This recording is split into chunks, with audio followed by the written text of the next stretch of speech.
So fucking tired people.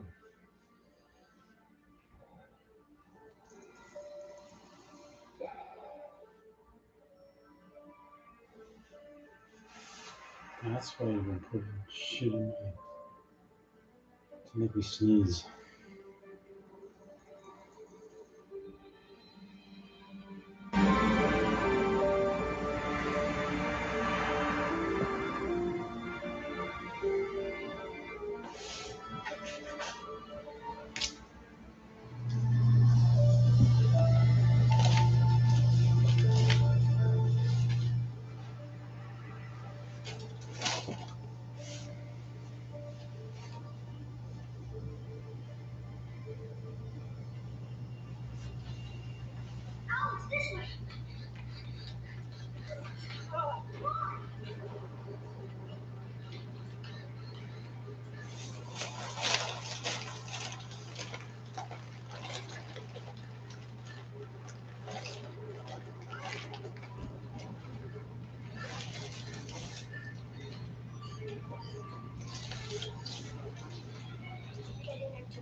I'm scared.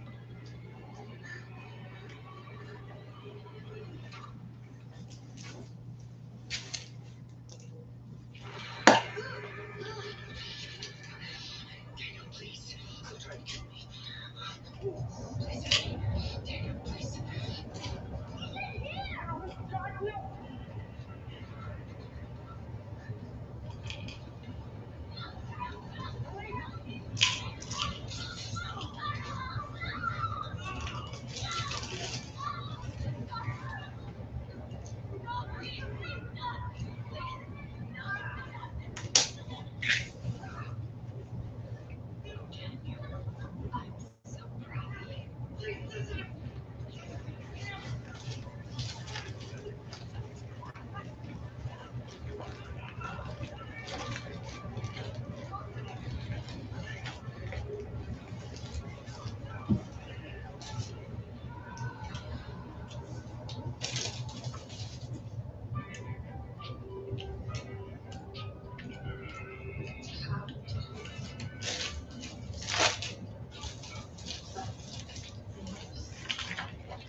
And even though your family is retrieving God, it intimidates the hell out of me.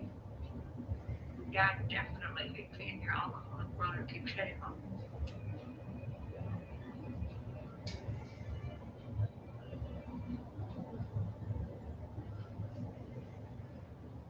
Honestly, can't wait to be part of your moderately functional family. Moderate? Very generous. Hi. Holy shit. You look perfect. What are you doing? Are you smoking? In my whole room? Give me that. We should get down there. Your dad looks like he's at a funeral. He hates me. No, he doesn't hate Grace. He thinks I'm after your money. Well, it's true. You just gotta give it time. What? No, it's true. Just give it time, okay? Hey, we sprung this on. Yeah. They're used to 3-year courtship. No, what we did. The 18 months. Oh, the thumb. Bonus on. Okay, yeah. You put that in the vows. I did. Anyone who cares what they think, they're horrible people. I care what they think. Because they are the family of the man that I love and I want them to respect me. Are you okay? Because I'm nervous enough as it is. No, it's not that. I just... Without you. One of us. Hey, Daniel. I've been sent to fetch you. Here comes the groom. Shitting the fence on weekend. I'm gonna let you go in 3, 2, release. Take it easy. It's not too late to flee, you know. You don't belong in this family.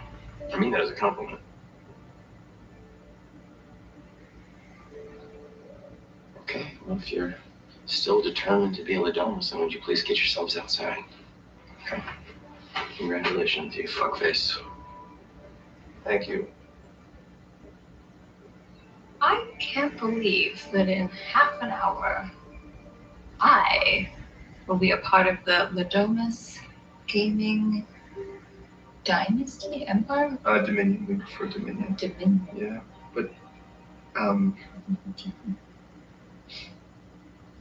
Daniel's right. We could just leave. Oh sure, yeah. Thanks for the presents. Go fuck yourselves. No, I'm serious, honey.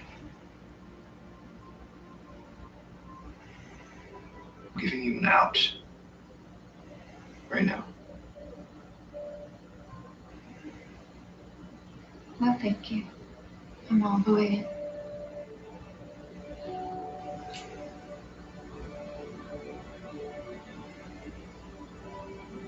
Are you ready for this? Oh fuck no.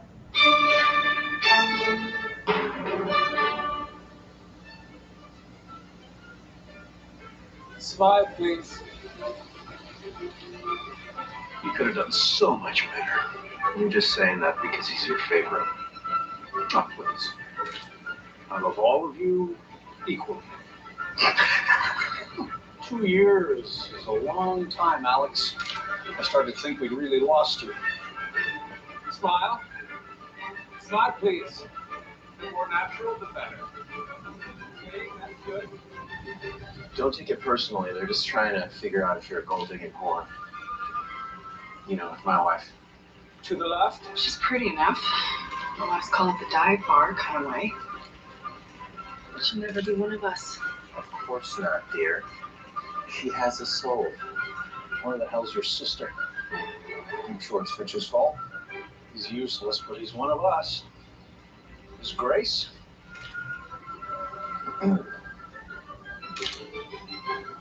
There you are. Hi. Hi. Give me an out. Oh, okay.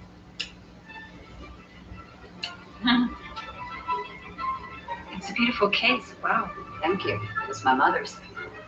Do you smoke? Oh no. Nervous? Ah, because your blood isn't blue enough. They said the same thing about me. Did you? Stand tall and fuck 'em.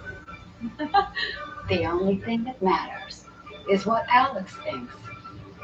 And that we know.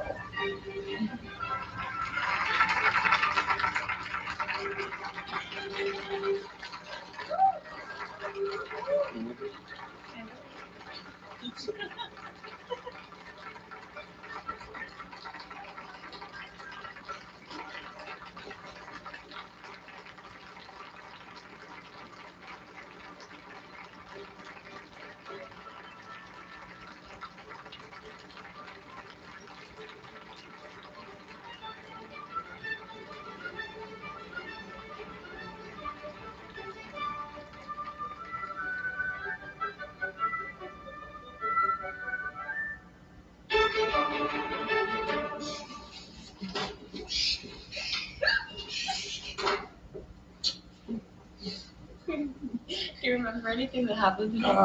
It's a goddamn blur, but I'm pretty sure. Yeah.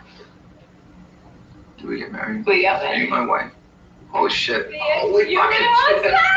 Oh my god. Oh shit. Oh man. Oh, it's hard with this. Shut up. Take your pencil. I have to tell you something. Grace, I'm honey. taking them off. Holy shit! Holy shit! Come up here. What? Jesus, Angeline, can you give us a minute? You'll have to hide better than that. We're not fucking hiding, obviously. Everyone is waiting. Yeah, I'll be done in a few minutes.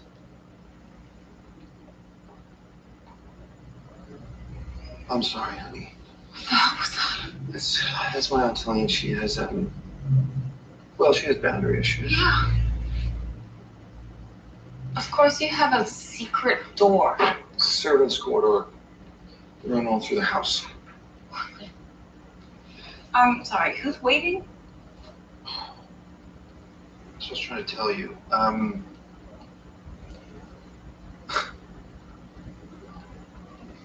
So at midnight, you have to play a game. It's just something we do when someone new joins the family. A game? Yeah. What game? I don't know. You draw a card. Could be backgammon, croquet, checkers for all I know. I know, it's stupid. It's a little weird. Why exactly?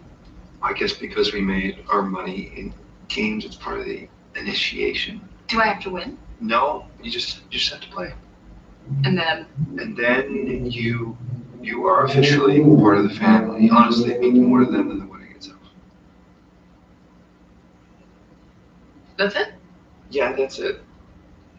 I know it's ridiculous. It's just a weird family ritual, and we only have to do it once, all right? Okay. Yeah. Okay. If you get your family to accept me, I will play the shit out of checkers. I'm really good at it.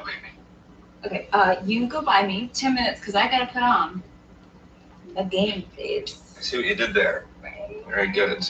Okay. So I'll meet you downstairs, music room. Yes, a totally normal room to have in a house. It's just downstairs. It's your second door on the right. Okay.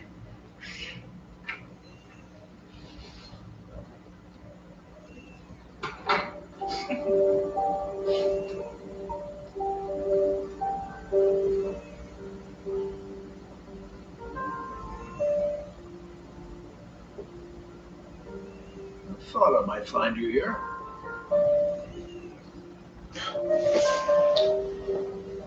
I'm sure Mr. LaBelle is with us today. So how much have you told her? Nothing. And I never will. Tomorrow we're gone. If she pulls that card, are you prepared to do what's necessary?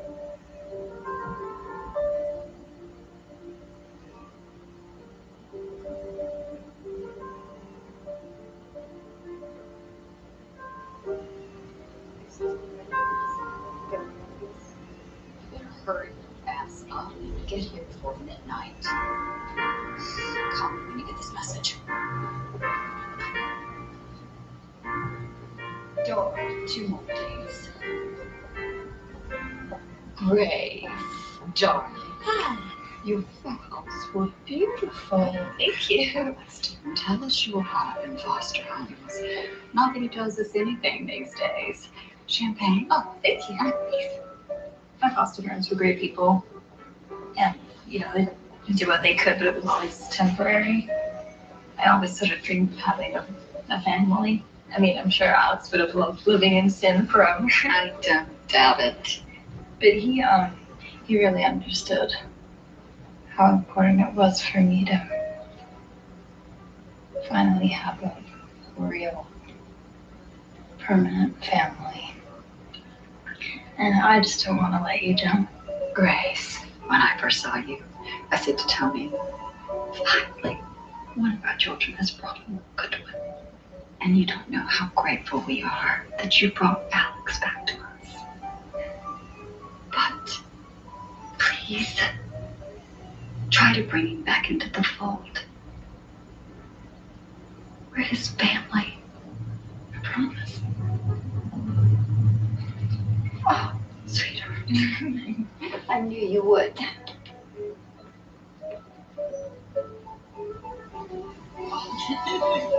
Hi.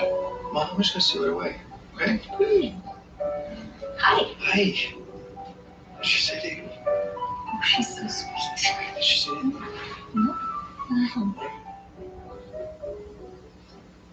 You okay? Did something happen? Yeah, no. I don't feel very well. Well, if you want to lie down, can't we just play a game tomorrow? I know, no one has to do it. Hey, give him George! Take it off now. Daddy? You just keep on playing there, buddy. Pretend. You, lady in white. Look at this. You must be the bride. Hi. Fitch Bradley. Grace. Pleasure. Alex. Hi, Fitch. How are you? done. Sorry we cut it so close. We couldn't get a regular charter out of De Gaulle this morning. And I cannot fly commercial anymore, right? It's the worst. Grace! Hi! Hi! I'm Emily. Oh, your dress is amazing. I'm totally stalking you on Instagram. Oh, really? We're gonna be best friends. Hi, nice to see you. I'm so excited to be a part of your family. He will decide that, my dear. Colleen, it's nice to see you. Brown-haired niece, you continue to exist. Ladies and gentlemen, it is 11:55.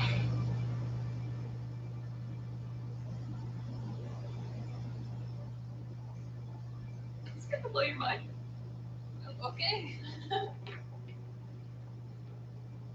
So this room is reserved for family members only.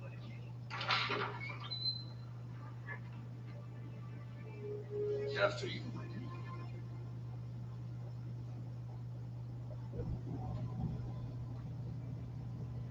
Holy shit.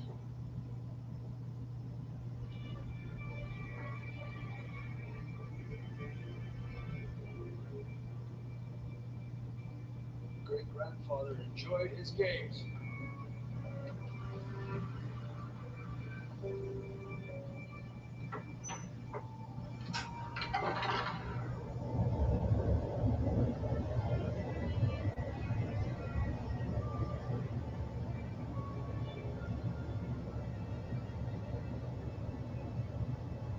Grace. Have a seat.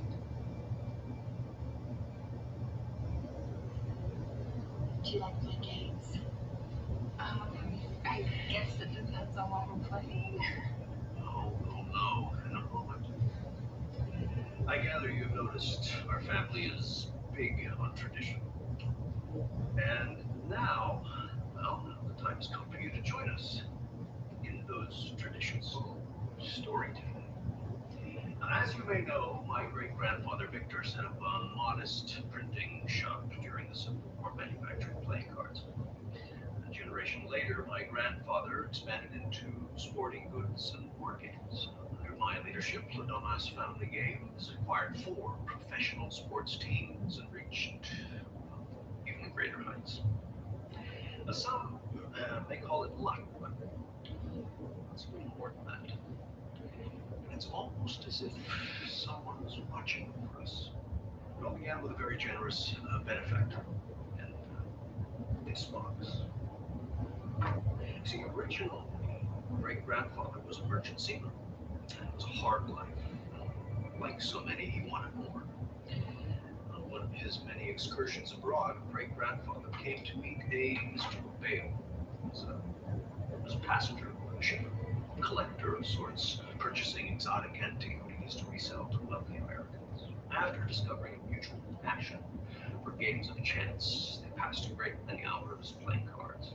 And among Mr. LaVale's possessions was that box. And one evening, after indulging in more than their fair ration of rum, Mr. LaVale proposed a wager. If great-grandfather could solve the mystery of the box before arriving at port, Mr. LaVale would finance any endeavor of grandfather's choosing. But great-grandfather whiled away the long hours at sea studying the box until finally,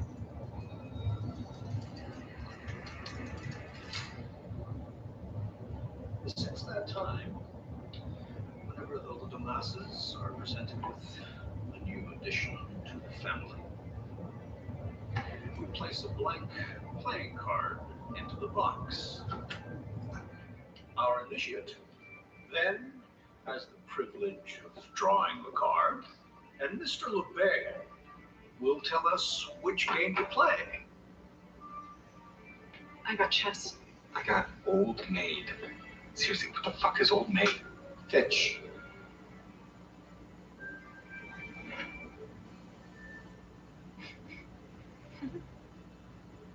So I just take out the card. My dear, it is your turn.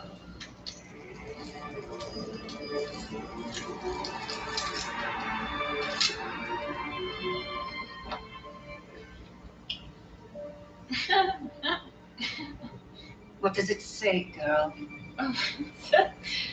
That's hide and seek. Are we really gonna play that?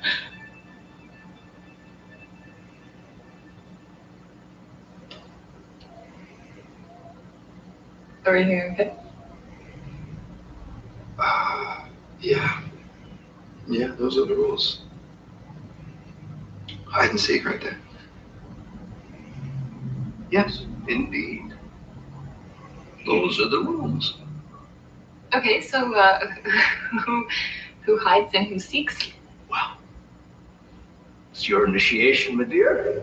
You get to be the one to hide. Of course. This will be fun, honey. Yeah, just come meet me in my room, okay? No, what the for real? This is so weird. So Mr. LaVale? Mr.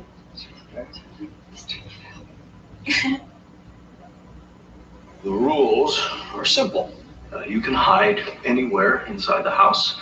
We then count 200 and try to find you. Well, don't you think you have a little bit of an advantage? Oh, no, we never use the cameras. We always play the games as they wouldn't play in the great-grandfather's time. Always. So there's no way for me to win, right? Well, you could stay hidden till dawn. No, thank you. We're going to start the count just as soon as we leave, okay? Okay. Grace, good luck.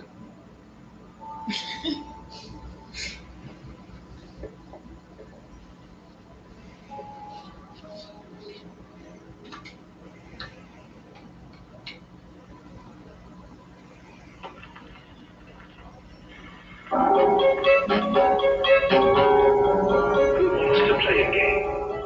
It's time for hide and seek. Time to run and hide. My choice to raise his princess. Got your eyes. Hide and seek. Don't do the cellar. Anywhere you stay, I am going to find you. Stay inside the shadows. All you gotta know.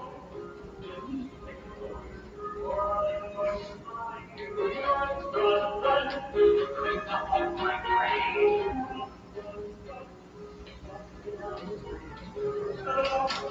That I don't want to be behind you. Don't you speak. Hide and seek.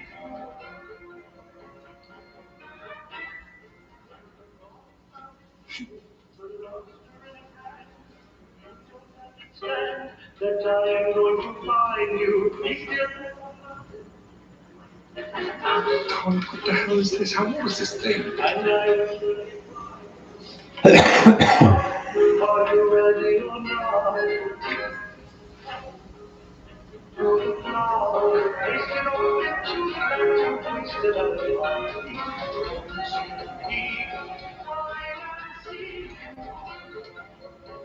Let the countdown begin.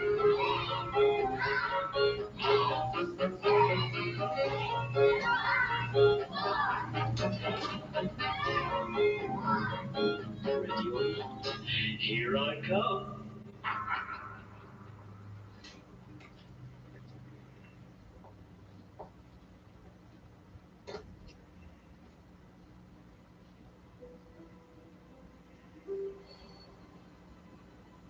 Sweetheart, maybe you should just stay here.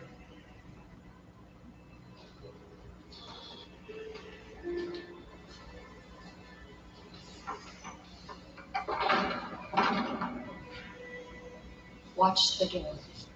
Thank you, Charity. So, how was your wedding night, Grace? It was just great.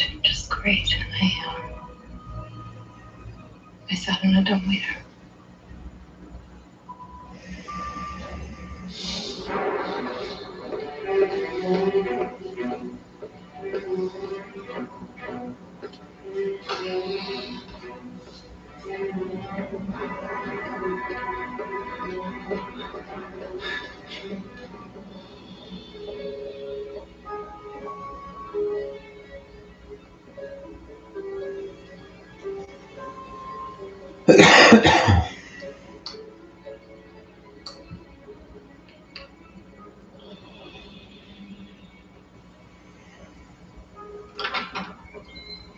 Alex, honey, do you want some company?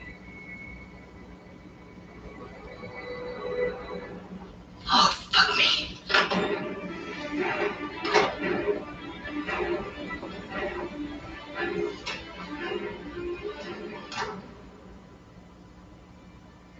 How long is this gonna take? How long does this usually take? There's nothing usual about this. It's only happened once since I joined the family. Am I really supposed to know how to use this thing? Oh, you know what? I'm just gonna make a quick pit stop. I got a nervous stomach. You know I've never liked you, right?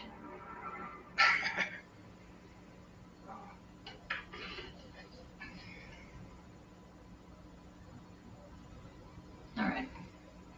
That's enough of this.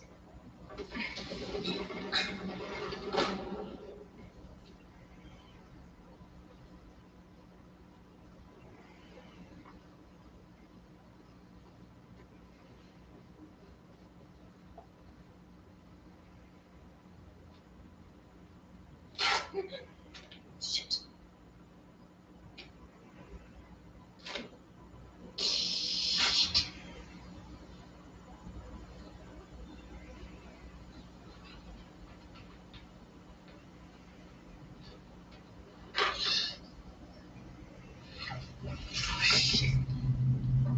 Georgie!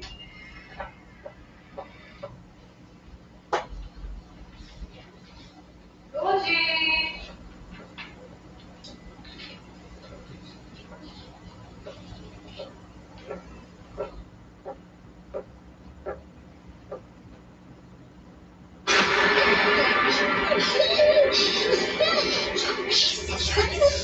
Sure, you need to listen to me very carefully.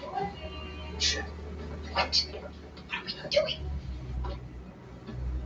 Get down, Grandma.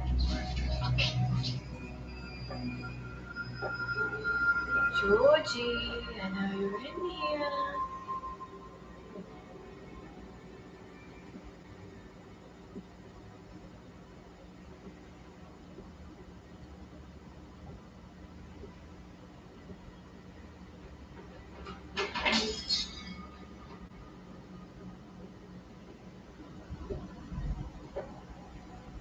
George?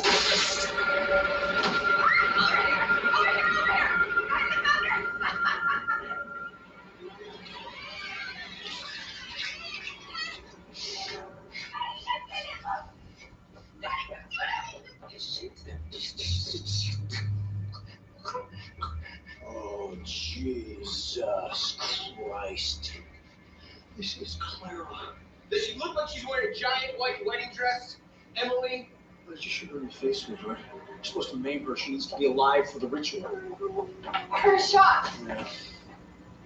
Oh, Well, if she dies, does this count? of course it does not count. It must be the bride. Well, what do we do now? I don't know. I'm thinking. Clara.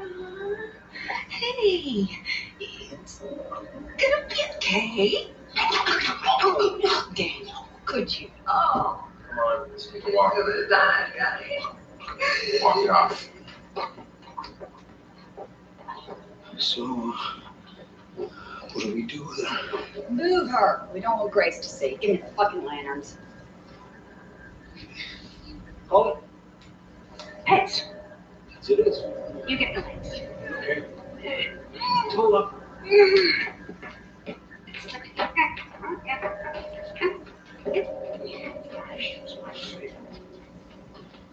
Here, don't move.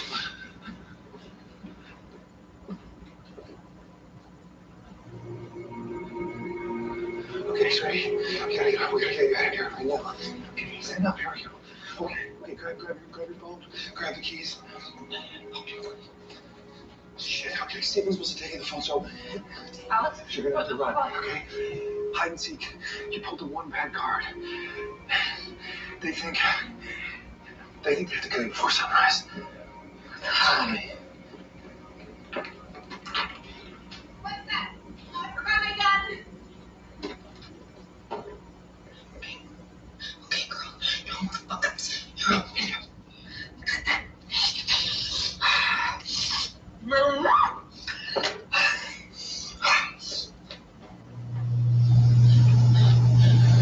Okay, you have your shoes. Alex, I need you. I need I need you to put your shoes on right now.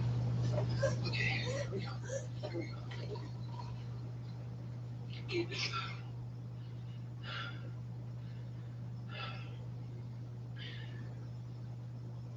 Okay. They think that if they don't kill you, something very bad will happen to the family. Now, I had to play along so that I can get you out, but the house is on lockdown right now, so it's gonna be really tricky. You knew what would happen if they pulled that card. I didn't think they'd actually go through it. No one ever does it. It never fucking happens. Yeah, but you knew about it. No, I didn't.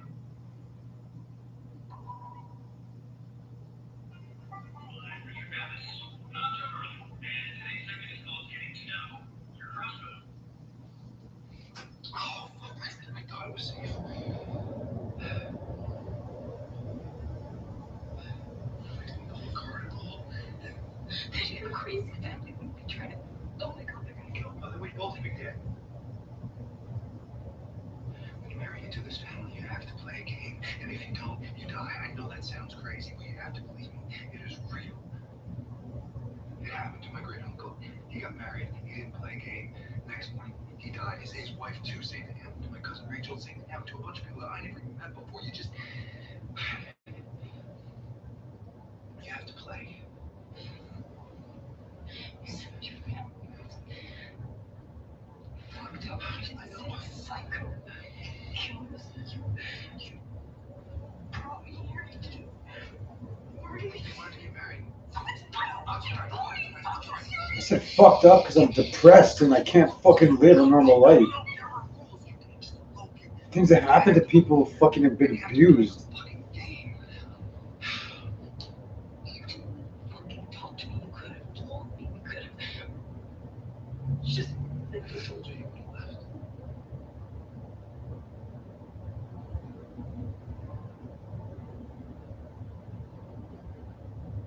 I told you when you left. Everything's being, I promise you. Everything's twisted. Everything's fucking made to whatever you want. Whatever you think you want to make me into, you just twist it and you just fucking turn it whatever you want. The master manipulators, the fucking kings of fucking liars, That's where you're going. Street. Kitchen, good. Hey.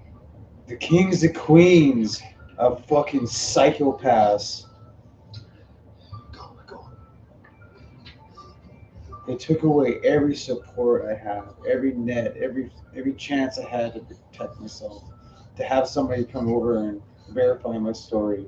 All of it was planned. This was planned from the beginning. I was just too naive to see it up until now.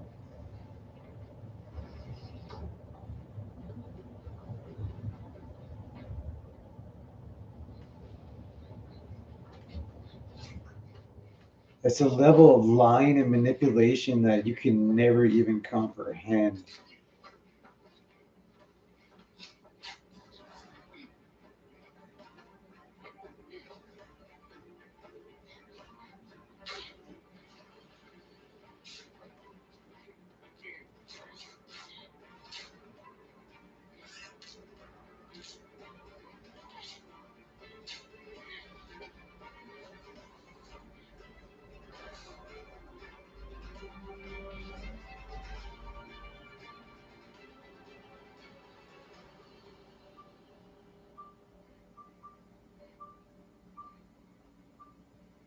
The queen psychopath right above me. The stench of evil is everywhere.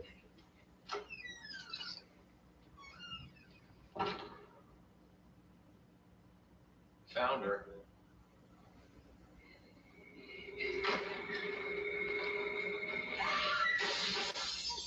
Jesus.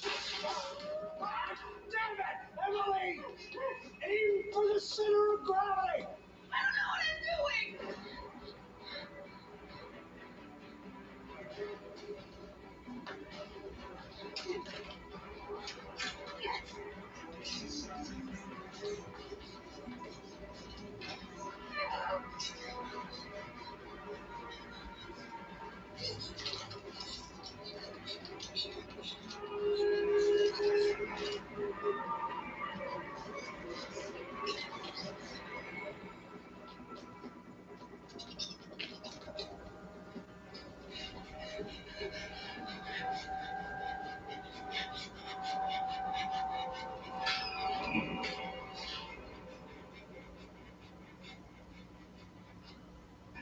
I just came to get a drink.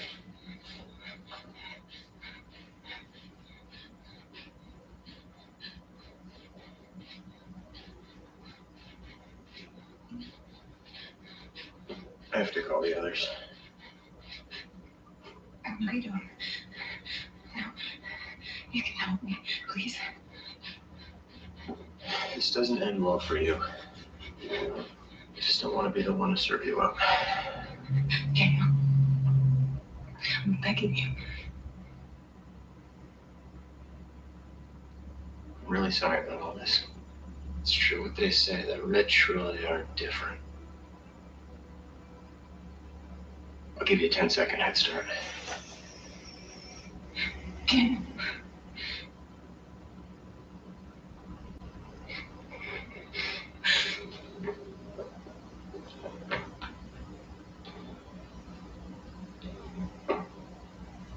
$1,000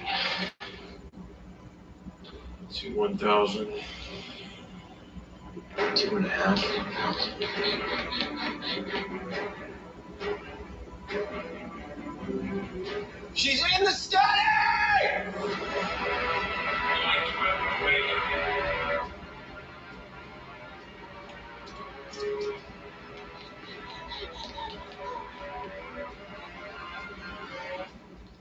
You lost her?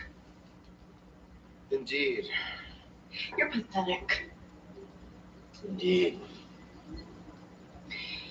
Could you at least pretend to care?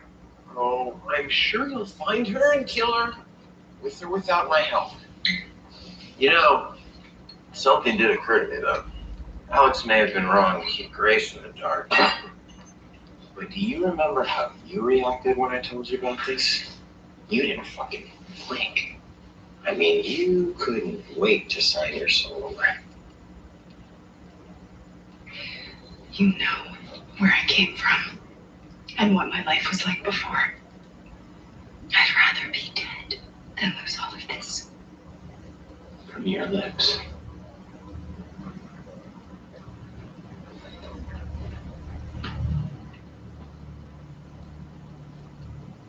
Where is she? I'm afraid he just missed her. Tony, Alex got out. I'm so sorry. Who's the fuck up now, right? Snowman? Did you find her? Is it over? No, it's not over. Now she knows what's going on. Oh, but Emily shot Claire in the face, so she's dead. That's just a side note. Claire's dead? I got my gun! You know it's not sweetheart. Here, hon, why don't you just use mine? Mr. O'Donis, Mr. O'Donis, I just saw someone. Oh my God! Oh! Why does this always happen to me? Yeah, okay. That's okay, honey. Come on. Let's go take a walk, find you an edible, even you out a little bit. Maybe we'll find the other one that's still alive to clean that shit up. So, wait. Does the health count? No! Why does everyone keep asking that? We must...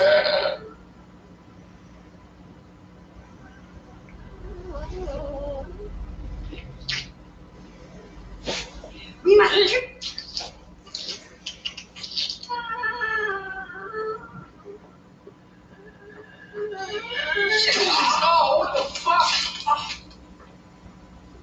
We must kill the bride by dawn. We're fucked. I mean, we are so fucked. Calm down. Work the problem. We should use the security cameras. You have no respect for tradition. Oh, she's right. Don't you think great-grandfather would have used the security cameras if he had them? I mean, it's not tradition that he was born before cameras. That's stupid. Exactly. Times change.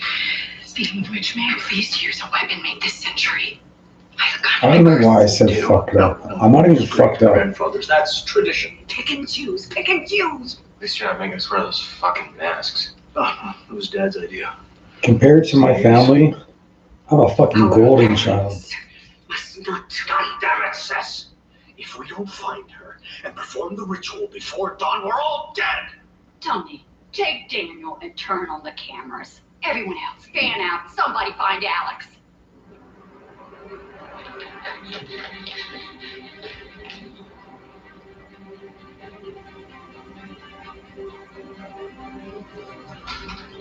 Please.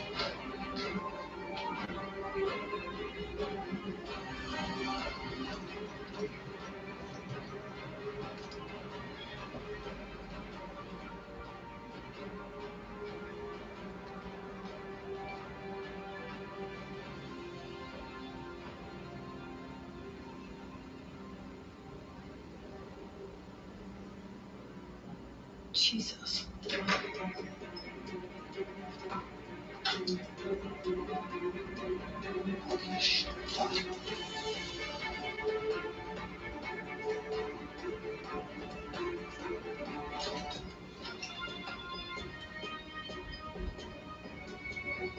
Come on, Alex.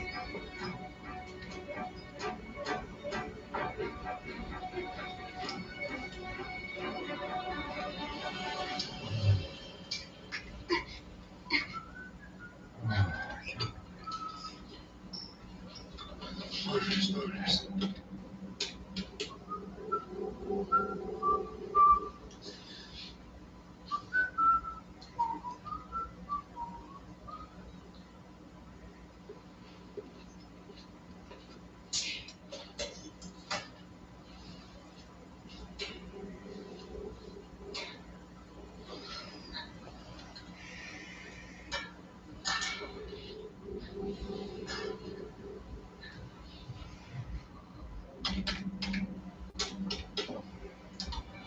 Okay. Shit.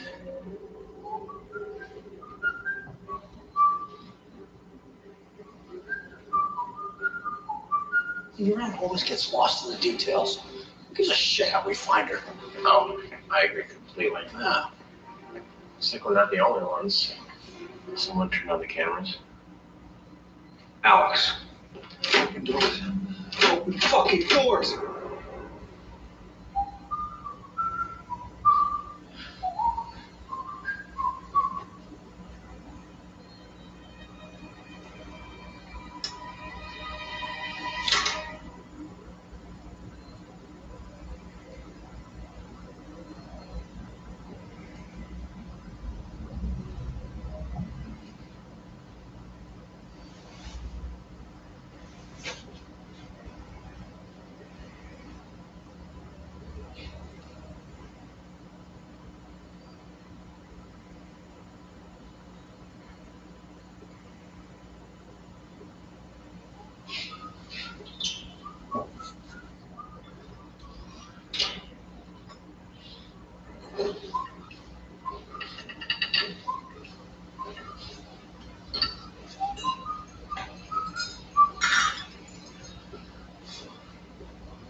Stole one of my drug tests.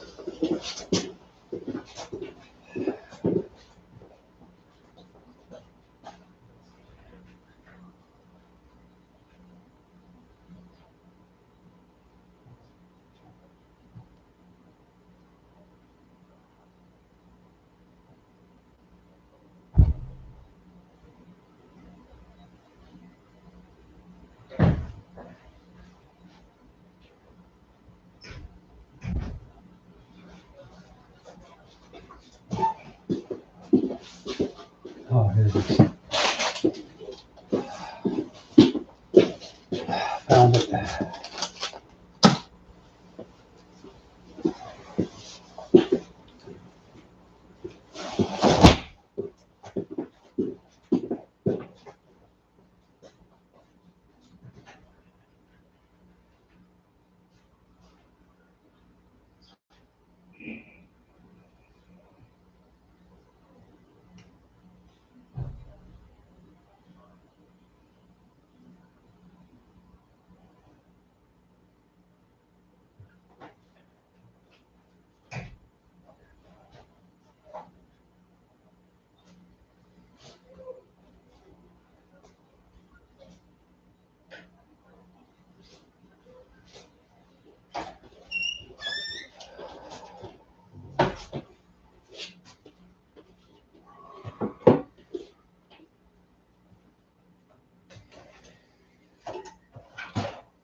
Well, like the spelling, like whatever you do.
This should be interesting.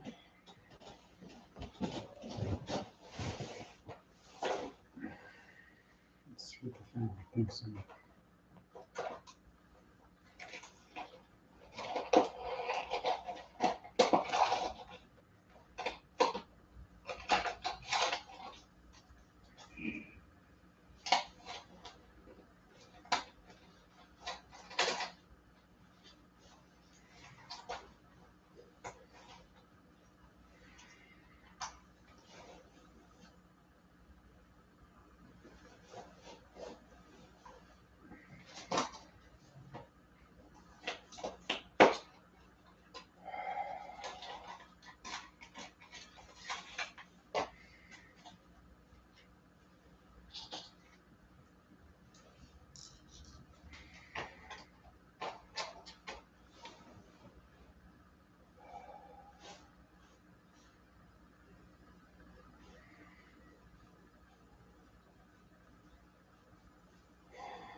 Not too bad.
You believe your empathy makes you harmless, but what you fail to see is that it draws you dangerously close to the unconscious of others. You do not simply understand people, you absorb them, and in doing so, if you cross a boundary the psyche was never meant to cross without consequence. There is something in you that does not filter, it receives, it mirrors, it dissolves, and this is where the danger begins, not for them, but for you, because the more you feel into others, the less you remain within yourself. At first, it appears as compassion. You sense their pain before they speak it. You anticipate their needs before they admit them. But beneath this sensitivity lies a quiet erosion. The ego, which should act as a boundary, begins to thin until what is you and what is them becomes indistinguishable. And when the boundary dissolves, something darker enters. The shadow, both yours and theirs, finds no resistance. You begin to carry emotions that were never yours, desires you never chose, guilt you cannot explain. You may even believe these burdens define you, but they do not. They are residues of a psyche that has forgotten how to stand apart. True individuation demands separation. It demands that you withdraw your unconscious participation from others, not out of coldness, but out.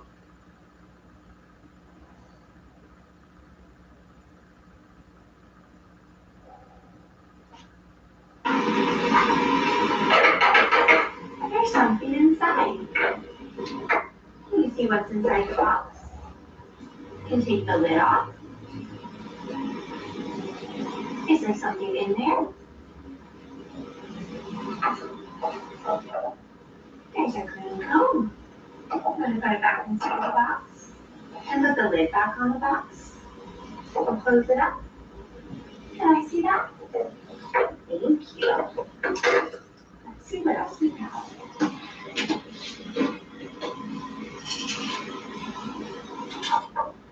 Look at this. See?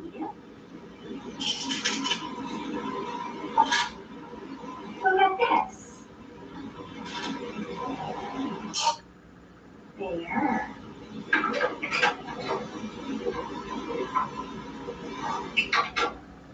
Actually, so I'm going to sit here reading a magazine. Okay.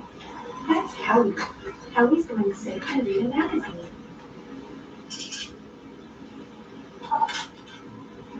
Kelly, look at this. That's aggravating. That's so annoying. Oh, I thought it was really interesting. Well, that's just your opinion. It's aggravating.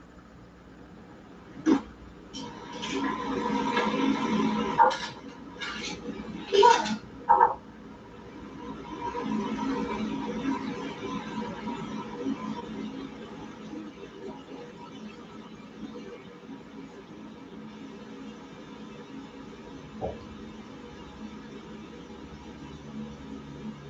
This poor child.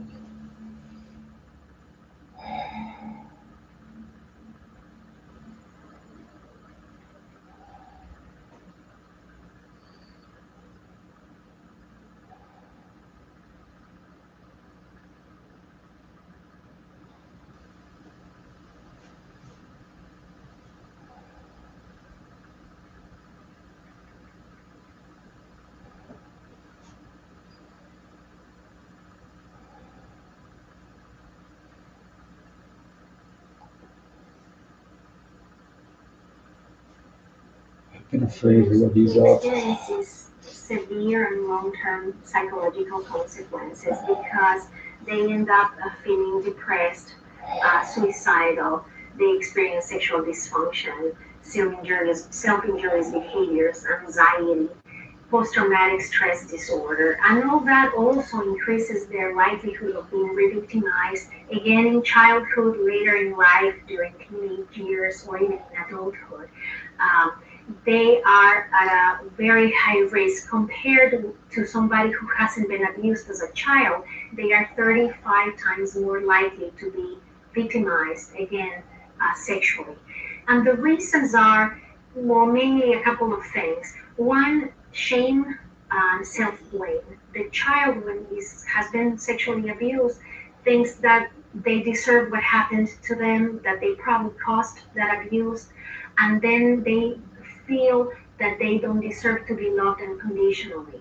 And that's a problem in itself, and also because possible potential perpetrators sometimes look for those kind of victims that they perceive vulnerable. Another reason that increases the risk for being re-victimized is the maladaptive coping strategies that children who are abused as sexually experience later in life. In order to cope with the abuse, they will use alcohol or engage in substance abuse to deal with the pain. They self-medicate themselves that way. The problem is that that's a vicious circle. You are sexually abused as a child, you end up abusing drugs, but that puts you at a very high risk of being re-victimized again because you're vulnerable too. And finally, the severity of the abuse when you're a child and you're sexually being abused sexually is also a predictor for re-victimization based on whether there was force in the abuse, whether there was penetration, whether there were threats, whether the abuser was a loved one or a person that the child used to trust, because that has very long-lasting consequences. Again, they think that that's the only type of interactions that they deserve, that they are going to have, and that probably are normal and expected for them to experience later in life. They will lower their guard, and they will be at a much higher risk of being victimized.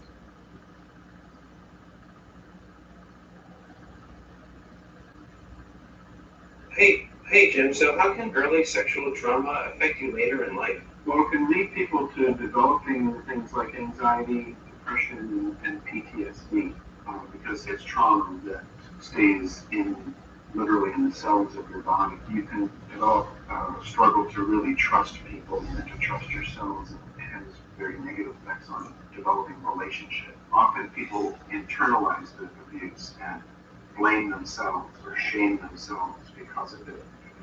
People can develop intimacy disorders where you don't feel safe being intimate with an adult partner.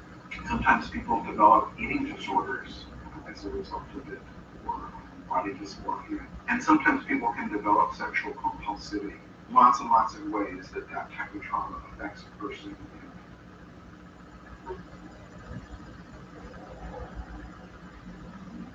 How can someone experience something terrible, like sexual abuse, and not remember it for years, even decades? To answer that question, we need to understand how memory works. Let's say that while relaxing in your backyard, your mom accidentally spills a cold and sticky drink all over you. Your brain encodes the feeling of cold liquid on your skin, the smell of your backyard, and other details into short-term memory. Then, through a process called consolidation, transforms them into long-term memory that you can retrieve or not retrieve later. But an entire memory doesn't get stored away in one package in some compartment in the brain. Instead, different pieces of an experience are stored in different areas of the brain. Images here, sounds there, body sensations and smells there and there. The brain also creates connections between pieces of memory that are stored as patterns of connection in another part of the brain. Images of the drink flying through the air, sensations of cold liquid on your skin, the tension in your body as you jump up in shock. All of these are connected in your brain along with the images of your backyard. Years later, when you're relaxing in the yard and someone stumbles a bit while walking by with a drink, some combination of those pieces of memory could pop back into your head. In other words, that older experience was queued up because the connection of those experiences in your brain triggered the retrieval of those memory pieces into your awareness. Now that we have a basic understanding of how memory works, we can begin to explore the following questions.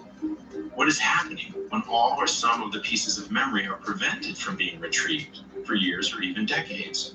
And under what conditions can some memory pieces finally be retrieved into awareness? The answers to those questions help us understand what have been called repressed and recovered memories. We all have things we don't want to remember because it could be unpleasant or painful. We push stuff out of our awareness all the time. If we couldn't, it would be difficult to concentrate on anything, like this video. And some of us are better at this than others. There are parts of the brain, including the prefrontal cortex, that allow us to filter in and filter out different types of information. This includes preventing the retrieval of memories that, if they got into awareness, would not be useful. After all, the fundamental purpose of remembering is to help the brain generate useful thoughts and behaviors. For some kids who've been abused, remembering is beyond useless. It only brings more pain and suffering. When asked for childhood memories, some adults recall few actual experiences, the sights, sounds, and so on. Instead, they only retrieve abstract or generalized memories, like, my mom did the best she could, or Father Maskell was creepy. When someone doesn't retrieve traumatic memories for many years, it's not because part of their brain is repressing or pushing them away somewhere beyond the possibility of retrieval. Here's what the science suggests. At first, soon after the abuse, they intentionally suppressed painful memories because remembering was dangerous. Over time, such prevention of retrieval became automatic and habitual, and their brain learned that retrieving even pieces of those memories, at least pieces that could be recognized as traumatic, served no good purpose. Even when they encountered things we'd think would trigger retrieval of traumatic memory, it just didn't happen. But eventually, their brain may encounter just the right cues in just the right context to make just the right brain connections to finally retrieve pieces of traumatic memory into awareness. For example, being pushed to go to a high school reunion, or when your own innocent and vulnerable child reaches the same age at which you were abused. Who knows what will be just the right key to unlock the retrieval of those long-lost memories.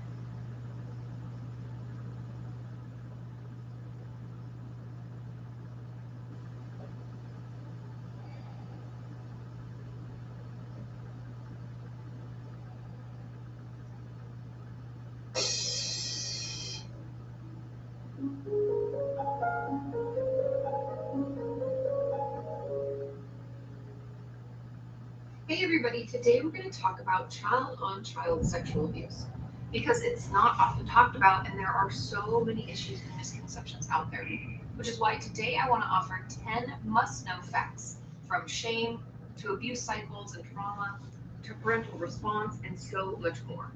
And really quickly on the topic of trauma, I want to remind you that my new book, Traumatized, is available now.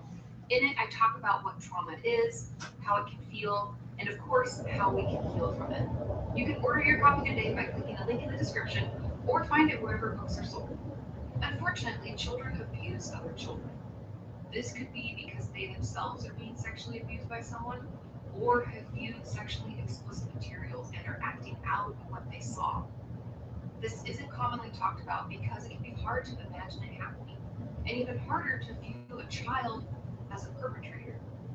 But it is very common, and therefore it's important that we discuss it, which is why I'm going to explain the 10 must-know facts about it. Hey bro, what are you doing? Shouldn't you be at the office? No, bro, it's the day off the play last for. You needed a break from all. Got it. So let's get into it.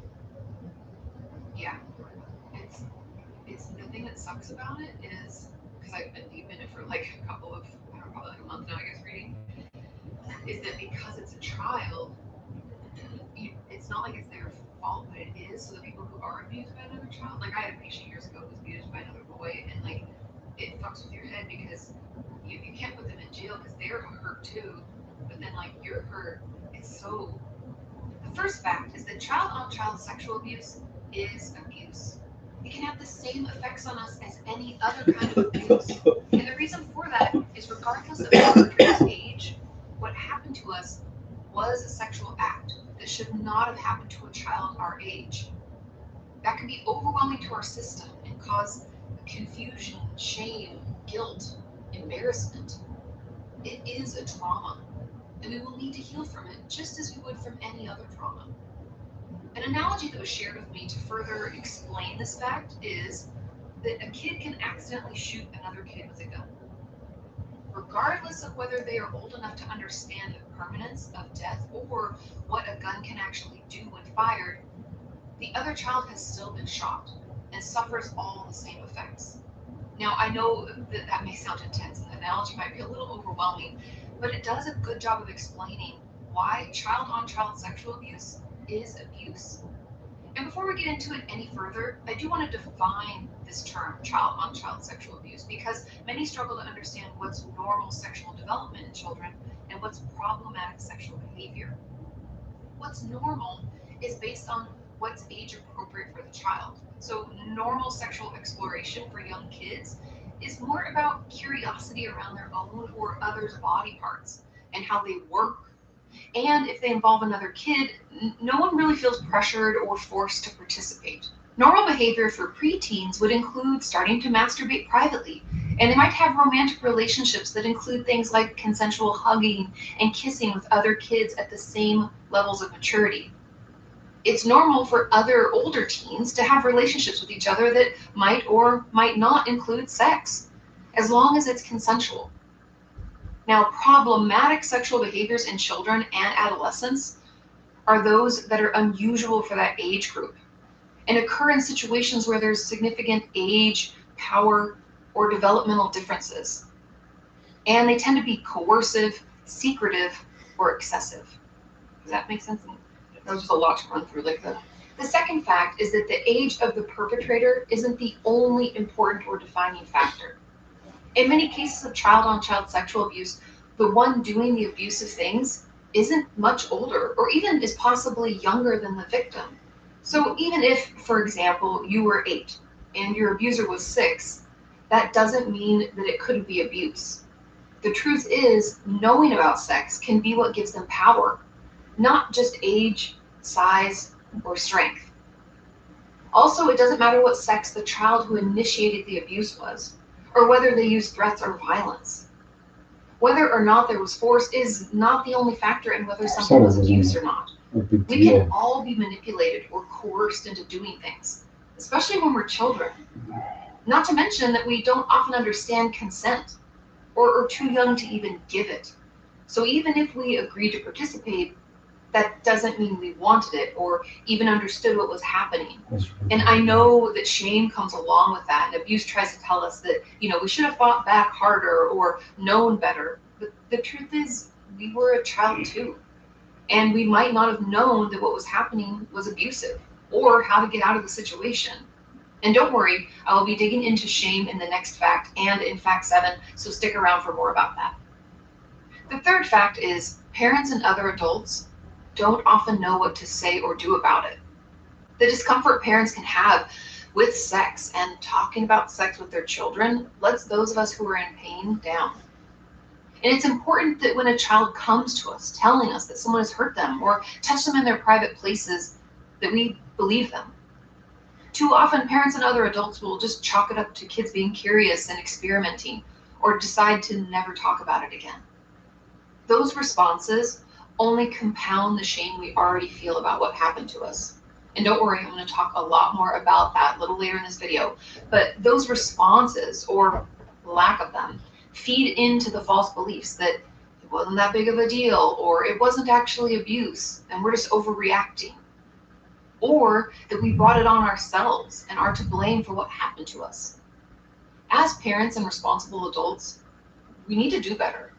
And I will dig into some of those ways that we can better support and help our children heal in the next few facts, so stay tuned.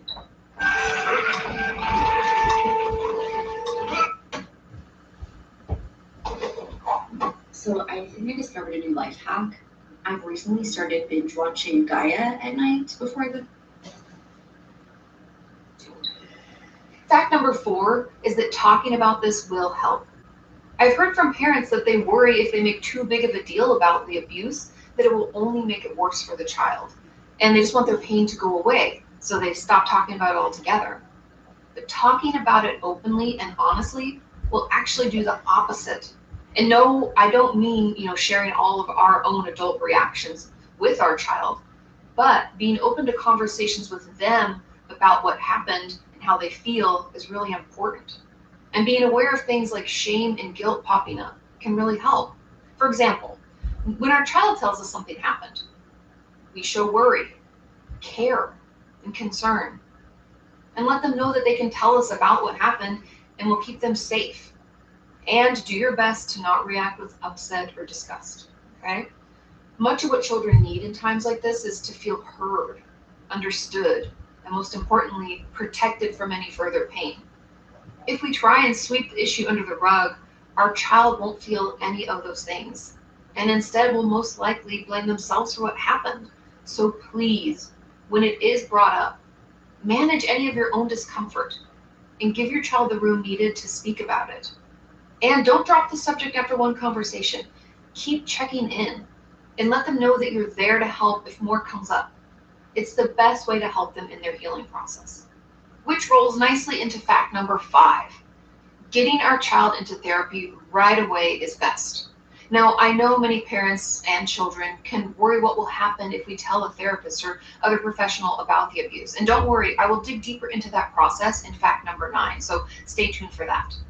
But therapy is important because we can heal from these traumatic events, which I also touch on later in this video, but we know that the sooner we are able to talk through and process a trauma, the less likely it is to be stuffed down and develop into PTSD or other mental illnesses, things like depression, anxiety, or even borderline personality disorder. Make sure you talk with your child about this, letting them know that you want them to find someone they're comfortable talking with. Offer to sit in on a session or 2 if they want. And while making sure they do go to therapy, let them guide the rest of the process. We don't want to take away any more of their power or confidence, but we do want to make sure that they get the help that they so desperately need. Also, as a patient, know that therapists do tell parents some things said in therapy if we're under 18 years old. So it's best to ask them what will be kept between you two and what will be shared. That way there aren't any surprises or trust broken if the therapist needs to tell your parents something that you said. Overall, the sooner we get in to see someone and start talking through the abuse, the better. And if possible, find a therapist who is trauma-informed. The 6th fact is that shame and disgust can come along with this type of abuse, or really any type of abuse. But when we are harmed by another child, it can be hard for us to understand what happened and think that we must have done something to cause this. When we're young and don't have all of the information or understanding about a situation, we use what we do know to try and make sense of it. And what we usually know the most about is ourselves and our role in what took place. Meaning that we are likely to blame ourselves for the abuse and for not knowing better or saying no. Most of us might have even felt shame because some of what happened could have felt good to our bodies. Or we might have even had an orgasm, which is common in sexual abuse because that's just how our body parts are designed to work. We can think that something must be wrong with us to let that happen, and we can start to doubt ourselves or who we are and what we're capable of. Not to mention that if we are finally coming to terms with this as an adult, it can disgust us that this happened to us at such a young age. We can struggle to even talk about all that happened because we realize now just how adult those abusive actions were, and it can be a lot to process. Moving right on to fact number 7.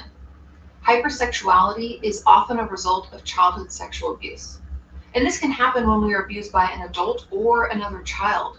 Because when we are sexualized from a young age, meaning before we would naturally be interested in it, we can find ourselves masturbating, but not knowing why we're doing it or even what we're really doing, or even engaging in other sexual acts.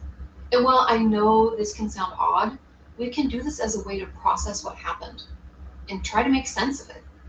Kind of like if we repeat the behavior enough, we will understand it better and it will stop being so upsetting, which can cause us to engage in sexual behaviors following the abuse.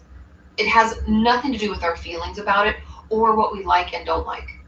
Many of my patients and viewers have also talked about how the abuse affected their sexuality long term, and how many went through years of being sexually promiscuous as a way of trying to take back the power and making their own decisions about sex, even if they maybe weren't the healthiest for them. Just know that all of this is perfectly normal and something that should be talked about and processed through in therapy as well. This is your brain when you're struggling to focus. And this is your brain when you're in the zone. But get Therapy as well. The eighth fact is, even though many children were first abused themselves, they are still responsible for the pain that they caused. It's often believed that children don't know what they're doing and therefore can't be held accountable. Sure, a child may be too young to really know what it was that they were doing, or maybe abuse happened to them, which I'll touch on in my next fact, but that doesn't make their actions any less hurtful to the child that they were doing it to. In general, it's safe to say that just because one person doesn't know what they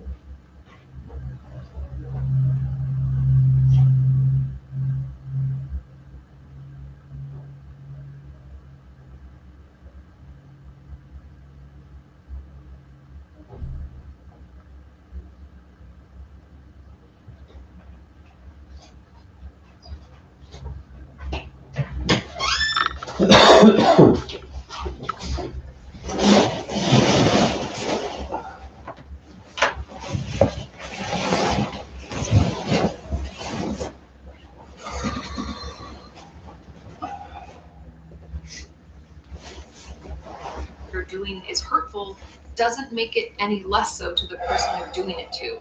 You know, does that make sense? We are all responsible for our actions, especially those that hurt other human beings. And we are all capable of abuse, no matter our age. Unfortunately, in many cases, but not all, children who abuse other children have first been abused themselves. The abuse that they endured explains why they did what they did. Remember that last fact about hypersexuality? That's what I'm talking about. But that only explains it, right? That doesn't excuse it. Just because we know why a child acted the way that they did doesn't mean that they didn't also cause harm. A child who harms another child needs treatment so that they can stop. Most children who have abused another child don't go on to become abusers as adults, and treatment helps make sure that that doesn't happen. Fact 9. If a mandated reporter, like a therapist or a teacher, finds out about the abuse, Child Protective Services will get involved and investigate. Now, this process is a bit confusing, so I will try my best to simplify it. And this is how it works in the US, but keep in mind that it may be different in other countries. So when your child tells me, as a therapist and a mandated reporter, that they were abused, I have to report this to CPS, or Child Protective Services. Now, this means that I will have to fill out a form with the child's name, address, what happened, and as much information as I can gather about the abuser, the other child, right? Their name, address, phone number, age, school they go to, etc. They will also ask if I think this is happening to other children, like if the child who initiated the problematic sexual acts is around a lot of kids and could have an opportunity to harm someone else. And yes, I know in this case we are talking about children who harm other children, so they're going to be around other kids, but I'm just walking you through the questions and what the protocol is. Then CPS will take the information that I gave to them and investigate. They will probably come by your home and speak with you and your spouse or partner, and they may want to speak to your child, the one who told the mandated reporter about it, or any other children in the house. If the child who initiated the problematic sexual acts doesn't live in the same household, they will do the same at that child's home. Then they will decide the next best action, meaning does the child who initiated the problematic sexual acts need to be placed into a treatment center or taken to jail or juvenile detention center or other things like that. Overall, they just want to check to make sure that things are safe for the child who was abused and decide on best actions to take regarding the child initiating the problematic sexual acts. And finally, fact 10. We can heal from this abuse. I know a lot of what we talked about today could have been hard to take in and difficult to process, but know that getting in to see a therapist and working through the abuse you sustained is really best. I know it's tough and trauma work sucks, but with the right help, it can and will get better. What you experienced was abuse. It doesn't matter who did it or whether or not you were able to fight back, and you deserve to feel heard, understood, and validated as you work through to process it all. It can get better. You can heal. So please speak up, reach out, and get the help that you need and deserve.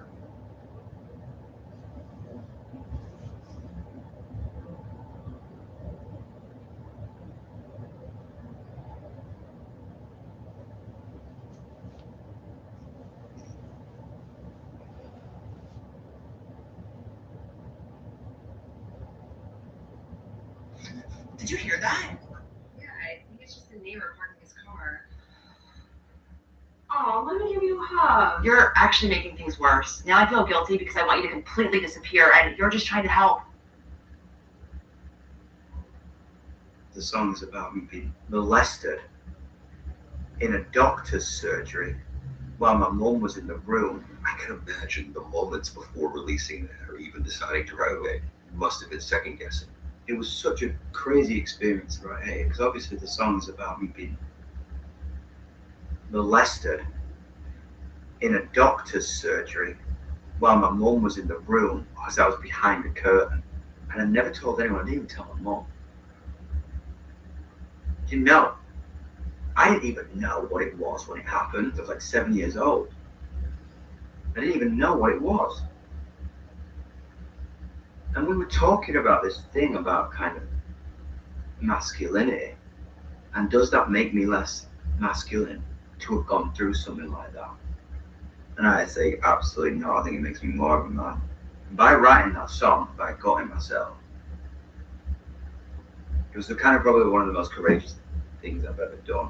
To show weakness and to show vulnerability and to ask for help is the most strong thing you can do.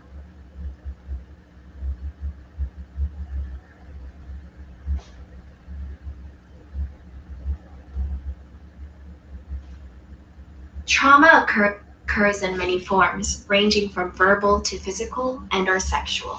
Whether you've personally experienced abuse or have witnessed it, we want you to know that it's not your fault, nor are you alone. Not only is it hard to talk about, but it follows you even after it's over. We hope wherever you are today that you're in a safer place. Our hearts go out to anyone who's been a victim of childhood abuse. In our description box below, we've included a few hotlines in case you need to contact someone for help. As always, you can also reach out in the comment box. Here are 7 ways childhood trauma follows you into adulthood. 1. You can't seem to remember much of your younger years at all. Do your high school years feel like a blur? You might find yourself drawing a blank when someone brings up a childhood memory and you can't recall the same one. People with childhood trauma may experience flashbulb memories, in which they remember vivid moments, but not the full event. When you look back on the past, it's made up of more black holes than fully written chapters. You might even feel like someone or something has stolen your childhood, depending on the severity of the events. 2. You find yourself in toxic relationships. If you've ever watched or read The Perks of Being a Wallflower, you'd be familiar with the quote, "We accept the love we think we deserve." When you grow up in a household devoid of love and emotional support, healthy relationships are a foreign concept to you. In fact, many people who face childhood trauma often adopt the fearful avoidant attachment style, where they want emotionally close relationships, but find it hard to trust or depend on others completely. Consequently, without knowing it, you might seek destructive relationships, mistaking the mistreatment and uncertainty for excitement. 3. Or you feel like you don't deserve love at all. People who experienced abuse in their childhoods might avoid romantic relationships altogether, believing they can't be loved by others. This is known as the anxious preoccupied attachment, where the individual wants to establish emotional intimacy with others, but often fears rejection. As a result, vulnerability is usually avoided when they've only been hurt by people they once trusted. This kind of trauma doesn't just ache, it ruins you. 4. You develop passive aggressiveness. Did you grow up in a household with anger all the time? It can be so scarring that you might even grow fearful of this emotion. You learn at a young age that none of your emotional needs were important, so you've only resorted to burying or suppressing them. As you reach adulthood, you'll continue to exercise passive-aggressive behavior because straightforward communication was avoided when you were a child. 5. Negative self-talk is amplified. Childhood trauma gets into victims' heads and makes them believe they won't ever be good enough. It's not something they can just snap out of or fix with positivity. It's scary and real how convincing their parents might have been when their words and actions cut them deep. 6. You ride an emotional roller coaster. You might either feel too much or not enough at all. Trauma can cause a disruption in your emotional well-being. Signs include trouble making decisions, impulsive behavior, and random outbursts of anger or frustration. 7. You don't know who you are. Identity is difficult, but it seems more impossible to grasp or pin down when you face childhood trauma. It's slippery like a fish, and the more you try to see yourself, the less you begin to recognize who you thought you were. Have you or anyone you know experienced any of these symptoms? Please share your thoughts with us below.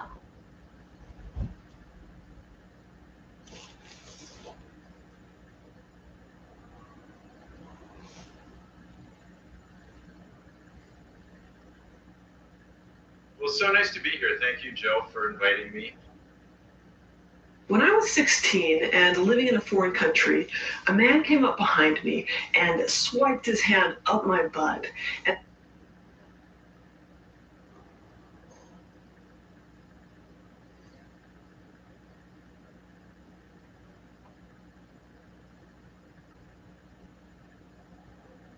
lower their guard.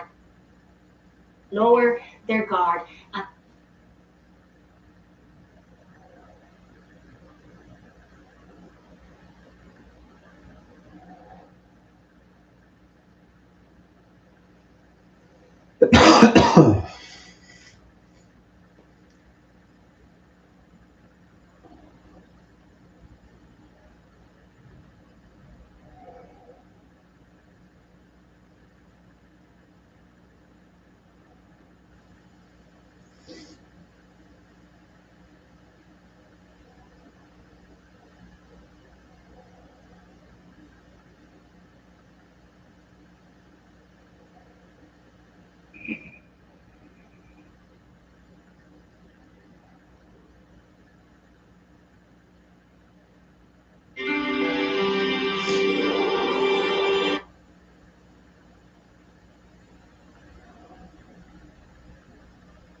What if I told you that childhood sexual abuse doesn't just leave emotional scars, it physically changes the brain?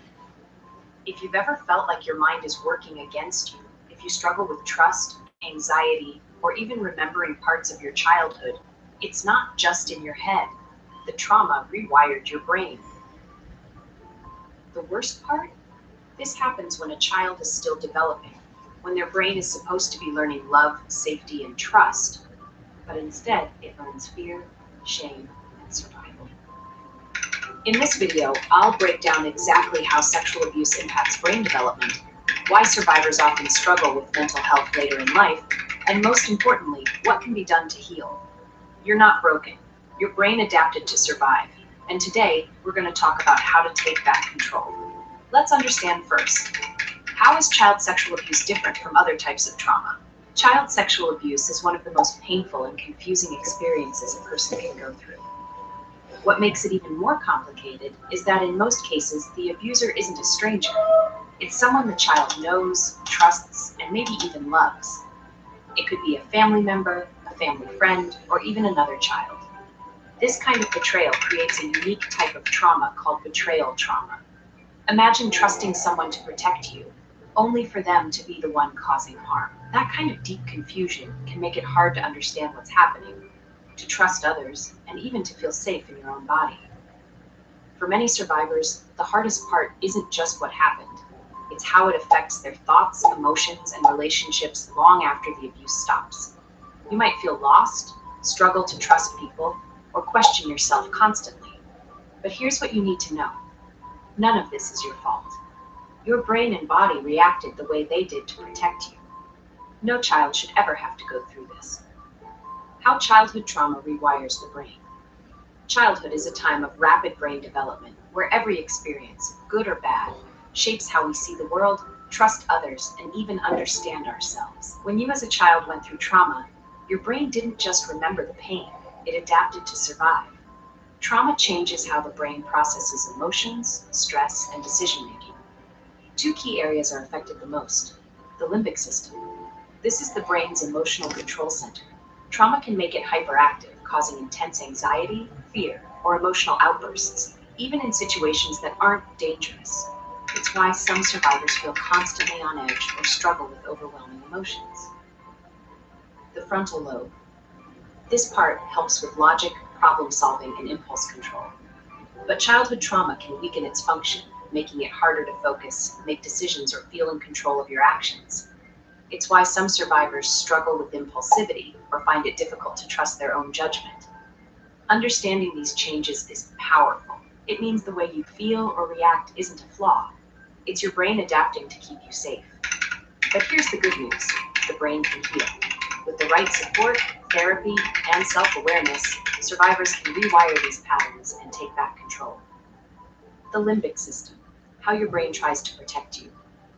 Your brain is wired for one thing above all, survival.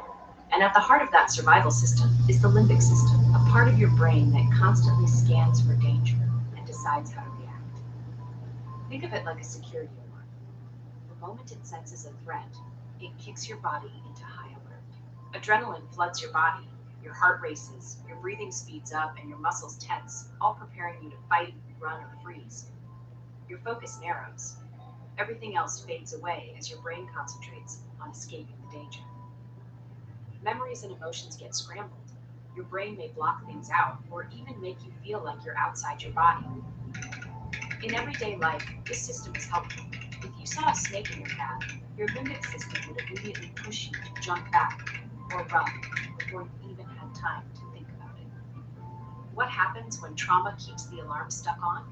For survivors of child sexual abuse, the limbic system often stays on high alert even after the danger is gone.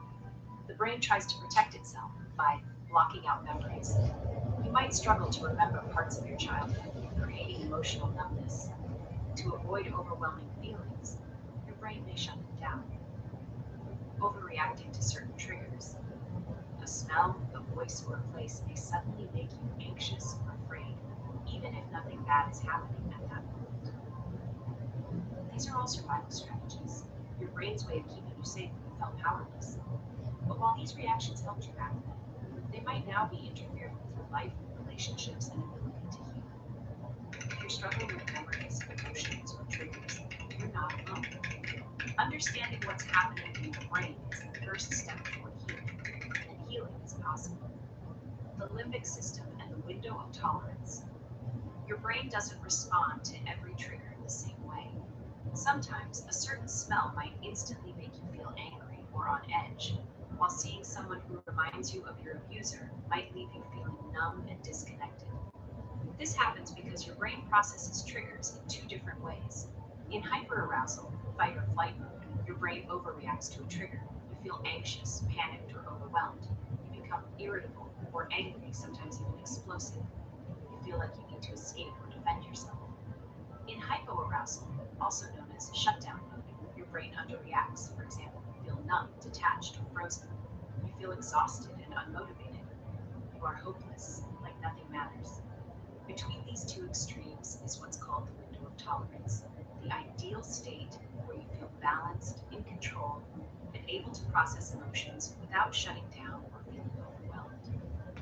If you've ever wondered why certain things affect you so strongly while others don't, this is why.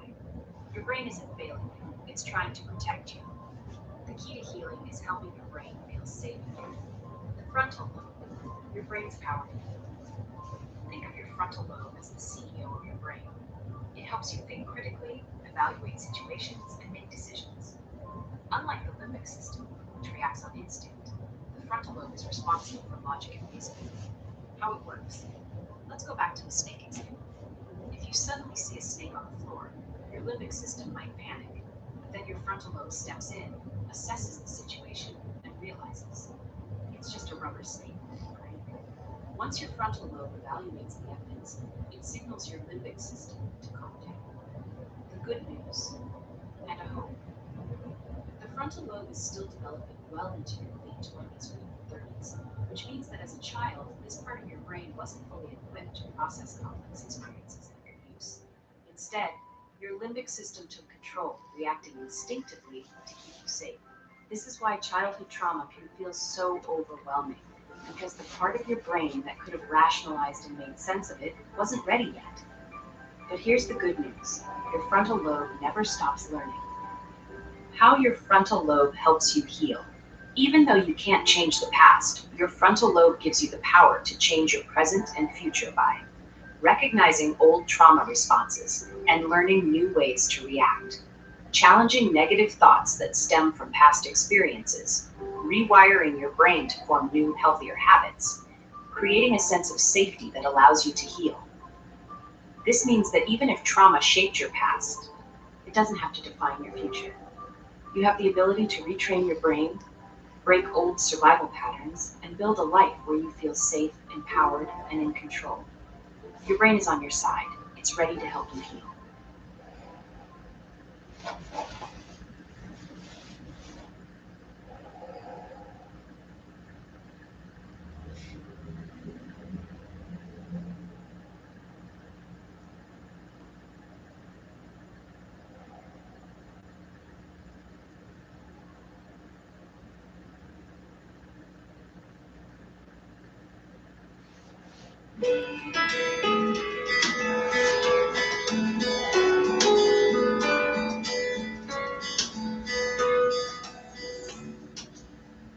What makes it ultimately more complex and more difficult is that often the perpetrator is the parent or is a family member. That's much more common than a stranger. And so the person who is biologically supposed to protect us and to comfort us is the person that's harming us. So that creates a tremendous conflict. And I believe it's critical to work both with the child, of course, but also with the parent. And even if the parent or the family member wasn't the abuser, they feel so much guilt and so much shame. Of course, the child feels so much shame. But one of the things that, again, works very well somatically, we're talking about touch, but a lot of times we don't really touch, but we touch with our presence. We touch with our being. So, in therapy, you can't really, you certainly initially can't really touch somebody who's had that kind of trauma, because the way they'll interpret that is, in the way of the trauma. So you're really just, in a sense, kind of adding to that confusion. But it's critical that they feel enough safety with you, the therapist. They must feel enough safety with you. And most therapists, I think, are fairly good at this. But what's also necessary is that you help the person get tools right from the get-go. Tools that they can use to regulate themselves, to let these energies, the sensations settle. And when they have those tools, they are not as dependent on the therapist, because very often, the person will come to see the therapist, and the therapist will be attentive, will really be present for them, and they'll leave feeling, oh my God, what a relief, somebody is there for me. But then when they are at home or something happens, then they're thrown back in the same chaos, the same despair, and they feel even more despair because they're more dependent on the therapist, right? And it's difficult because when you've had such an experience with people you were dependent on, you certainly don't want to be dependent. But I think it's a key in holding that balance, that of course the person, they are dependent on us to a degree as therapists because we know things they don't know. The way that you're dependent on the doctor. I mean, you hopefully can ask the doctor good questions and ask, well, this procedure versus that procedure, what are the pluses, what are the minuses? But you're relying on somebody who has a body of knowledge that you don't have. But at the same time, the person has this deep wisdom within them. So if the therapist helps them connect to that, then they start feeling more empowered and they're able to work more effectively. At least that's my experience with the therapist, because they can practice these things at home. They can gain their own strength, their own capacity in partnership with the therapist. So I see it very much as a partnership. Somebody told me that therapist, that the root meaning of therapist is fellow traveler on the road.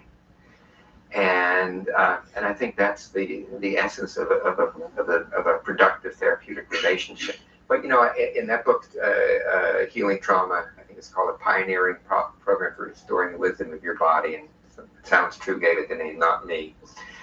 And I try to really, again, explain, give them education about what's happening, why they might be feeling this way, the very nature of trauma, with both the text of the book and the CD to help guide them so they could start to experience some of these things. Again, many people got help, I'm sure, who weren't seeing therapists. But when you have severe early trauma, there's no getting around it. You need to have a competent therapist to work with.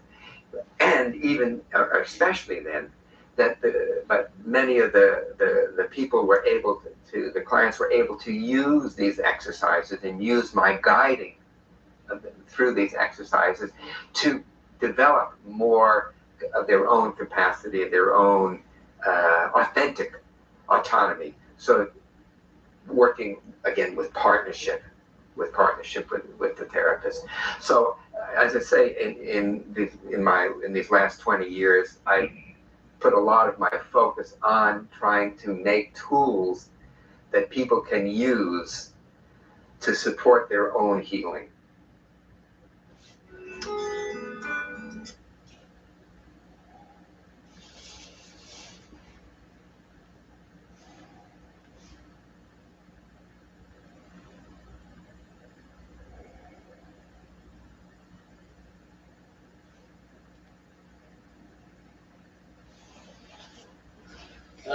The title of my talk was not up there because I have no PowerPoints. The title of my talk is that sort of half right. I'm going to talk about long-term effects of sexual abuse as I see it, and also I'm going to talk about my experience of dealing with my old football club when it comes to the issue of trying to make some sort of difference in this area. So let me give you a bit of background on myself. I think that's quite important. So I'm 62 years old. That will be important in terms of disclosure, etc., about when I disclose. When I was young, I played football. Football was my favourite sport. I loved football. From the age of 11, I was what's termed as scouted by Chelsea. So essentially I played for Chelsea, was with Chelsea for about 8 years of my life. Now, if you Google me, you won't find me, not with regard to my Chelsea stuff.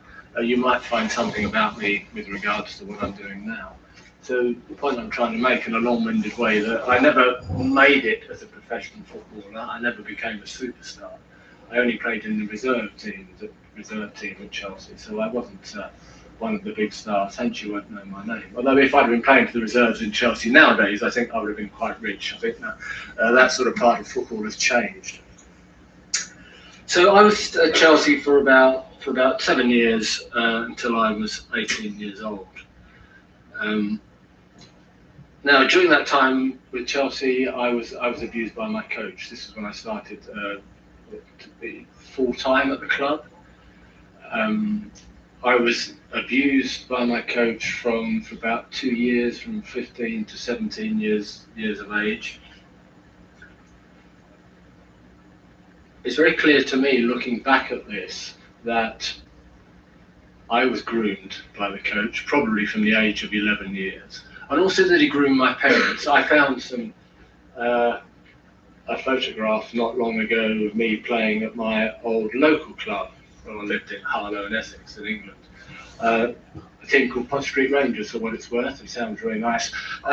And there I was at the front of the crowd. Here was my abuser, Eddie Heath, my to-be abuser, Eddie Heath, presenting me with a trophy, and my parents were in the background.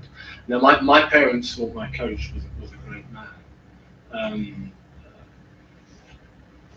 He was groomed by them. And my parents are both dead now.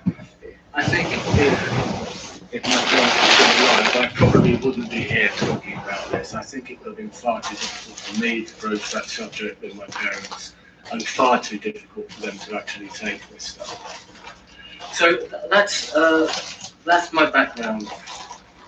I'm here because in 2016, the end of 2016, November 6th, whatever the date it was in November, some footballers in the UK, in England, disclosed that they'd been abused by their coaches, particularly a guy called Andy Woodward.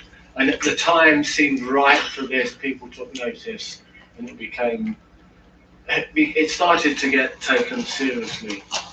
So round about this time, having thought long and hard about this, I decided that I was going to disclose. Now, it wasn't an easy decision to disclose. There are not things I'll disclose just like that.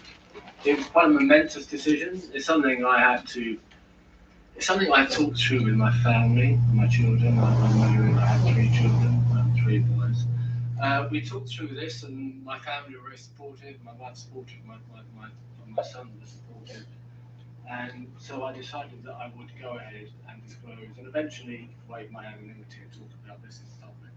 Now, this was done on a sort of a proviso, if you like, that if I did disclose, I wouldn't just disclose and leave it at that. I decided that when I disclosed, I would try to affect some change. I would try to work with relevant authorities, football clubs or whatever, in order to try to make sure what happened to me was less likely to happen in the future. So that's what I've been doing since November 2016. I just want to make a point about this. I'm going to talk about my wife for a moment. This was very, very difficult for my wife. She was in a position where she found herself having been with men for 30 years and had this very dark secret. Very, very difficult decision to make. I suppose I'm saying that in order to give you some flavour of how difficult it is to do this. So what I'm going to do today then is talk to you about my last 2.5 years, I suppose it is. What's it been like? What's happened? You tried to affect change, comment. What kind of things have happened? In order to do that, I'm going to talk about, I suppose, 2 main things. I'm going to talk about how it was with my old club, with Chelsea Football Club. In other words, this is going to be quite football centric, quite male centric, which is where I am, is what I know. It's it's the milieu in which I disclosed in. So I talk a bit about Chelsea and how they were, and try to draw some conclusions about how football clubs and organisations react to discovering that abuse has happened either at their club or in their organisation or in their sports. And I think I can draw some lessons from that. And secondly, I want to talk about something very close to my heart, which is the title that we got, which is the long-term effects of sexual abuse and unreasonable child sexual abuse in the workplace. And then to draw out a bit more about how this relates to elite sport as well, because I think it has other implications. Just has different implications if we're talking about elite sport. So I'll be talking about some of the things that Sandra, I'll be touching on the issues that Sandra's talked about supporting when she was covering the field in this issue. Okay, so I think that's where I'm at. I suppose I'm trying to say I'm going to try and be part. So for the last 2.5 years, I've tried to be part of the solution to all this, to make things better. So let me talk then a bit about my dealings with my football club, with Chelsea Football Club. So I think they provide a good case study that helps us learn about how organisations react to disclosures, finding out this kind of stuff is going on at their club. So let me start by telling you something about what happened at the club. Just post my disclosing and therefore disclosing to Chelsea Football Club, it came out in the press that before Andy Woodward and other footballers had disclosed in November 2016, somebody had gone to Chelsea Football Club, a former player, it's not somebody I knew, he's slightly younger than me, to say he was abused by his coach at Chelsea. This happened to be the coach that was my abuser. This footballer's name was Gary Johnson. As I said, I never knew him. And what happened there was that Chelsea, well, this is what Chelsea did. They decided that they would try to, they paid Gary Johnson £50,000 to decide to sign a non-disclosure agreement. In other words, not to talk about this abuse. And this tells us something about reactions to this kind of revelation. I suppose to tell part of the story, I read about this and I was absolutely incensed by this. And I remember phoning the safeguarding officer at Chelsea, a guy called Mark Waters, and telling him this was awful. That Chelsea had decided to pay somebody off when they revealed this important thing. They released this was in their press release. And at the bottom of the press release was a signature of the chairman, the director of the club. And I said, I want to see these guys. I want to talk to them. And lo and behold, that happened very quickly. They sent a car to pick me up, and I was found myself before the directors of the club. And I needed to tell them something about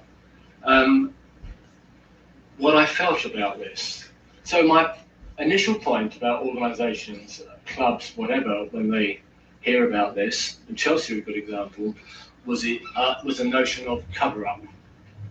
That it seems to me an initial reaction is to try to cover up what happened. Now, I think this is important to try to unpack this. What does this actually mean, to cover up? It seemed to me in the case of Chelsea, and I've seen it in other cases as well, of other organisations and clubs, is that they put their brand image, their image, before what I would call this much more important substantive issue of child sex abuse. So they have a sort of a business notion about this. The brand is more important than the issue. For me, that is taking the moral low ground. It's morally wrong to do that. So that seems to be the first response to this, which is the idea of a cover-up. And secondly, something I've talked about is also this £50,000 paying somebody is a transactional thing. It's another business way of dealing with what seems to me an important issue.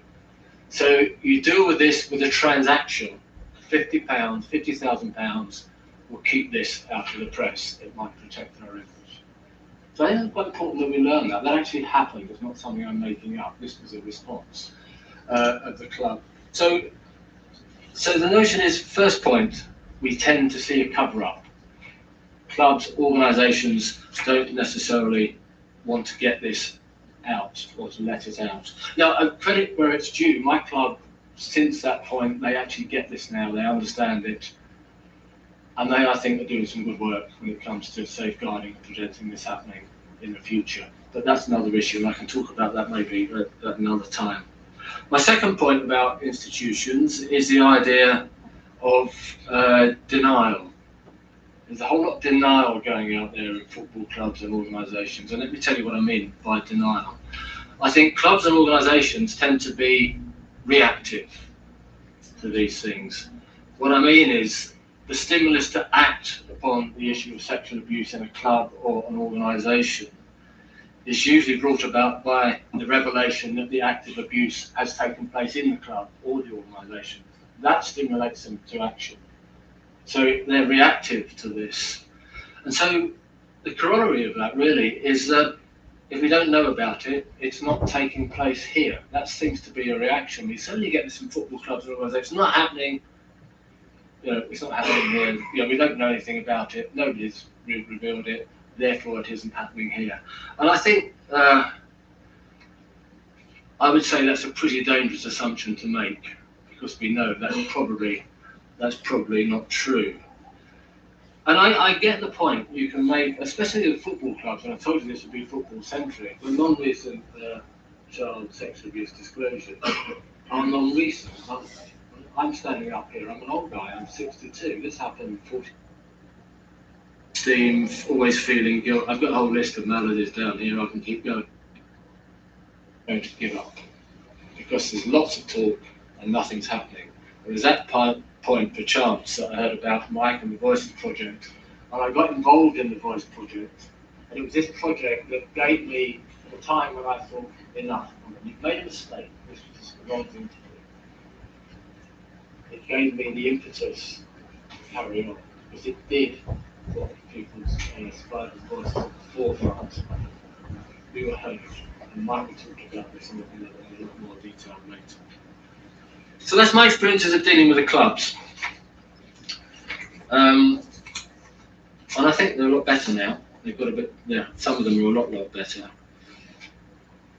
Back to the title of my talk, which was long-term effects of sexual abuse.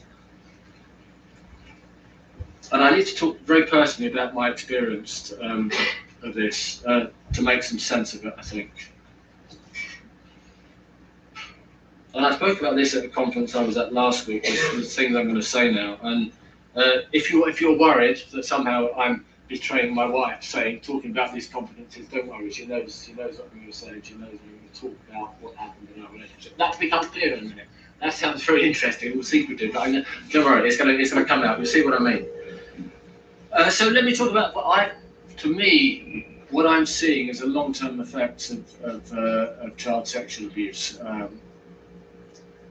The legacy, if you like. And again, Sandra touched on this, and I think it's very important that she did.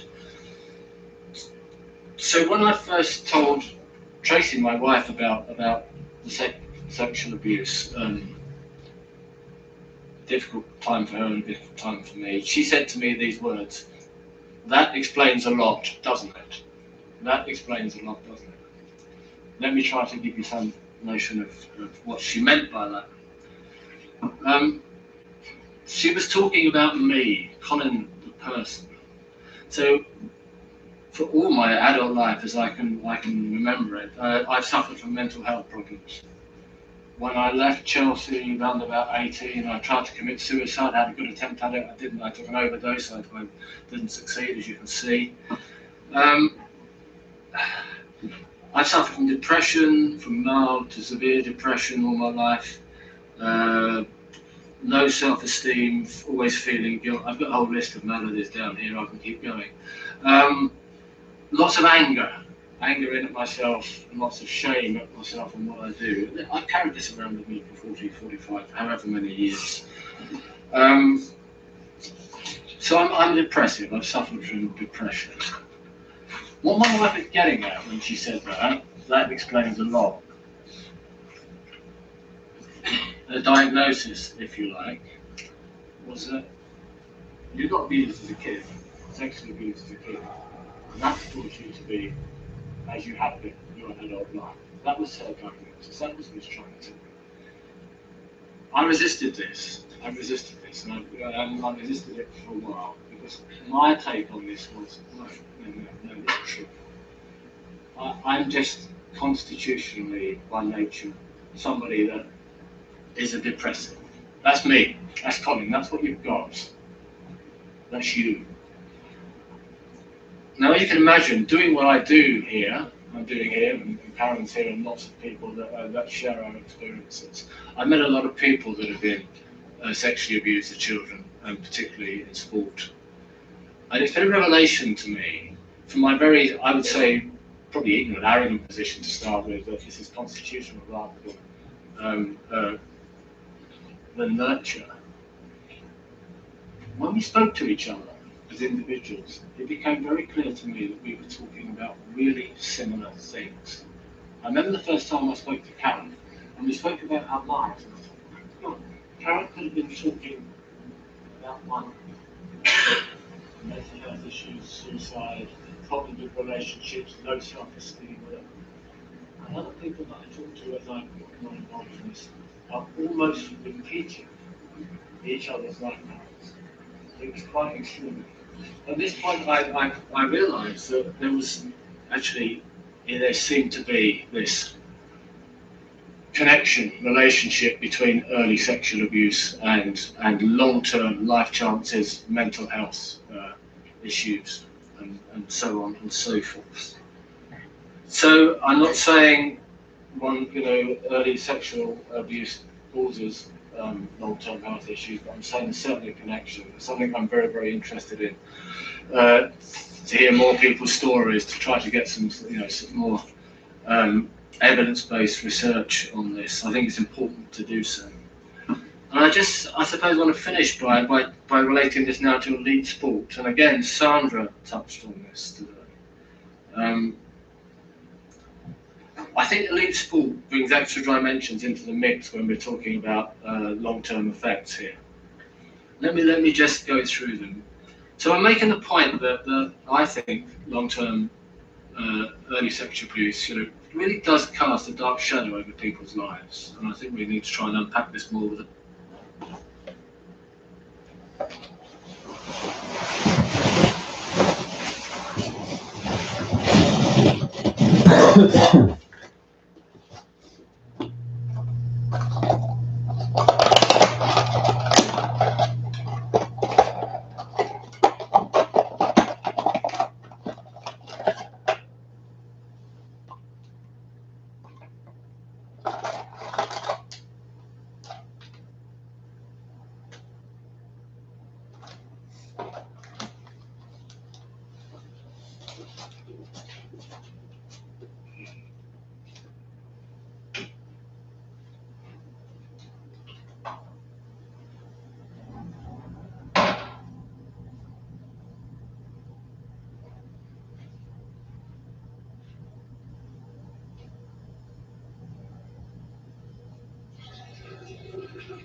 Elite sport.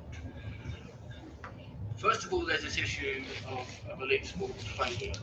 Now, these are the 2%, 98% figures. Most people fail when it comes to elite sports. The 2% make it. A lot of people don't make it when they finish this dream that they had to be a top footballer, or top athlete, whatever. Most people don't make it.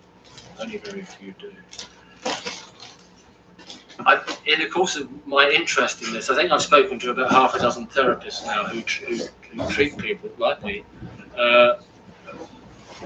who have been in sport and have suffered abuse now out of sport. And one of the things they talk about to a person is this issue of transition. The transition from elite sport out of elite sport. And if you factor in early sexual abuse and that as well, they say it's absolutely toxic. It's something that we don't do very well. We don't transition potential elite sport people out of the sport very well. It's a real issue, and as we were hearing earlier, we're not very good at helping athletes do transitions. We're not very good at doing it. We have to admit that, and I think we have to do more in terms of long-term welfare of athletes, particularly elite athletes. One more thing. How am I doing for time? Oh, perfect. I got 5 minutes. I think the other thing, and this is very male-centered and very football-centered because it's my experience. When we've looked at when we had these recent football disclosures in England, in the UK, Leonard you mentioned, and these have been mentioned by men that I know that disclosed at that time and that I've spent time with. And what seems to be quite, well, it's sort of loud and clear, I would say, to use that overused term. That one of the reasons for men not disclosing, bear in mind, I disclosed, 46, a long time after the abuse. It's one hell of a long time. I'm not exactly an outlier, but I'm at the back end of that. But a lot of the men that disclose in football, the reason for not disclosing up to that point was this consideration about how it would reflect upon them as a man.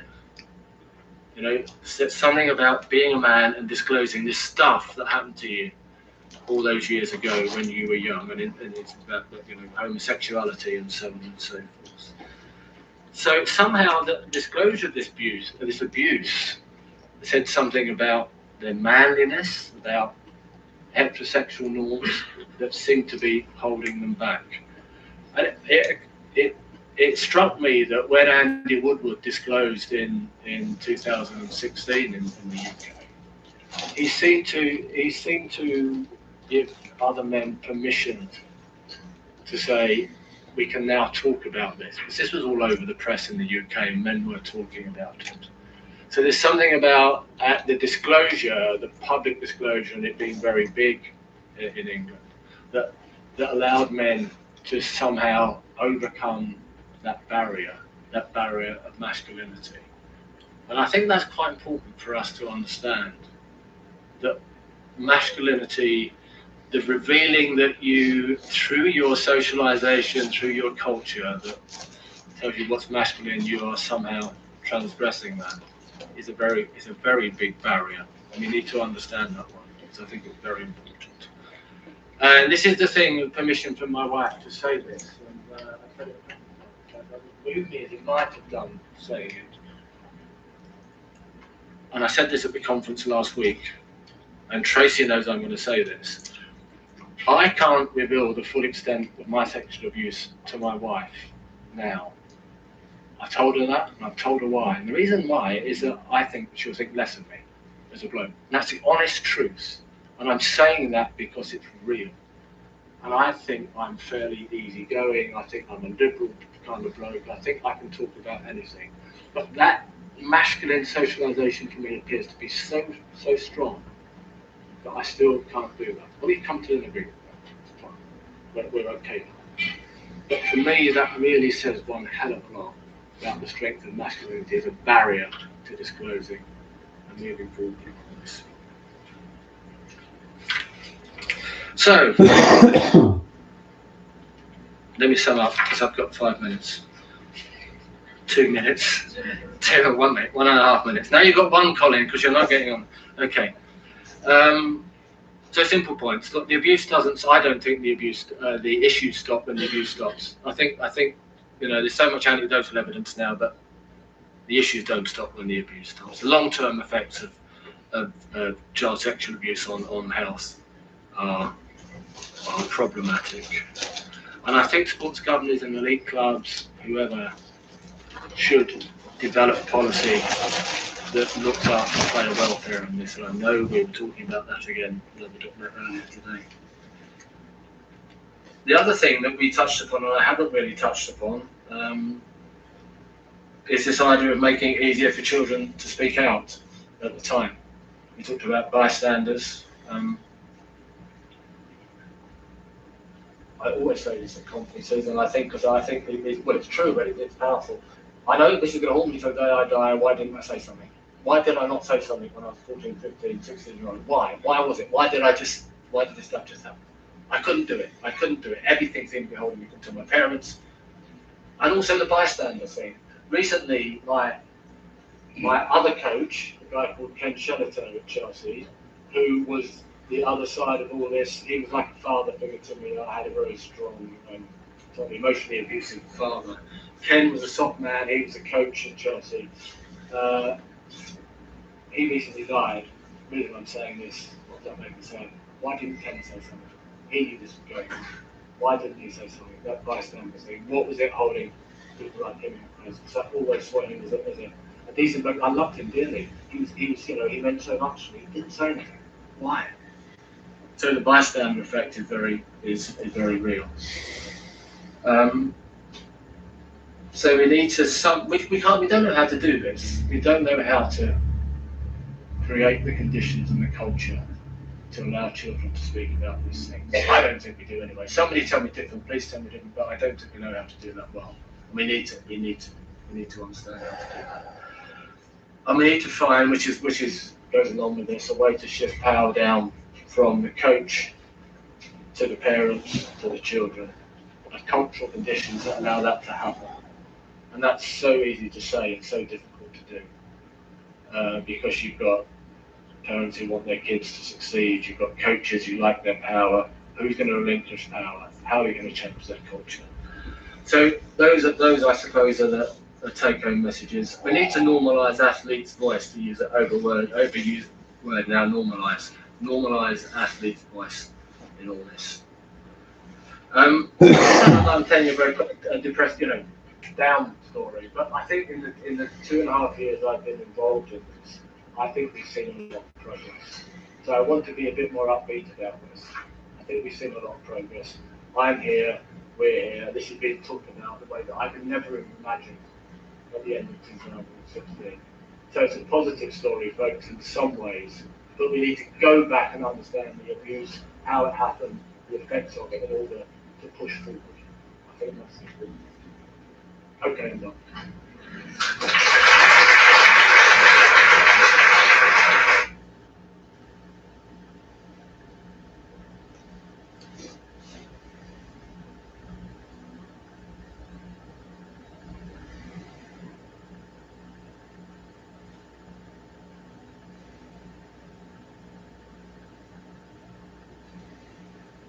Anyway, we're going to talk about child maltreatment and brain consequences and then the clinical relevance of this. We can talk about all sorts of scientific stuff, but what does it mean for practice? How does it affect us as clinicians? Where do we put this into play? So, again, we think about, we know that child abuse happens. We know that abuse to a lot of people happens, a lot of different formats, but why is it that we see consequences from this?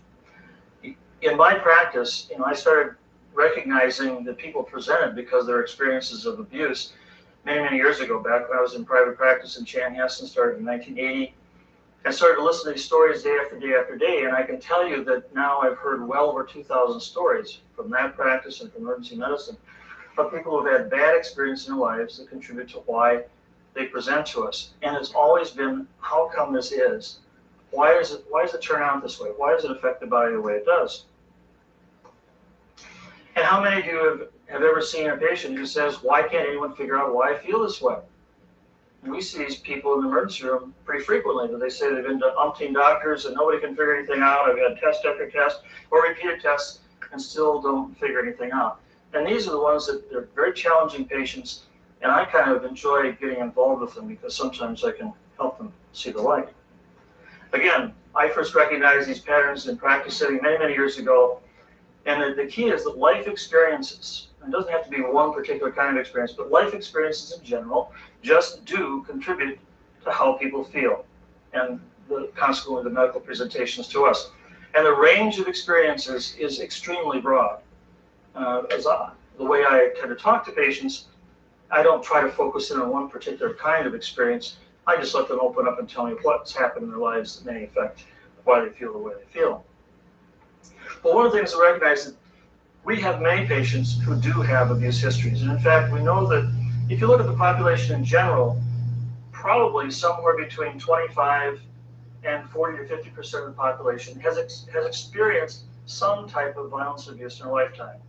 Now, it may be minor, it may be real severe, it may be over a long period of time, it may be a single event, but a significant number of the population really has experienced bad things in life. And we know that that contributes to the increased frequency that people present to us. So we see a lot of patients who do have abuse histories. We also know that many of our patients are frustrating to us. They're difficult to diagnose. We're trying to figure, we say, this just doesn't fit something that's in the book. We can't quite know what's going on here. Let's try this, try this. They're difficult to treat. We give them one drug, or we give them another drug, or we send them off for physical therapy, whatever we do. And they keep coming back and they say, I'm not any better, I'm not any better, and I'm not any better. They're frustrating to treat. And they're very difficult to convince to change. We know that there are lifestyle, behavioral sorts of things that people engage in that we think, gee, if they would just change this, they'd feel better.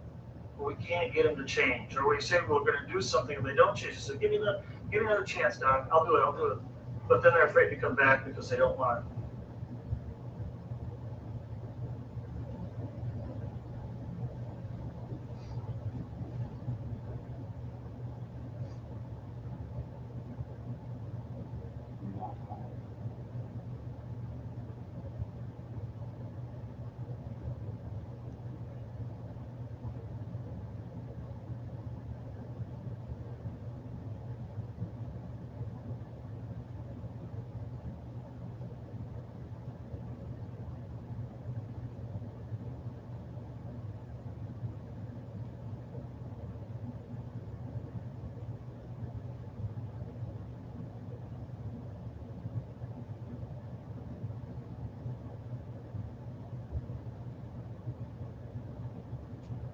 Here today because you're interested in answering the question of why can EMDR therapy be used in treatment of childhood sexual abuse.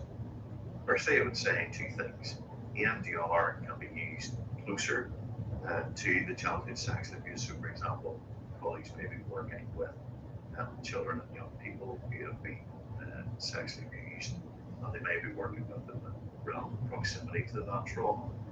However, I'm going to focus on working with adults because as a general adult psychiatrist, I'm seeing adult patients who have come through childhood sex abuse experiences. The first thing is that we can see two broad categories. The first category is a group of individuals who have had normal, healthy attachments, who grew up in a loving family, they don't have any other trauma burden, essentially, and effectively they've had a normal upbringing and normal life. So these individuals will often have a lot of resources, may be very resilient individuals, but the childhood sex abuse is then intruded into their life, and that trauma can be enough to cause problems in the future for them.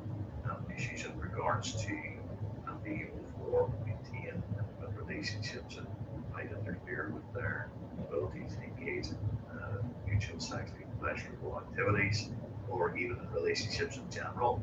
So those sorts of things, or for example, nightmares could be the thing that brings that adult into that kind of. So for those individuals, EMDR is very commonly applied. What we would be looking at would generally be taking a case history, a story of why the person is here now and what goals they want from the therapy that they want to engage in. We would try and take the story of how that has evolved to, when they start noticing problems and brought them here today, what is it that is causing dysregulation.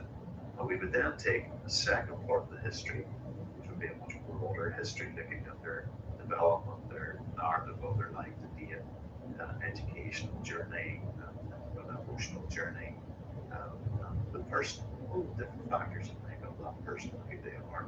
And then lastly, we would do an MOT, looking at emotionally and psychologically how are they today as an average of the past 2 weeks.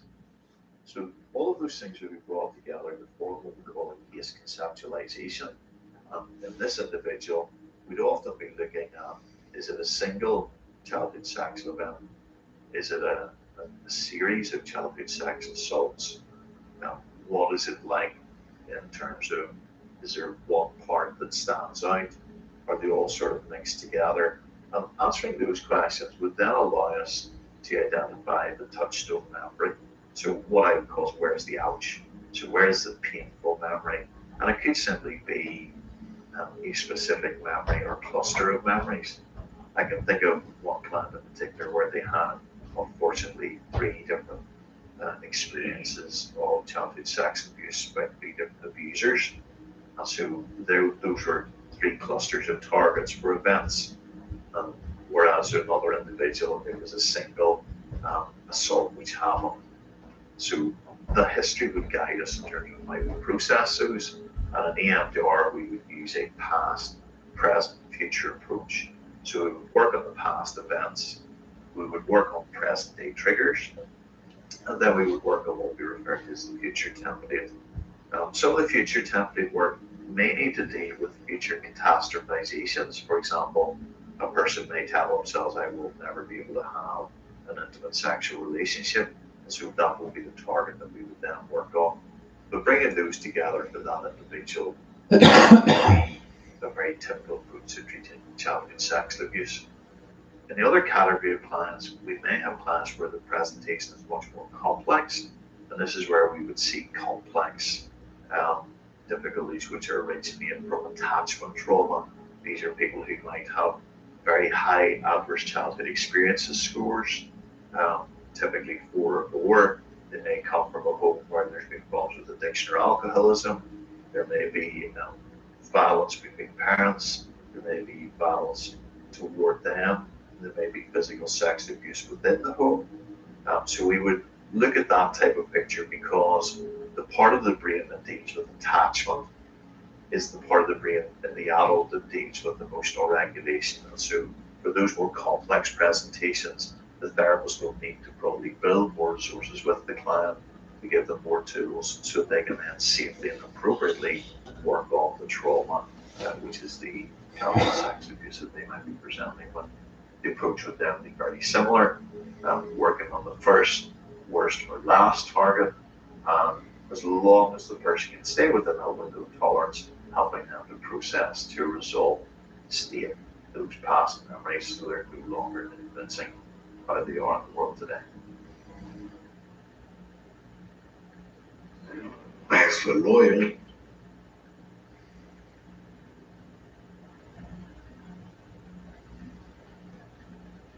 most people think a healed empath becomes softer, kinder, more open to the world. Carl Jung discovered the exact opposite. When an empath heals completely, they don't become a saint. They become a fortress. Jung called this shadow integration, and it terrified him because he realized something dangerous.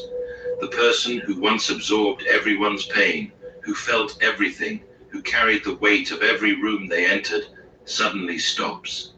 They stop absorbing, they stop carrying, they stop bending. And when that happens, Jung discovered, they become the most psychologically powerful people on earth. What happens when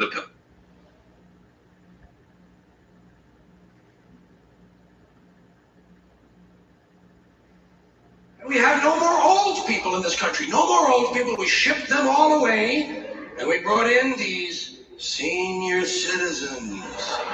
Isn't that a typically American 20th century phrase? Bloodless, lifeless, no pulse in one of them. A senior citizen.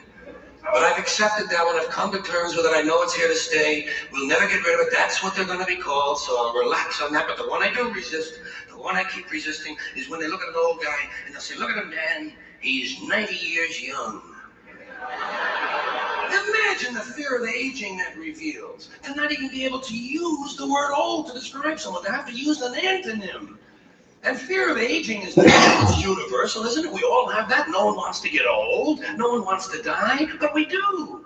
So we bullshit ourselves. I started bullshitting myself when I got to my 40s. As soon as I was in my 40s, I'd look in the mirror and I'd say, well, I guess I'm getting older.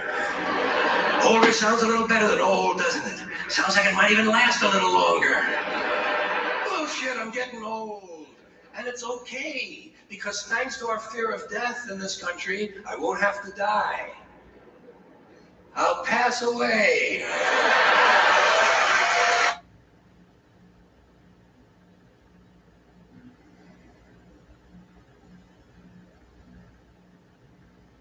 A disaster is going to probably practice what we call the four horsemen of the apocalypse: criticism, contempt, defensiveness, and stonewalling. Contempt, that's the sulfuric acid for a relationship. It destroys relationships. The partner who's being contemptuous considers themselves superior to the other. And so there's a little snide scorn or disgust. That physical expression, the left going up and an eye roll, that is contemptuous. If somebody's calling you bad names, you know, bitch, slut, all those, whatever they are, that's all contempt. Sarcasm, mockery, extremely painful. It's like a little character assassination. What do the masters do that is different than that? They're much more able to be more compassionate towards one another and to more easily make compromises because there's that compassion. A disaster is gonna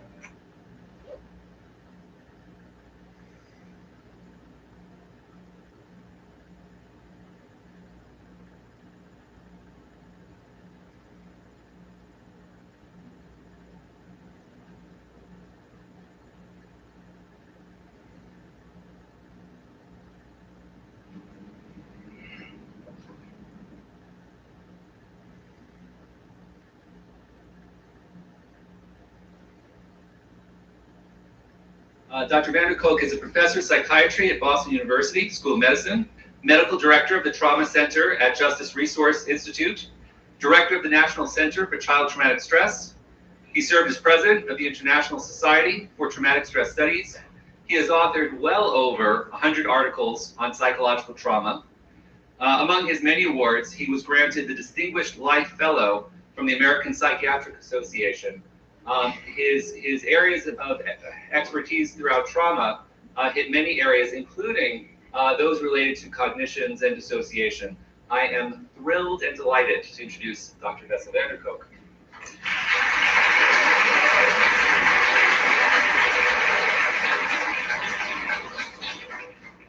And I, in turn, am thrilled and delighted to be here. I was actually surprised to be invited because my work on borderline personality disorder per se is about 20 years old. But then listening to this morning's presentation, I thought maybe it's not quite outdated. So my field is trauma.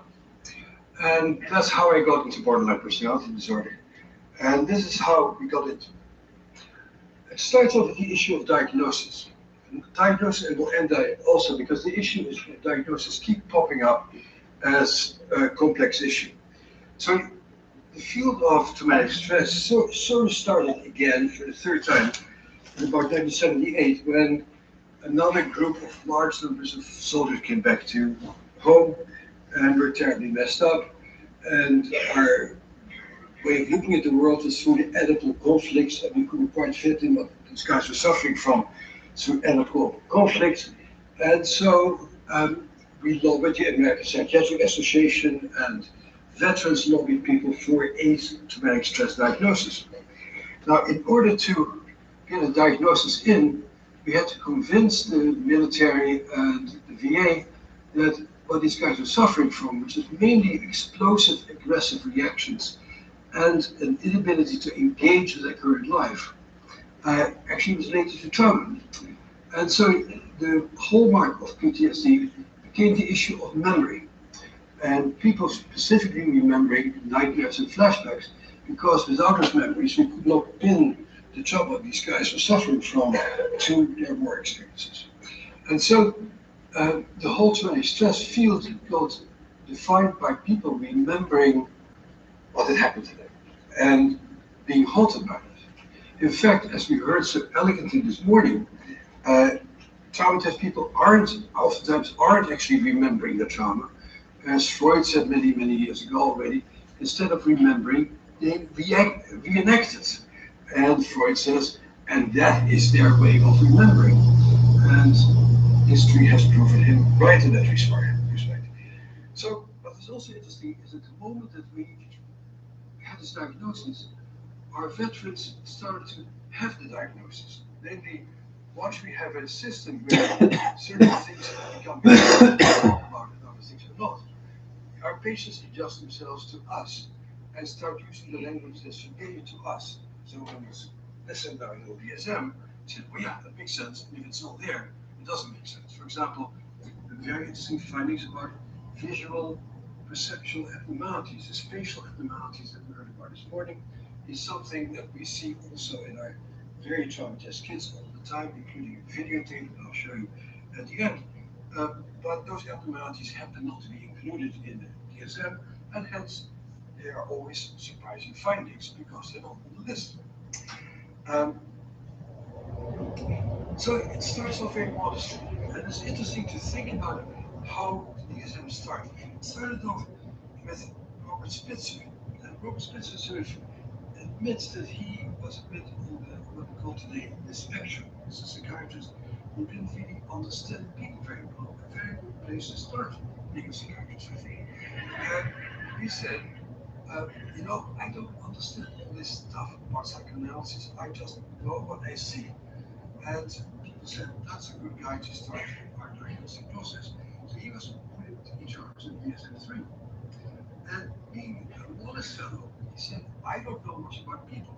So please tell me about what you find. So shortly after the diagnosis of PTSD was created, a number of us went to talk to hospitals and said, oh, you know, we created this diagnosis for veterans and for long-term trauma. But what we're discovering is that in our clinical world, we see a lot of very, very traumatized people all the time. Are more victims of childhood abuse, molestation, domestic violence, and they don't quite fit the diagnosis of PTSD as we have currently constructed. He said, oh, is that so? You guys really are not stupid, so since your conditions you see this, I would pay attention to that. They're very different from how our current diagnostic procedures go. And so the DSM-3 comes out, and at that time, the psychiatrists are very modest. And there's a paragraph in the DSM-3 that says, this is just a compilation of symptoms. This is just something that was created so we can talk to each other when we do treatment outcome studies, but it's too inaccurate to ever be used for forensic or insurance purposes. And somehow that little paragraph was left out in DSM-4 and certainly will be left out in DSM-5. So what our diagnoses are the conventions that help us to sort of more or less categorize what our patients suffer from. And that is subject to culture and evolving knowledge, as you probably have heard about, and NIMH has just ditched the DSM-5. We'll get back into that. And so much of my work after working with Vietnam veterans started with patients like this, who would do the family portraits of one of my patients who was in a group with me as a young faculty member. And this happened to be a patient who turned out not to remember whether she was sexually abused herself or not. But again, it's somebody who draw a picture of what happened to her, but not tell the story, even though she was living it all the time. And so when the issue of trauma came up in our ordinary psychiatric patients, we went to the textbooks. And this was a textbook from which I learned, which I sat for the MA in order to take my board examination in psychiatry. And it's a very comforting textbook that says incest is very rare. It happens in 1 out of 1.1 billion women. And I thought that's interesting because that means at that time about 200 million women, people say things, 100 million women, 110 women, incest victims. How come 47 of these 110 women have ended up in my little office at my residency paying program? And not only does it never happen, but it is also very benign. So I'll read it. There's no agreement about the role of father-daughter incest as a source of serious subsequent psychopathology. The father-daughter liaison satisfies instinctual drives in the setting where mutual alliance with the omnipotent adult condones the transgression. The act offers an opportunity to test in reality an infantile fantasies whose consequences are found to be gratifying and pleasurable. Such incestuous activity diminishes the chance of psychosis and allows for a better adjustment to the external world. The vast majority of them were none the worse for the experience. So that's what the textbooks read. And one of my very first patients after I finished my residency was a very old guy, former head of internal medicine at Mass General.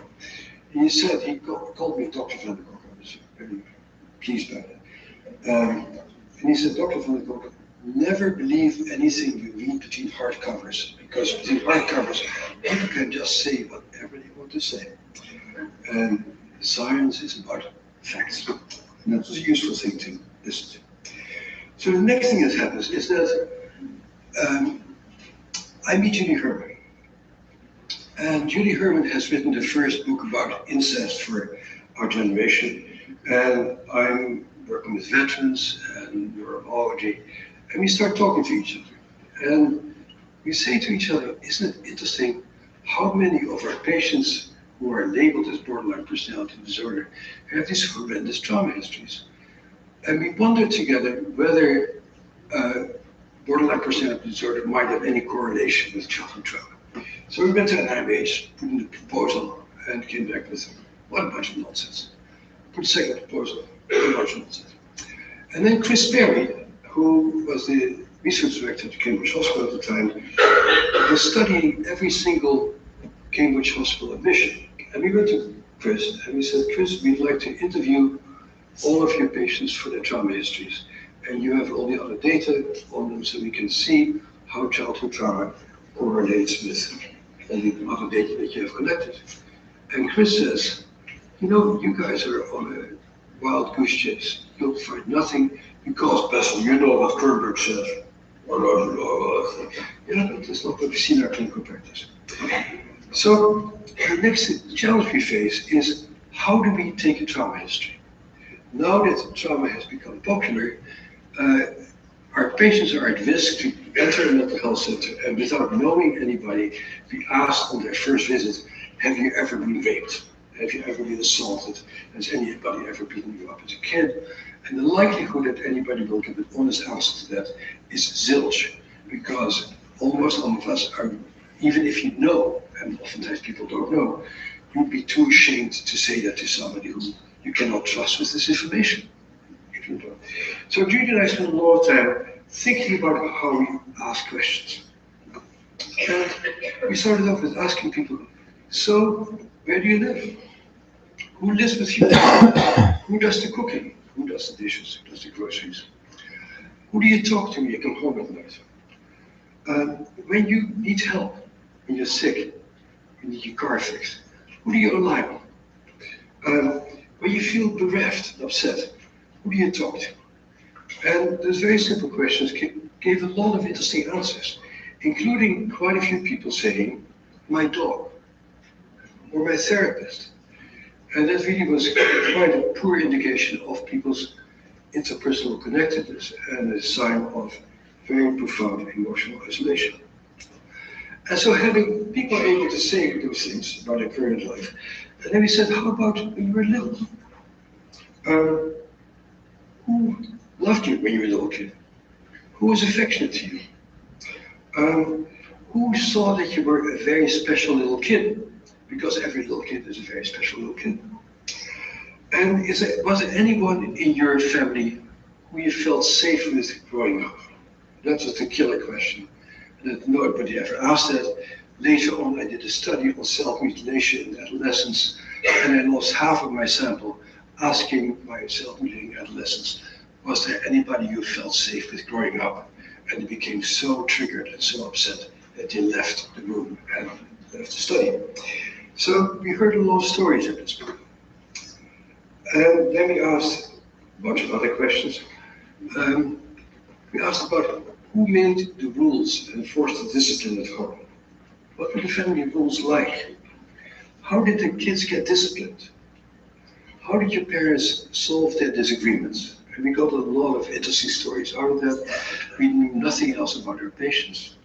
And then Julie and I would sit together and we would rank our forms, and there's ranking forms, put it into the Harvard mainstream computer, give it to Chris Perry, and one day Chris Perry called us up on a Sunday morning and said, I got access to the gigantic Harvard mainstream computer. I got a minute and a half to analyze my data, and on top of the data analysis was that particular cartoon. Matthew's been getting another one of those habla español sounds, and but basically our research shows that you really cannot understand the majority of people who are diagnosed with borderline personality disorder unless you understand the terror that they're coping with. And the terror has shown up in our interviews. Not all of them. So what did we find in our study is that 87% of our patients with borderline personality disorder had histories of very severe childhood abuse and neglect. It started prior to age 7. That's important because our brains are get formed in a use-dependent way. And if you learn to grow up with terror and fear and distrust, that organizes your brain. The other personality disorders were not predicted by early childhood trauma. But there is that 13% who does not have childhood trauma.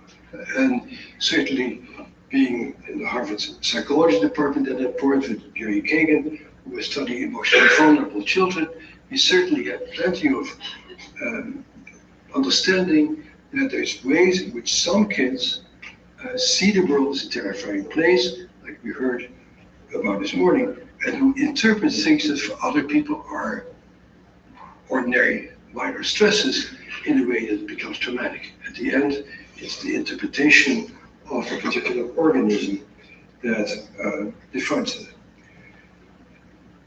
So aside from the issue of diagnosis, but I particularly was also interested in is this phenomenon that Dr. Sawyer was talking about this morning, and what both people talked about this morning, and that's the issue of self-mutilation, self-harm. And I've always been fascinated by self-harm. That when most of us have a tough day in the office, we go and play a game of tennis, or we have a stiff gin and tonic, and most of us don't get comfort out of taking a razor blade and carving ourselves up. And so I've done quite a lot of studies, which I won't go into many details about, is what changes in the brain that makes doing terrible things to yourself a gratifying and comforting thing. And as luck would have it, we had data on all these things on our Cambridge Hospital population, which is a very typical population, probably very similar to what you see here at Yale. And so we looked at what predicted repeated suicide attempts, and what predicted repeated cutting and anorexia. And we found that childhood sexual abuse was a major predictor of these repeated suicide attempts, as was to a lesser degree childhood physical abuse, self-cutting, childhood sexual abuse, anorexia less so, binging really not in a significant way. And so childhood terror is a great predictor of all of these self-hurting behaviors. And then the question became, so what good does treatment do? And having prospective data on these patients, we followed them up for 3 years.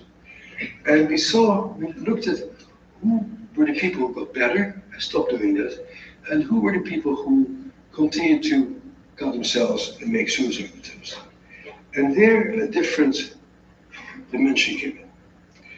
And what came out at that point was childhood separations and childhood neglect as being the big predictors of continued self-destructive behaviors.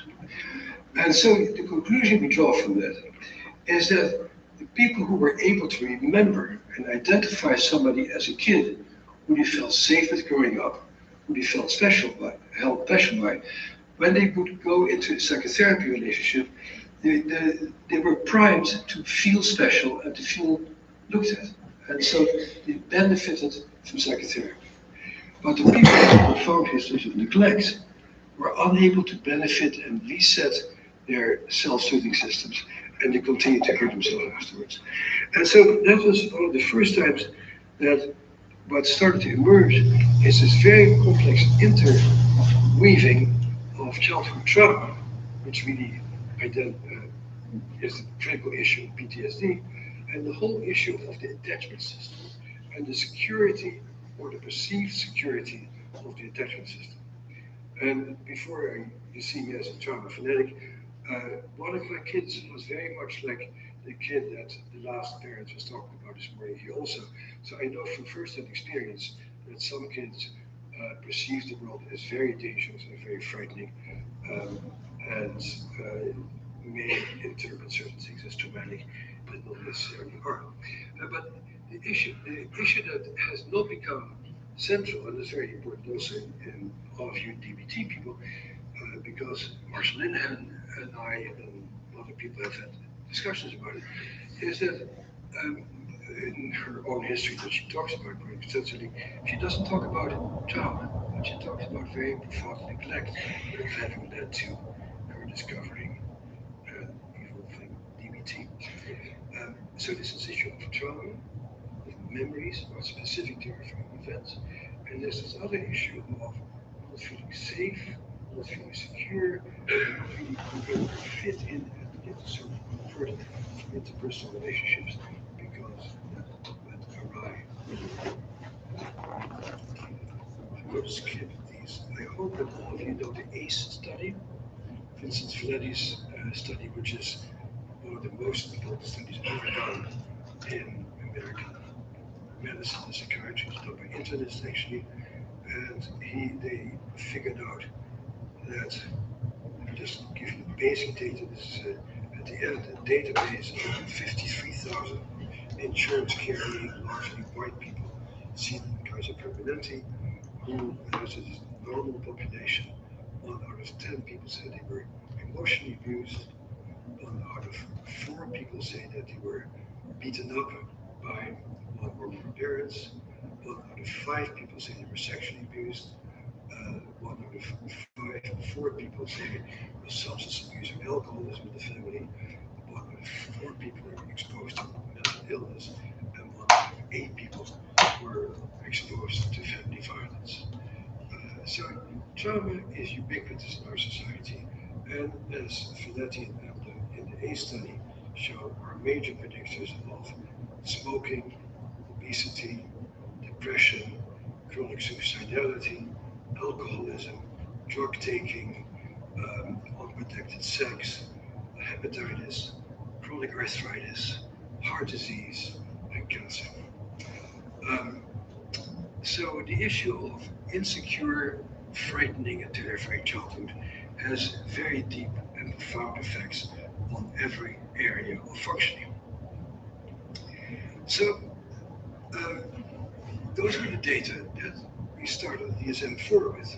And so we went to the APA, this time not with PTSD, but with the issue of, so what happens to people who have been chronically exposed to terrible events? And we got a small grant from the DSM, from the APA, for the field trial from DSM-4. And we had 3 samples, 5 sites around the country, and we had a sample of people who had early onset abuse from their parents, late onset domestic violence, and a group of people who were exposed to a recent disaster. These are the people who usually get studied in PTSD studies. But these are the people who we actually see largely in our clinics. These are people who have a very different syndrome picture. And their main problems are affect dysregulation, chronic anger, chronic self-destructive behavior, chronic suicidality, inability to modulate sexual involvement, amnesias, dissociation, feeling permanently damaged, feeling deeply ashamed of yourself, feeling alienated and nobody can understand me, all the stuff that we heard about this morning. And those things, by and large, do not occur in your regular PTSD sample, and they occur in the intermediate level in your people who currently are in domestic violence situations. The other important thing that we won't go into now is the whole issue of somatization and how the body keeps a score. This is a somatic experience. You become a terrified organism, and your immune system changes, your stress hormone system changes, and your perception of your body changes. I don't have time to go into all of the details right now, but you'll see something at the very end. And then a colleague of mine, Marilyn Floetry, did a very interesting study. She took a group of sexually abused adolescent girls and looked at their PTSD symptoms, and they looked at the complex PTSD symptoms, the affect dysregulation, anger, somatization, and interpersonal trouble group. And then she did child attachment interviews, very main interviews that I hope all of you have been trained in, because they're very, very helpful interviews to see what people's experience was of their childhood. And what Marilyn finds is that pure PTSD symptoms are a function of specific traumatic incidents. But the other symptoms that we identify in this population, affect dysregulation, mood regulation, anger expression, chronic suicidality, self-injury, disturbance in relationship to self and others, is a function of disturbed attachment relationships. But in our field, we have done quite a bit to help people with their traumatic memories. People do prolonged exposure, EMDR, various CBT treatments, but we really are not very good in dealing with attachment difficulties. There's very little treatment has been involved in it, and certainly our programs that involve theater programs for kids, and yoga programs for kids, and martial arts programs for kids to get them interpersonally attuned are not sort of standard psychiatric treatments, even though we do research on it and we publish it on it from time to time. So the next thing study that Marilyn did that's also important is this one.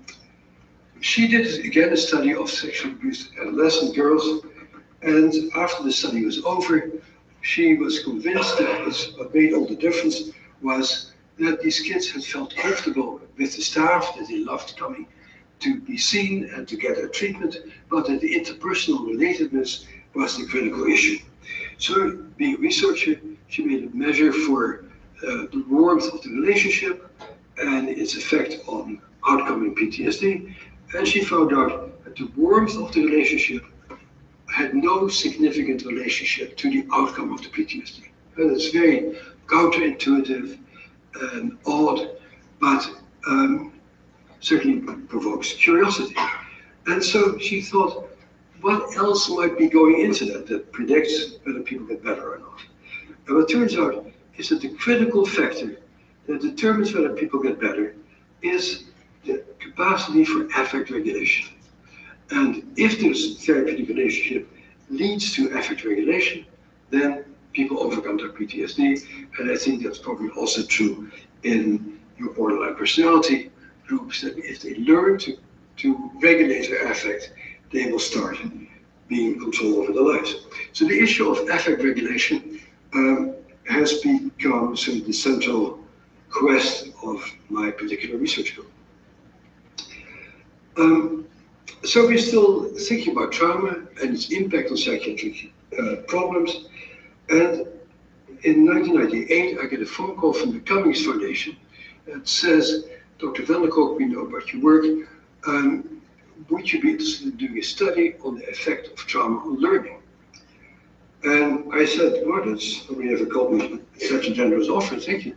But, you know, there is a lot of work that's done already on the effect of trauma on learning. And, you know, the problem is not that we don't know that, although certainly can know more. The problem is with the issue of dissemination, that somehow the whole issue of childhood trauma is not on the map. An example of that in reality, for example, right now, is that, of course, tens of thousands, hundreds of thousands of veterans are coming back. They are terribly traumatized, and there's a lot of research and treatment for returning veterans. Not enough, people always say, but possibly not enough. But what was said is that the funding that now goes to the veterans came out of the funding for child trauma programs. That's sort of the last area of priority. And given the data, there's probably about 30 times as many traumatized kids in our society than there are traumatized soldiers coming back from Iraq and Afghanistan. So that's the big forgotten population. And so the Cummings Foundation are talking about it, that this is the population that nobody talks about, and that's the population that clogs up our prisons, our mental health systems, and all these school failures. So we talk about how can we actually create something, some entity to bring this issue to the fore. And we decided to have a meeting, a 3-day workshop. And some of the people who attend are here from the Yale Child Trauma Study Center, people from Ted Kennedy's office, Harkin's office at the Senate, Donna Shinela from the Healthy Human Services, the Justice Department. And we meet for 3 days with a whole bunch of people talking about the issue of childhood trauma and its effect on society and how we can address that. And what comes out of it is a proposal to create a national center for child traumatic stress studies. So to create a discipline of studying childhood trauma. And Congress funds that to the tune of $40 million. And now we have about 80 sites around the country where we're collecting data about traumatized kids. Yale is one of them, over here, plugged up somewhere, we are one of them. So they're all over the place. And we're all talking to each other and collecting data and developing treatment programs. And as we do that, the treatment that sort of emerges is a treatment that is CBT, which you'll hear about in a little while, which is a terrific treatment for simple trauma, for one-time trauma. But we think that is not the kids we see. The kids who we see in the network are very complex kids. So we do a survey of 40,000 kids in the network and see what these kids look like. And it turns out that even though these kids right now are adolescents, when we take their histories, they have had multiple traumas over their lifetime, starting around age 5 on the average. So they only come to our attention as adolescents, and that 82% of these kids have multiple traumatic exposures, and also that the majority of them do not meet criteria for PTSD. So then we start looking at what do these kids look like and what do they get exposed to. And here what we find is that these traumatized kids who are being seen all around the country, the majority of the problems are not in terms of specific traumas, but in the attachment relationship. And so childhood emotional abuse is the most common trauma, the loss of a primary caregiver, having an impaired caregiver, and being exposed to domestic violence. What's interesting is that in the field trials for the current DSM-5, there were also questions about domestic issues and childhood trauma. The questions were two. One was, can we assume that life was pretty good growing up? That's all. The other one was anybody in your family a drug addict or an alcoholic? Those are all the questions that are being asked about one's early environment. Clearly, our field would like to ignore social realities and study genes and study core biological functions, because for us to actually find out how the environment shapes the brain would get us into very difficult situations. So those are things that are easier to ignore. That's why I love this conference so much, that we got to hear from at least two people who actually talk about what it is really like. So that's a childhood sexual abuse comes somewhere down the line. And neglect comes back, and childhood physical abuse. And I say it's about living in an environment that is dangerous. And so what are the consequences of that? Big thing that comes up, affect dysregulation. Being too angry, too upset, too nervous, too anxious, not being able to engage. Second thing is an inability to concentrate and to pay attention. Now, we talked this morning about the danger of diagnosis and misdiagnosing. And of course, our diagnoses are very flawed instruments, but if you take a very abused and frightened kid and you call this kid bipolar, you'll give this kid most likely risperidone or Seroquel. Last year, $18.1 billion profit to the drug industry. Well, profit, actually pays some money for drugs. And of course, the downside of that is that all these drugs work on the dopamine system in the brain. The dopamine system in the brain is the reward system of the brain. It's the part of the brain that makes you feel pleasure and engagement. And indeed, you can give antipsychotic drugs to kids and they will behave themselves better, but the likelihood that they will joyfully, enthusiastically engage in anything goes way down, because these drugs really interfere with that. And so having hundreds of thousands of kids on antipsychotic medications and interfere with school performance and engagement with their peers sets up a very bad stage for these kids ever becoming productive members of society. And that's why the issue of correct diagnosis and correct treatment actually is incredibly important, because all these things are not only translated into individual suffering, but gigantic public health issues that the society at large pays for in terms of unproductive and out of control people. And so what comes up in our survey of all of these traumatized kids is not the issue of memory, but the issue of attention, concentration, and affect regulation. And so as the DSM-5 rolls along, we get together with a group of us. This is the list. Some of them serious clinicians and researchers. And we proposed to the American Psychiatric Association a new diagnosis called developmental traumatism. And shortly after we formulated that, I gave a talk at Washington, D.C. to the National Association of State Mental Health Program Directors. And they love our proposal. And they write a letter to the APA saying, And you should listen to us because we present every single state and territory in the United States. Our budget is $29.5 billion that we don't know how to spend fast enough. And we're treating 6.1 million people every year. And so please listen to us because this issue of developmental trauma is totally ignored, and we urge the APA to make this their priority issue. And after I get the support letter, I think, great, work is done. I can go back to developing instant treatments and stuff like that. Didn't quite work out that way. So this is what we said. The goal of introducing diagnosis of developmental trauma disorder is to capture the reality of the clinical presentations of children and adolescents exposed to chronic interpersonal trauma, and thereby guide clinicians to develop and utilize effective interventions, and for researchers to study the neurobiology and transmission of chronic interpersonal violence.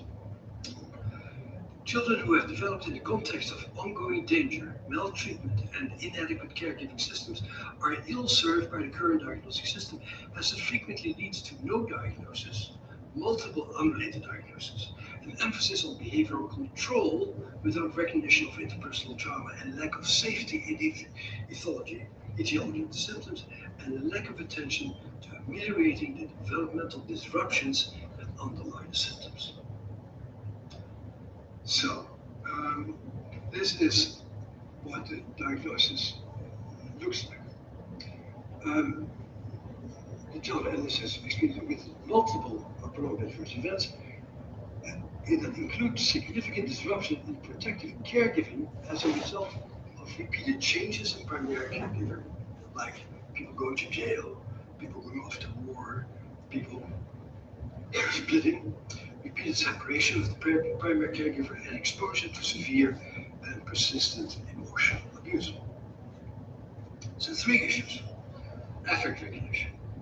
The inability to tolerate, recover from extreme affect states, fear, anger, or shame, including prolonged and severe temper tantrums or immobilization. Disturbance in regulation of bodily functions, persistent disturbance of sleeping, eating, and elimination, overreactivity or underreactivity to touch and sound, disorganization during routine transitions, diminished awareness or dissociation of sensations, emotions, and bodily states. And that's what we see. Attentional and behavioral dysregulation, a preoccupation with threat or ignoring threats, an impaired capacity for self-protection, maladaptive attempts at self-soothing, habitual, intentional, or automatic reactive self-harm, and an inability to initiate or sustain goal-directed behavior. Effects on the self. The word self is not really popular in diagnostic circles, but self is, of course, at the end what it's all about. So it's an intense preoccupation with safety of your caregivers, of yourself, not being able to tolerate being with people, intense negative sense of oneself, including self-loathing, helplessness, worthlessness, ineffectiveness, and defectiveness, extreme and persistent distrust, reactive physical or verbal aggression, inappropriately attempts to get intimate contact with people, in an impaired capacity to regulate empathic arousal. And so this is what we collect on the basis of these 20,000 kids who we study directly by the And so we make this proposal to the APA, and then the response comes back as follows. The consensus was there was just too little evidence at this point to include DTD in the DSM-5. There have not been any published accounts about children with this disorder. No, because the disorder is not in the textbook. There have been no predictive validities to test. And there have been no studies or differential response to treatments. In short, a number of reviewers felt that your proposal read more like a concept paper rather than as a scientific new syndrome. That is not good. So here, the notion that childhood adverse experiences lead to substantive developmental disruption is more clinical intuition than a research-based fact. We submitted research data on 200,000 children from around the world to substantiate our diagnosis.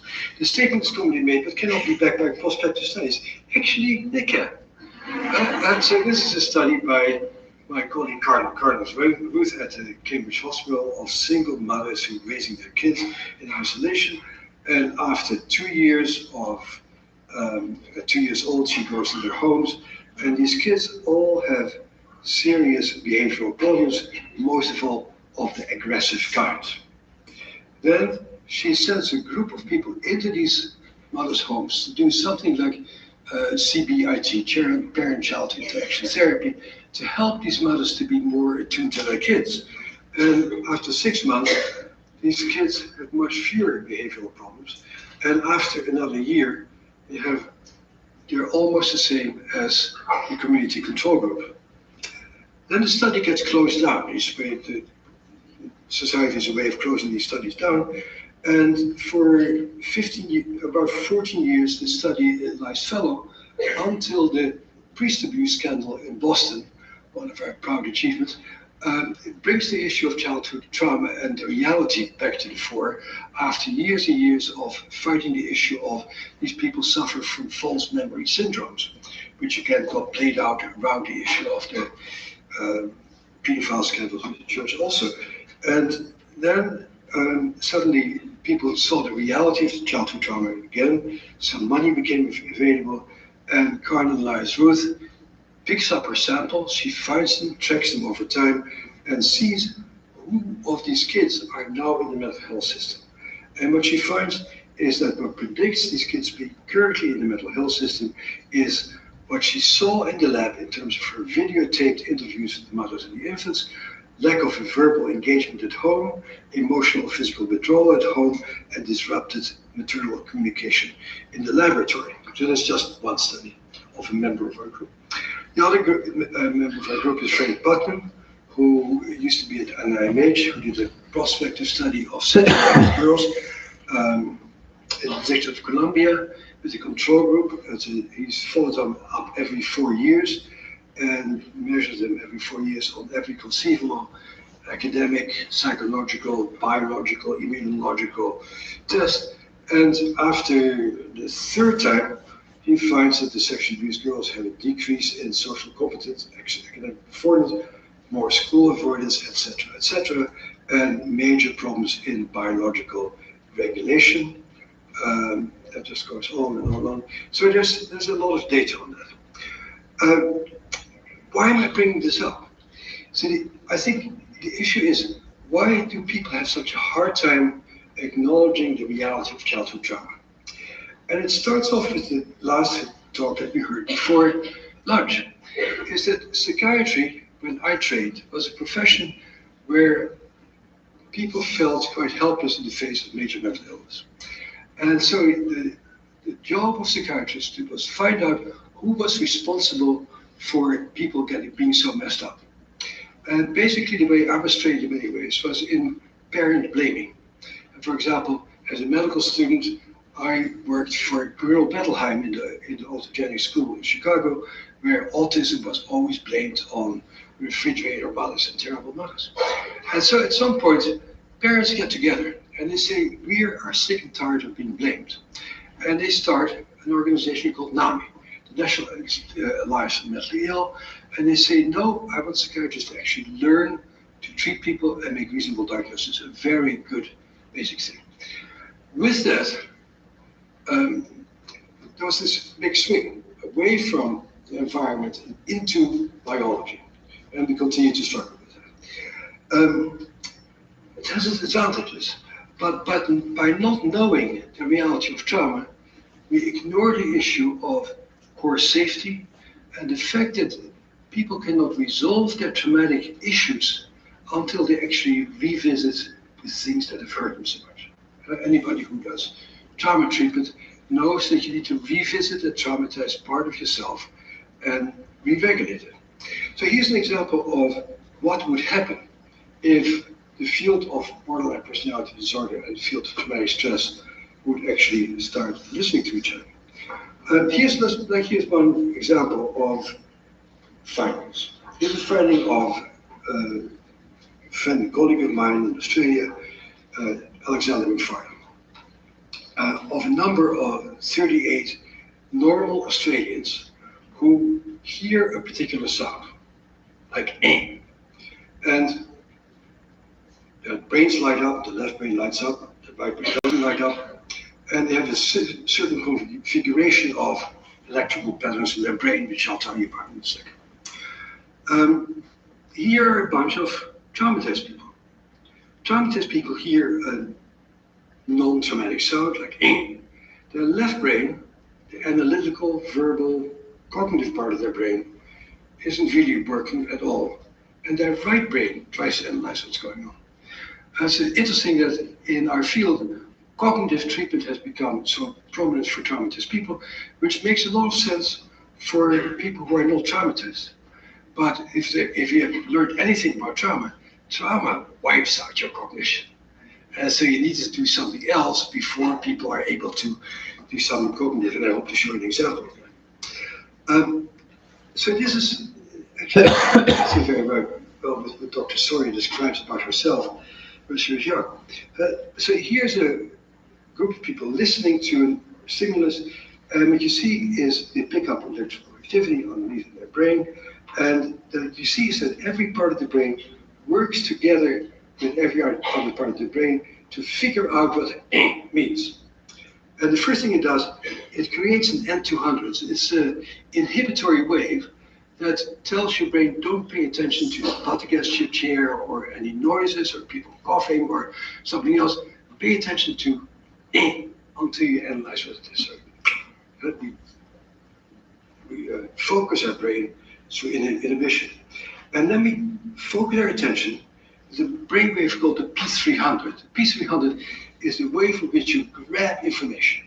And so you concentrate, your capacity to concentrate is captured by your capacity to generate that particular brainwave. Here you have a bunch of traumatized people. The different parts of their brain aren't really working together. They don't create an inhibitory wave. They have a hard time creating a P300. And so what you see is that when they're presented with an ordinary day-to-day stimulus, they're not there. They can't really pick it up. And so what we see as the primary pathology of traumatized people, it's not the past. It's the inability to focus their brain to be in the present and to organize perceptual and sensory stimuli in a way that's relevant to the here and now. And so we get intrigued with that.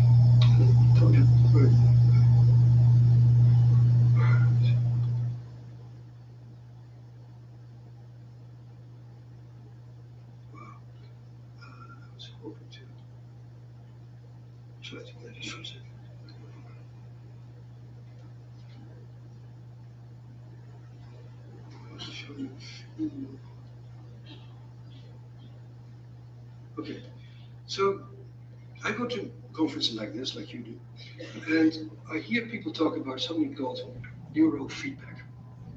And then you ask them, so what's neurofeedback?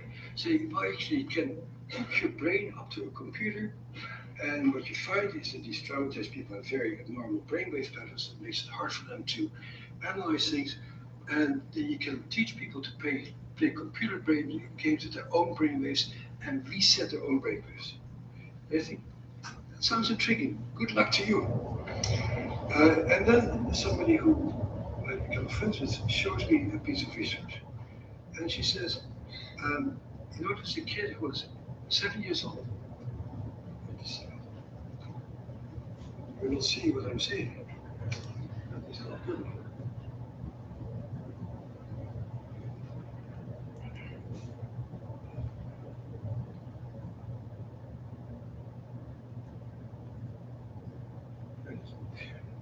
This is a family drawing of an 8-year-old kid. That's a terrible family drawing. And after 20 sessions of neurofeedback, about 10 weeks, the kid makes that family picture. And I go, wow, that's really dramatic. I don't know any treatment that we have that can cause that degree of perception change. And that's another 20 weeks. So this is a new technique with which you can reconfigure the brainwaves of people. So we get into brainwaves, and we get into playing computer games, and we get into helping people to change their traumatic stress patterns with neurofeedback. And I would like to end up with 2 movies to just illustrate to you what that looks like. I just wanted to show you that, to give you a sense that if you break out of your the diagnostic constraints and break out of what passes for evidence-based treatment and really explore and open up your thinking and working, and really integrate what we know about neurobiology, know about neuroscience, hear about textual literature, hear from survivors, there is hope for people.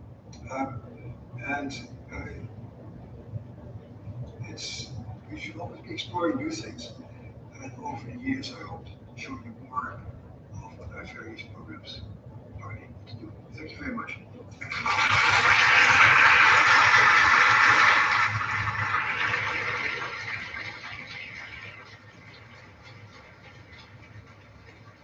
Thank you, Dr. Vanderkook. We have questions coming in, and people are welcome to jot down more. If you need green cards, raise your hand and volunteer over to you. The first question is, how is dissociation different from depersonalization, and what are coping strategies for dealing with them? So the first, how are they different? It's all part of the same thing. What you see neurobiologically is that whole anterior cingulate prefrontal cortex gets thrown off posterior. I'll show you a slide. What this visual looks like. For me, it's a very pretty picture. It's not that easy.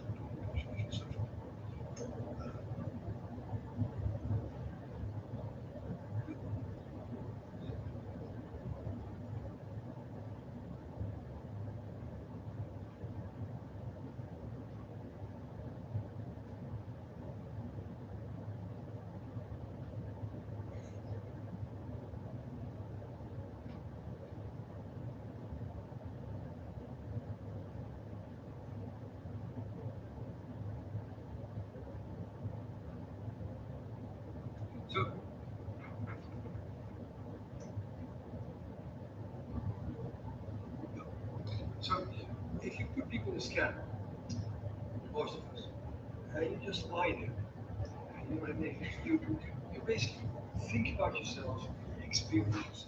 So you're just left with yourself. That's called the default state network of the brain.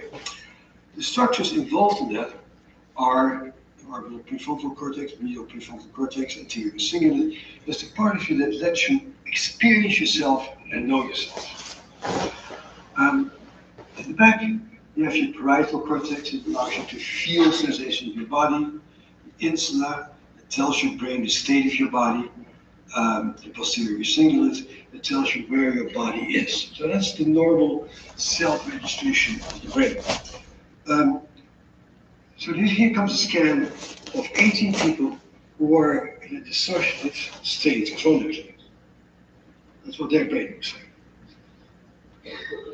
All the structures of the brain involved with self are knocked out. Knowing yourself, articulating yourself, identifying yourself, saying what you feel, your insula, which tells you what your body needs, what your body wants, knocked out. Your parietal cortex, largely knocked out. A little bit of a posterior cingulate left that allows you to move from one room to the next. So this is a brain that's dissociated out of it. And when you see that in the brain, the idea that you do cognitive treatment with this is ludicrous. This has to do with a body that doesn't know itself. So the body doesn't experience itself. So how do you deal with it?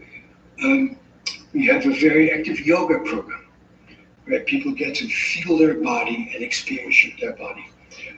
We have people who do cranial sacral therapy with people so that they know where their head is and know where their toes are. And you start at the basement with core sensory experience, and the sensory experience of being safe to feel your most elementary physical sensations. So you start in the basement of the brain, and that doesn't have to do with knowing, talking, analyzing, figuring things out. It has to do with just learning to experience yourself for the way you are. And so you can help that with neurofeedback. You can help that by increasing heart rate variability training. You should get little M-Wave machines for all your patients, or download an app from here called GPS for Soul, I think it's called. It's a very nice way of teaching people to regulate their brainstem arousal level, stuff like that. Yeah, next question. There's a question about why is it that trauma survivors' sense of time is distorted? And then there's follow-up questions to that with regard to how it affects their functioning and interventions. Well, it's true that sense of time is affected. And I walked in here this morning with a little slide that showed defective dorsolateral prefrontal cortices, a borderline personality disorder.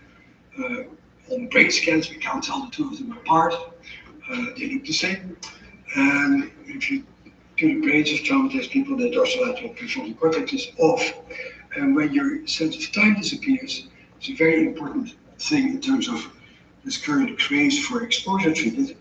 When you become hyper-aroused and you lose your sense of time and you start reliving your trauma, it is as if you're right now getting traumatized. And so exposure treatment while people are losing their sense of time, in my notion, that's malpractice actually, because you traumatize people by exposing them, and the only time you should do exposure treatment is if people are firmly rooted in being here and have a very firm sense of time, i.e. when the dorsolateral prefrontal cortex and the anterior cingulate and the thalamus is online, because you need all those structures to process those experiences. And do you have interventions to suggest for individuals who struggle with this distorted sense of time? Yeah, but I think what I just showed, neurofeedback is very good with it. Yoga is not bad. Yoga does give people a sense of time and place. There's a question about someone's referring to data showing that habituation may not occur with BPD, and whether revisiting trauma makes sense for people with BPD. See, I think visiting trauma is, I thought that Dr. Sawyer thought was just lovely, huh? Because it starts off with feeling safe with people, getting a sense of self, getting a sense of orientation, getting a sense of competency. Visiting trauma is important to the degree that particular things keep coming back, as Freud said back in 1983, like these foreign objects that are sitting in the mind and keep sort of popping out. And so, yes, it's useful to go there, but you need to know what the traumatic memories are. You need to be very specific about particular images, particular notions, particular senses of what's happening. So this is not sort of global talk therapy. It's really visiting the scene of whatever is bothering people. There's a question about mindfulness practice, and the question is, how does mindfulness practice reestablish normative brain functioning? So perhaps first, do you believe it does? And if so, how does it? Come to our conference, the 24th Boston Annual Trauma Conference, a worthy sister conference to this one, because I love your conference also, is largely about it. It's about attachment and mindfulness. And I did a little webcast the other day. My interviewer said, I said, well, of course, mindfulness is foundation of everything. She said, no. He said, actually, you cannot have a mind without being mindful. Like, it's so obvious. That's so the issue of becoming a mindful person who knows oneself is the sine qua non of all therapy. The trouble is that the structures of mindfulness are knocked out by trauma. And so learning how to become mindful for traumatized people is extraordinarily difficult. And I would suggest that you get some neurofeedback going into your people who can't do mindfulness to get their mind to become, to know that they have a mind. Because it's so hard to feel yourself and notice yourself, because exactly those brain structures that allow you to be mindful are really not online in most traumatized people. But you can't get better until you have a mind. Do you believe, the question is do you, is your sense that the 87% figure regarding neglect abuse reflects typical history of borderline or something about that specific sample? And there's a question about whether that would be whether that 87% would be found in individuals who come from a normal family. I'm a little confused by the question, but the question is they put a representative 87%? Yeah. I'll give you the answer to that. I'll just put it in there. Our figure of 87% is nothing strange about it. In fact, here it is. This was one of the comments from our esteemed colleagues. Worrisome, perhaps, is that of all the 9 symptoms of borderline personality disorder, all are clearly represented in proposed DTD symptoms. And I made up a little list of 1, 2, 3, 4, 5, 6, 7, 8, 9 articles, all the articles I could fit in on my slide that have shown similar figures, about 87%. So from time to time, some unfortunate person gets me to review an article for the American Journal of Psychiatry that says it has been hypothesized that borderline personality is correlated with childhood trauma. No, at some point the hypothesis becomes a correlation. And after you have 15 papers, 15 independent researchers establish it, it's a fact. It's no longer a hypothesis. Can you speak to childhood medical trauma? Are approaches to trauma in the peds medical arena changing? Yeah, those are two different questions. I think pediatrics has been vastly more responsive to what you learned about attachment actually than psychiatry has been. Like, if psychiatry really knew the attachment literature, we would not treat kids out of context of their family because we are part of our family, and you would not send kids back to environments that might be not good for them, and you would treat the whole system. Pediatrics has been good at that. When I was an 11-year-old kid, I had a tonsillectomy. My parents were allowed to come more than an hour a day. My siblings were allowed to come. I loved my siblings' parents. And that doesn't happen anymore. Right now, in pediatrics, parents are allowed to come all the time, and they get it. You need your mother. And your trauma depends to a large degree on the physiological arousal of your parents. And if your parents are quiet and safe and calm, you take your cues from your caregiving system. Psychiatry hasn't learned it yet. Does medical trauma mess kids up?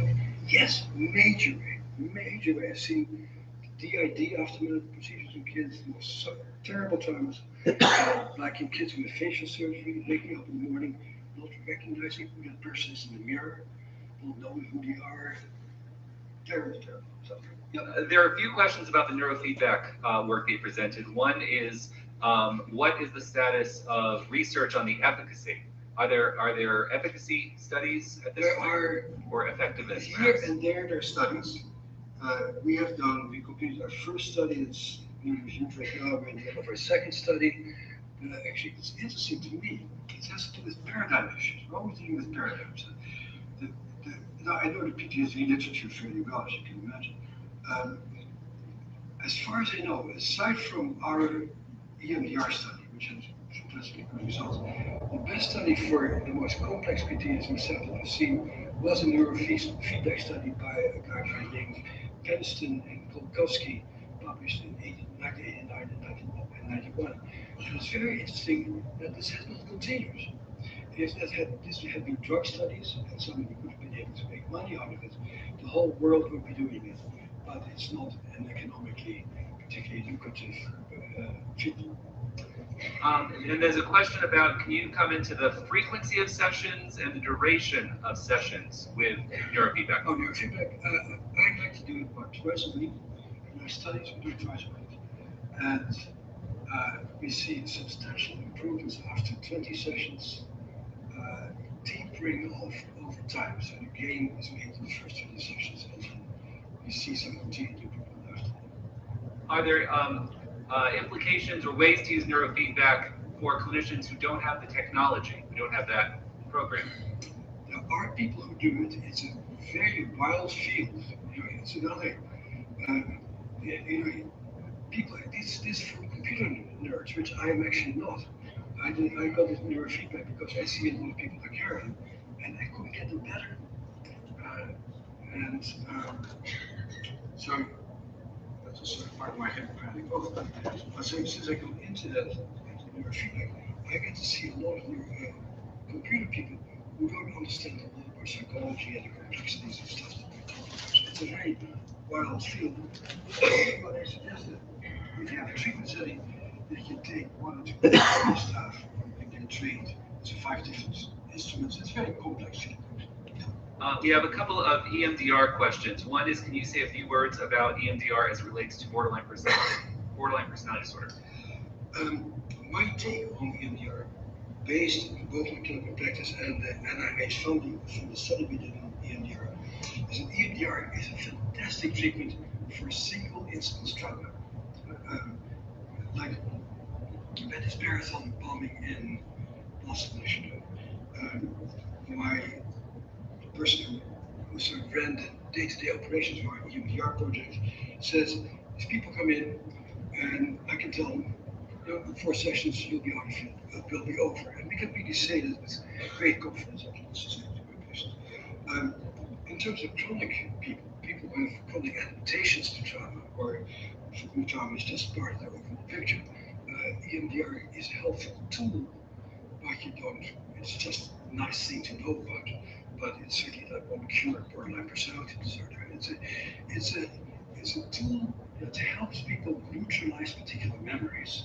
So when people get really upset thinking about how their dad used to beat them, or they get really upset when they make love to somebody and they get triggered and start feeling like they're little again. Being able to go back to that scene of molestation and processing it through EMDR is very helpful. But it's just a small tool out of a very large toolbox. And I think that just spoke to the second question. One final question before our break is, do you have what are some of the most promising non-traditional interventions in response to early childhood attachment disorder? Are there non-traditional interventions that you care to comment on? It depends on what tradition you follow, of course. What we are exploring with gusto, we got the worst NIMH review on our grant application for that one, is sensory integration. And I'll just finish with this story. It's very interesting. We saw a number of kids coming from China and Russia out of orphanages, terribly attachment disorder kids, some trauma, but the real issue is that the brain circuits for attachment were really activated. And we did all kinds of psychotherapy stuff with it. It didn't work. And then we know some occupational therapists who do sensory integration therapy for kids with sensory integration stuff. And they got our kids to move and to talk and for their brains to become functioning to some degree. And so we now have a sensory integration lab in which we have kids jump up and down trampolines and lie under heavy blankets and do rhythmical activities, stuff like that. So sensory integration, we do individual yoga sessions with all of our traumatized kids in Brussels treatment setting and neurofeedback. Thank you very much, Dr. van der Kolk.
hope he can walk.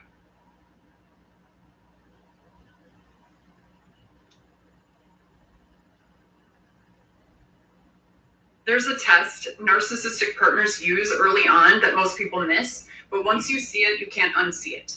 They use this test to measure how empathetic you are so they can weaponize it against you later. There are 3 parts to the test. 1, they love bomb you with intimacy, emotional openness, talk of something real. 2, they withdraw.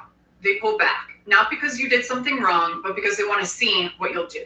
Often they'll frame this as needing space to heal a past trauma they haven't dealt with. And 3, they come back to breadcrumb, a vague check-in, an effort to reconnect without any real change. This is the test. I've told you my emotional wound and showed you my pattern. Now what are you going to do? You tell yourself, everyone has problems, nobody's perfect, maybe my love can heal. But it doesn't. And that emotional wound they spoke about becomes the excuse. It's the reason why they treat you so bad, why you need to be patient, sacrifice your needs, and walk on eggshells. The carrot. If we heal this, then we'll be okay.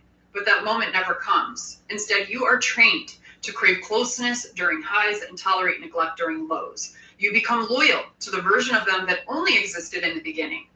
What about you? Did your ex-partner's trauma become the excuse for how they treated you? There's a test narcissistic partners use early on that most people miss, but once you see it, you can't unsee it. They use this test to measure how empathetic you are so they can weaponize it against you later. There are 3 parts to the test. 1, they love bomb you with intimacy, emotional openness, talk of something real.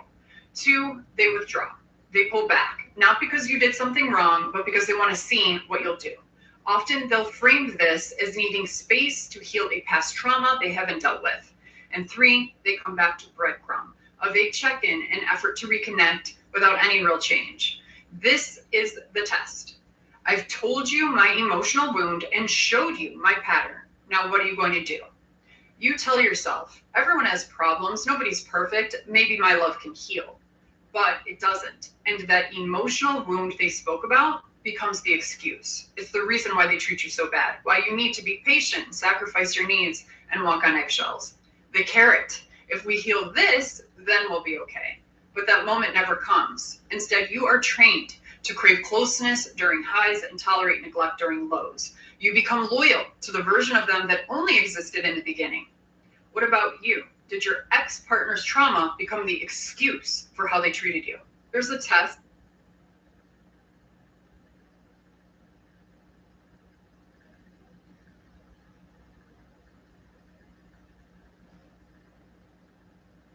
You call it empathy, but what you are feeling is the echo of a childhood where your own hunger was quietly forbidden. Somewhere early, before language had fully formed, you learned that your I told my girlfriend she was toxic. For starters, my girlfriend is awesome. Oh, Jesus. In other words, she's standing here as I'm writing this. It's spelled A-W-E. She's really talented and smart. I'm sensing a hostage situation. And I have no complaints. But like all couples, we have disagreements. Oh, she had to go to the bathroom. Okay, here comes the real story. Backstory. She thinks AI is going to be great for certain things. Sure, that'll be great and all, but overall, I get sick of hearing the term AI. So we're having a friendly argument over something small, nothing heated, but it was a week-long disagreement. That sounds pretty fucking heated. So I say to her, let's let AI settle it. So I input everything about our disagreement. She agreed to the wording I use, and then I hit the enter key and let the enemy of Mother Nature do its thing. Dude, this is amazing. Bill, after I saw what it said, I'm thinking I might have been wrong about AI. He goes, it went hard in the paint for me. It was fucking throwing elbows. The outlet pass. Even I was like, damn, dude, take it easy. That's my girlfriend you're talking about. So I'm reading it and I'm laughing because it's like I'm having a ruthless attorney do all the grilling for me. But the kicker is this. By the end of the response, it's telling me that she's showing signs of toxicity and that I should consider ending the relationship if counseling doesn't work. Anyways, did he just bail? I'm probably going to propose soon. And everything is great thanks to the Laugh Love the podcast. There's no fucking way that's real. Let's have a little empathy here. Put yourself in a lesbian's shoes. Who do lesbians date? Women. Who do they get in relationships with? Women. Who do they eventually marry? Women. And I was thinking like, oh my God, I did that. I know what that's like. I know what it's like to live with one of those things. I know exactly what that is. Hopeless, trying to make them happy. Hey, am I in a shiny thing? Did I do it right? Huh? Trying to get them to take responsibility for their actions. Not gonna happen. The best you're gonna get is I'm sorry, but I know what it's like to be winning a fucking argument. You're winning, and then they turn it around. They're crying. You're apologizing. You're thinking, what the just happened? How am I losing this shit? I had you on the ropes. You feel so dumb. You gotta go for a walk. And you're just thinking, how did I lose again? And then you figure it out, it makes you feel stupid, and then you see some bald idiot with a giant orange mustache, he's like, you know what, why don't you take some of that shit? Take a look at the look of the average lesbian's face, all right? I don't mean a lesbian in her 20s, she's got a whole life ahead of her, she's got Christmas in her eyes, right? I mean a lesbian about 35, 36, starting to settle into what the deal's gonna be, right? And then look across the bar, find a married guy about the same age. Look at the look on his face. Look at the look on her face. Go back to his face. It's the same fucking look. And then look at gay guys. Some of the happiest people I've ever met in my life. They're almost too happy. It's like, hey, how's it going? They're like, hi! Almost floating across the room with that lack of estrogen just yanking down your fucking dreams. I'm not saying all gay guys are just blissfully happy, but it's looking like a pretty good time to me. Dude, there's some of the most positive people I've ever met in my life. And the idea you have, they support it. It's like, yes, queen, yes, you're fierce, you can do it. Lesbians are up at the bar like a bunch of jaded cops at them. Bullshit. What was I thinking? You hauling after 10 days, moving in? What was I thinking? He's crazy. Have a little empathy here. Good morning, everyone. Good morning, Bruce. Welcome to Wayne Enterprises. So happy to see you. I have some questions regarding Wayne Enterprises business affairs. Of course. It's your company after all. I have two main areas of concern: underworld involvement in the Yakka project and chemical weapons manufacture at our Wells End. I can only conclude that high-level individuals or groups within Wayne Enterprises have colluded in corruption, bribery, racketeering, and unethical medical research. We'll look into them thoroughly and carefully, of course. I hope you do look closely into these issues, because I'll be raising them at the next shareholders meeting with view to possible legal action. Dear me. Legal action. These are all very deep waters for such a young man. My youth is not relevant, except that if I were a man, I would be chairing this board. And I would be sure that Wayne Enterprises was run honestly. Good morning, everyone. I'm talking to you as though I was talking to my 10-year-old daughter. Please run. Yeah. And don't look back. Do you live with him? No. Okay. Are you economically independent? Can you pay your own bills? Yeah. You have a safe place to go? Yeah. You paused on that one. Where are you going to go? He doesn't know where my aunt and uncle live. Okay. Is it time for a restraining order? That's the other fun part. His whole family is intertwined with mine. Have you sat down and talked to your folks? Are they trustworthy? Yeah. What'd they say? Well, my mom doesn't want me to go back, obviously, but she also doesn't want me to take any legal action, and I have to relive it. Does she have experience with this? Yeah. From your dad? Yeah. Okay. I'm so sorry, Katie. I guess what I would tell you is you're reliving it anyway. Yeah, I have, like flashbacks and looking into EMDR. But all of those solutions, all of that healing, the hitting's got to stop first. Yeah. I don't care how intertwined my family is with somebody. If somebody hurts my daughter, we get untangled real quick. And I'm not the only one. I'm not some tough macho guy. I'm every other dad I know. Is your uncle and your aunt a safe place? Yeah, and they know what happened. Would you do yourself the honor of asking their wisdom on restraining orders and getting some legal separation between the two of you so we can't just find you and show up? Yeah, I will. Okay. It's a strange, weird thing how our bodies go to what it knows. Yeah. It goes to what it remembers, even if what it remembers is bad. What'd your dad say when you told him? We actually don't talk anymore. Okay, good for you. Make it a every semester thing to check back in with your campus police department to make sure. And I did that work for 20 years, working with campus officers to keep my students safe from off-campus exits. It can be done.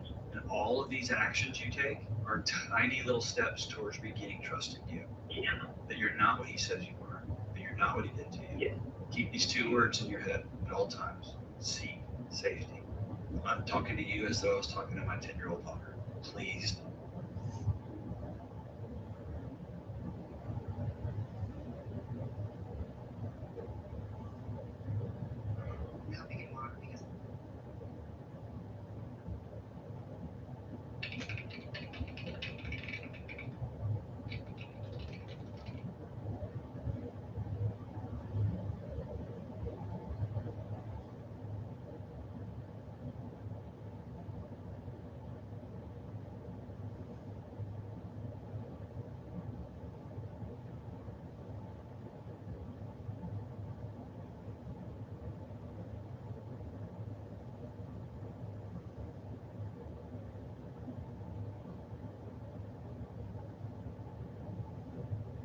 The reason you're suffering is because you're gripping too tightly to things that were always meant to flow. You see, life is not a structure to be clung to. It is a river, ever moving, ever changing. And when you try to grasp at it, when you insist on holding tightly to the banks, you create resistance. That tension, that friction, is what we call suffering. It is not unreasonable to desire the same kindness you give to others. But understand this, your power lies not in demanding reciprocity, but in your ability to walk away without bitterness. When something doesn't feel right, don't force it. Don't rationalize it. Let that unease exist. It is the voice of life itself whispering through you. That discomfort is intelligence. Do not stay in situations out of fear. Fear of emptiness. Fear of being left behind. For anything born from fear will eventually be undone by love. That is the nature of the universe. What is false cannot be sustained. So let it all pass. Let it all go. You are not here to hold on. You are here to move. An energy flowing through space, through time, through form. And what is truly aligned with you, it will not need to be chased, held down, or fixed. It will flow with you, heal with you, evolve with you. The only effort required is the courage to follow your heart's direction. That's all. Because what is right will feel right, and what is meant will never need to be forced. The reason you're suffering is because you're gripping too.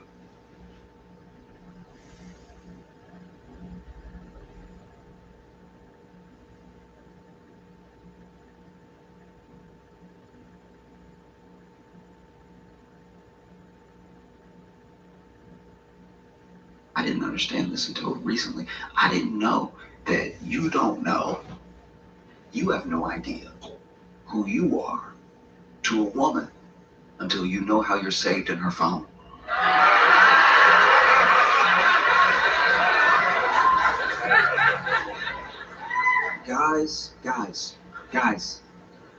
Guys, every man in you, we are not ready for the names, for the shorthand. You know how when you say the name, it goes first, last, company? They using that line too. We are not ready to find out how we are saved in the phone.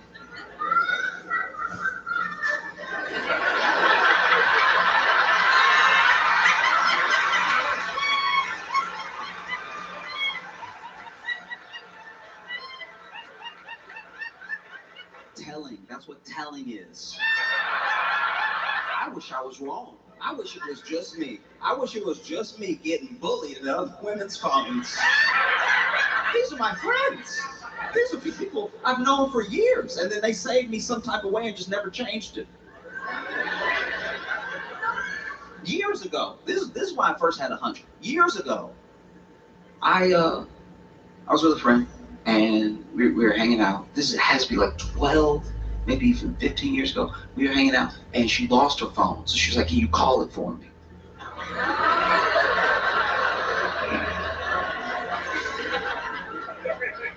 And so I called it. And look, we had never been romantic, you know? And we had decided a long time ago, just be friends, right? You know? And just call it. I'm hearing a little.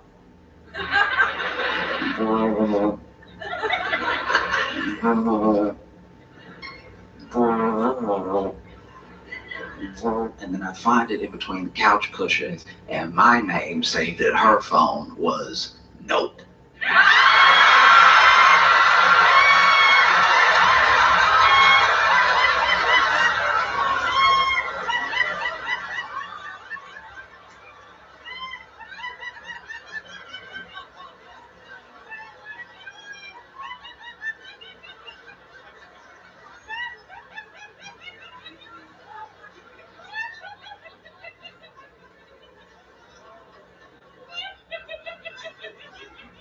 Guys, we're not ready.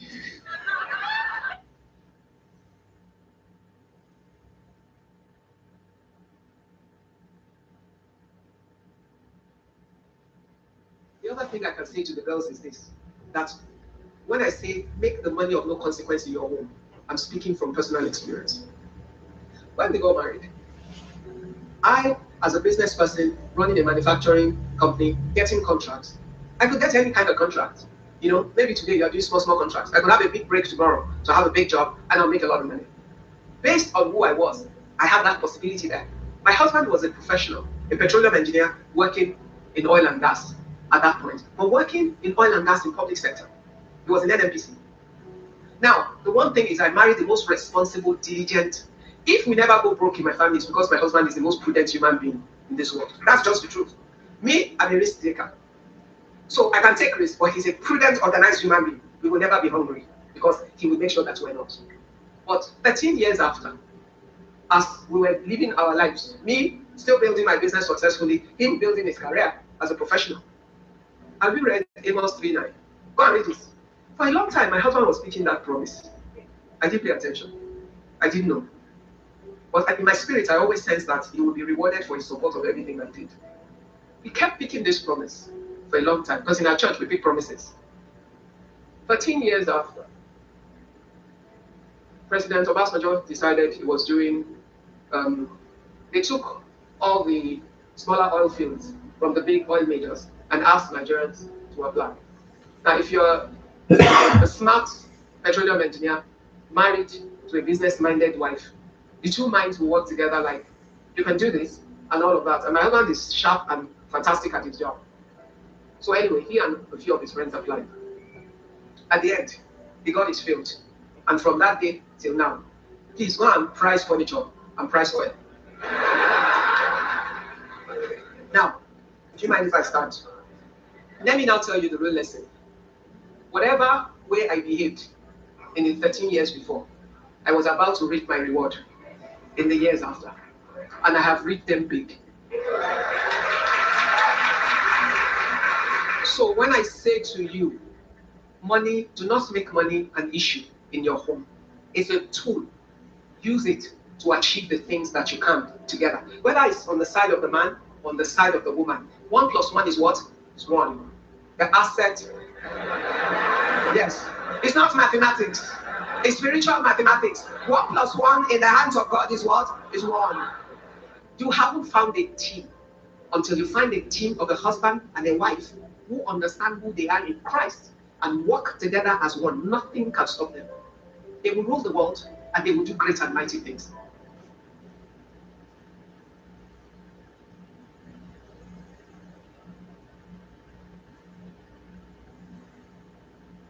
Maybe you're looking to go a little bit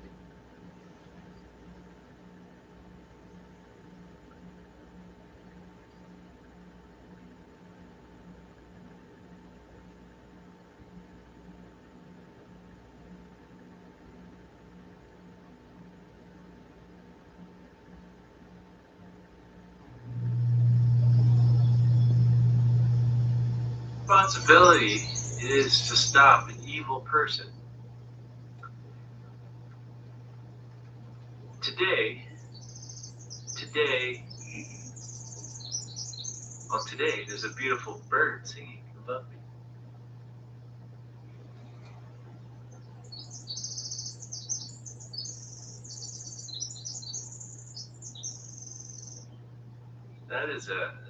That's a really pretty bird song.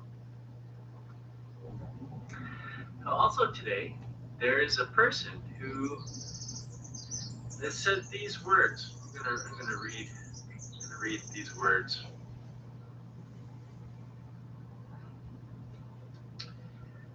A whole civilization will die tonight, never to be brought back again.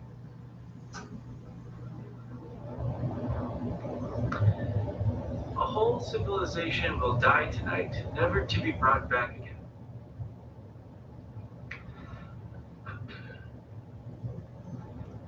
Let's just like sit with those words just for a little bit. A whole civilization will die tonight, never to be brought back again.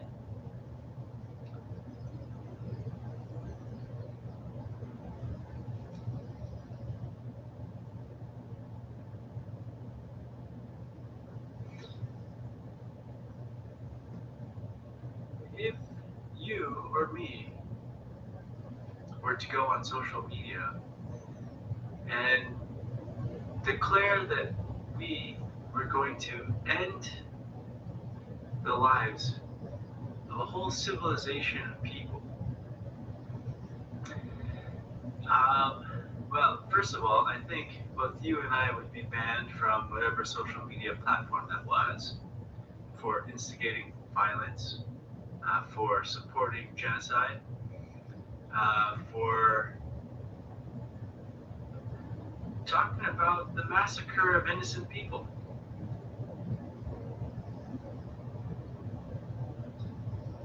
You and I would be banned from social media platforms. If for some reason you or I continue to go along this path, or had been for months, talking about slaughtering people, bombing their power plants, sending them to the Stone Age,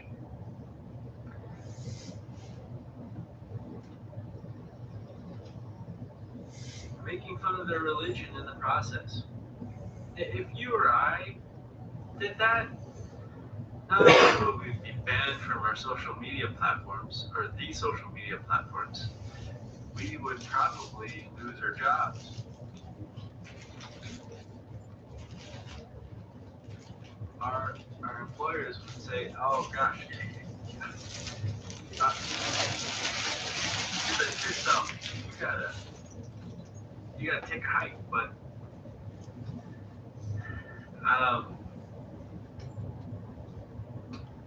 if you or I said things like this loudly and proclaimed them wide and far and everyone heard, we would probably be ostracized by our family and friends. Yeah, but the person who says this is the President of the United States today, because he set some deadline for Iran to give up. A war that Iran is winning because they just have to hold a narrow strait of water, actually two now. Not only the Strait of Hormuz, but I don't even know how to say it, the other strait at the end of the Red Sea, essentially closing the Suez Canal.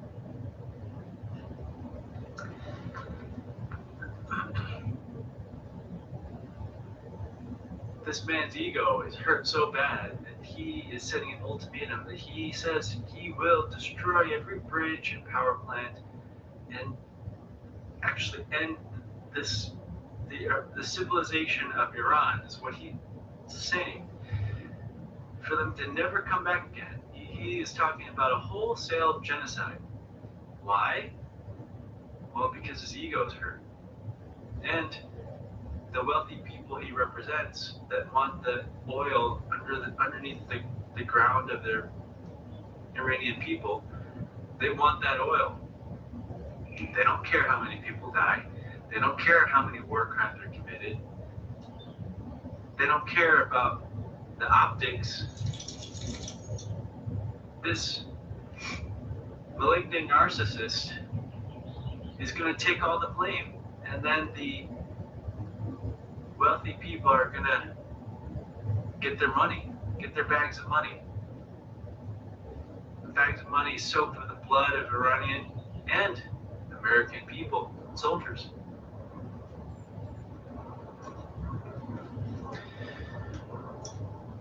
So if you and I can't say those things without heavy repercussions, why is it that the most powerful person in the United States, the president, can say them without consequence? I think positions of power in government are positions of service to the people. You are sacrificing your own freedom and time to serve the interests of the people. What interests are being served right now? They're only the interest of wealthy shareholders of fossil fuel companies and other mega corporations, investment banks, who have leveraged bets on the price of oil and other commodities.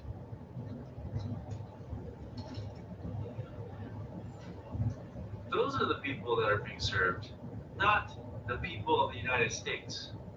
A very, very small fraction of the people of the United States are being served, the ones with wealth. So why is this still happening? Well, today there were also impeachment filings filed in the House for 13 articles.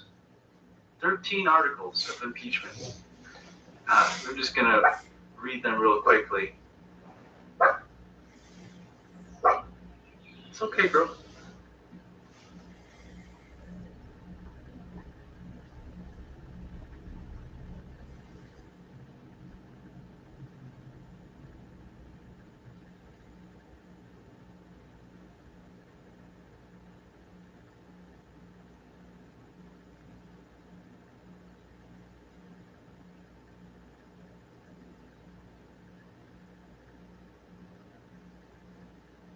Here's a psychology trick when you're pissed off at somebody. Being pissed off feels powerful in the moment, but psychologically, it's a trap. If you're new here, I'm Michael. I help you master your energy so you can up-spiral your life. If you're into that, follow me and click the link in my bio. Here's the thing about you being pissed off at somebody. It's you pretending you're powerless. Powerless toward whoever it is you're pissed off at. When you stew in anger and resentment, when you allowed someone to push your buttons and get a rise out of it, you're pretending that you're powerless. You're giving your power away to them. It's like you gave that person a remote control for your life and they press the button that says, make them angry.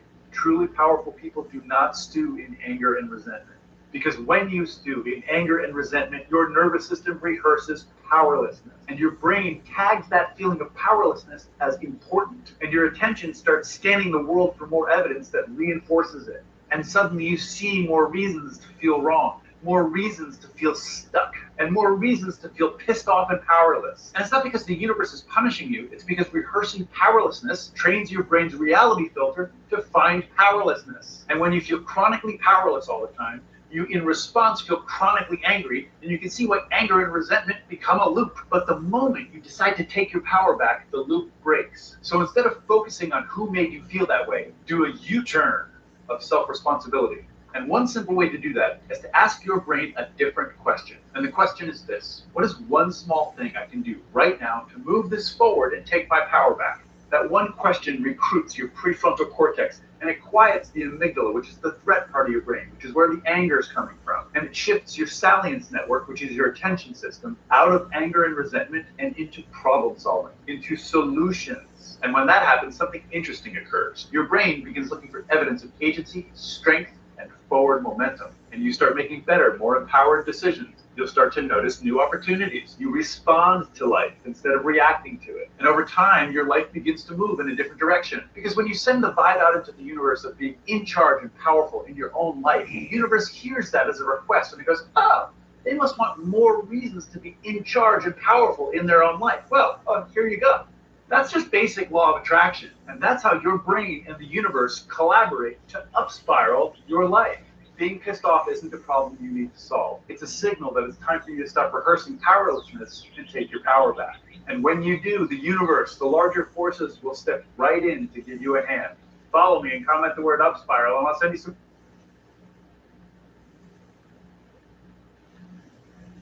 Found out I have like depression issues. I couldn't believe it. I always hate when people, oh, I'm fucking depressed. Shut up, you fucking. So you just get up and plow through it. I had no fucking empathy whatsoever. I used to look at those people like, what the fuck is wrong with them? And I had the exact same thing. I had no fucking idea. You know, I don't have like clinical depression. I have regular depression. I got the regular stuff, like a lot of dumb shit happened to me. I never dealt with it. I just kind of kept putting it over here. You know, it just sort of floats over here. And every once in a while, it taps me on the shoulder like, hey, you ready to deal with this shit?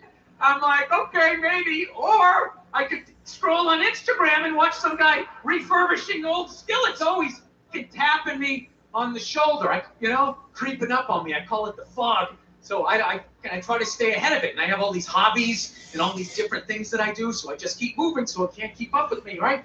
And I've noticed at some point I'm going to have to face this shit, right? So the end of last year, I was taking like 6 weeks off from the road, and I knew this shit was coming. And this time I was like, you know, I'm just gonna sit in this shit as long as I can sit in it, you know, and see what happens, right? So it took about 3 days before my wife noticed. I was sitting over in the corner, I had like an Afghan like wrapped around me. I wasn't shaking. I was just sitting there watching TV all day. And my wife, you know, we got 2 little kids. It took her a few days to notice. She finally takes me in. She just goes, hey, what's going on with you? Is everything all right? And I was like, no. For the first time in 20 years of knowing her, I actually communicated an emotion. I swear to God. She goes, what's the matter? And I go, I'm sad. She didn't know what to do. Men aren't allowed to be sad. We're allowed to be one of 2 things. We're allowed to be mad or fine. That's it. Right?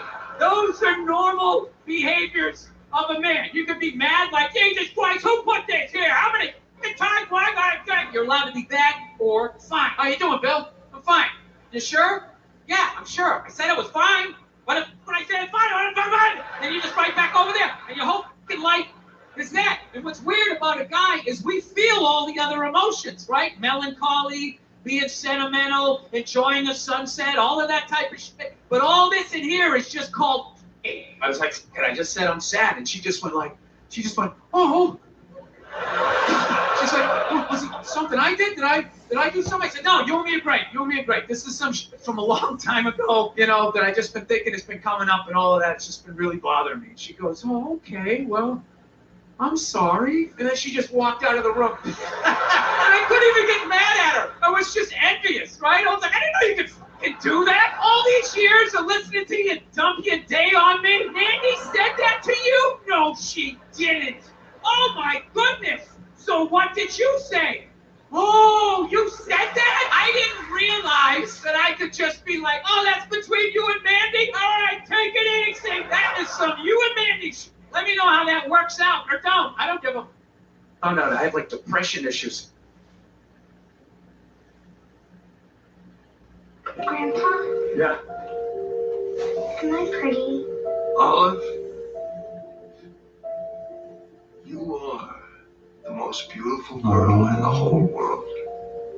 And you're just saying that? No, I'm not. I'm madly in love with you. And it's not because of your brains or your personality. It's because you're beautiful. Inside and out. Grandpa? What? I don't want to be a loser. I'm not a loser. Where'd you get the idea you're a loser? Because Dad hates losers. Whoa. Back up a minute. You know what a loser is? A real loser is somebody that's so afraid of not winning, they don't even try. Now you're trying, right? Yeah. Well, you're not a loser. Yeah. Grandpa? Yeah. The itch. What is it?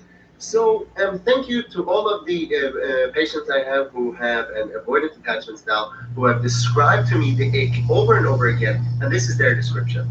So the ick is an anxiety response that hits either the central nervous system or the peripheral nervous system, right? That is accompanied by a sense or a thought, if you will, of get away, right? The thought is, oh, yeah, get away, pull away, this is too close, this is too much, something like that. And then an urge, of course, to actually distance oneself from the other person. And why with avoidant attachment styles? Well, obviously, these are the people who closeness, being close to them, has been uncomfortable. It's been scary or uncomfortable. So the ick comes up for them. There's a weird thing that you have to watch out for as a black dude with white friends. You know, you gotta watch out for a little tokenism in there. You gotta watch out, you know, you gotta go to the function, make sure there's another one of you. Because you don't want it to be just you. You don't want to be the only black friend, because now I just know it's like, oh, you collected. One black guy, one Asian guy, oh, this is not good.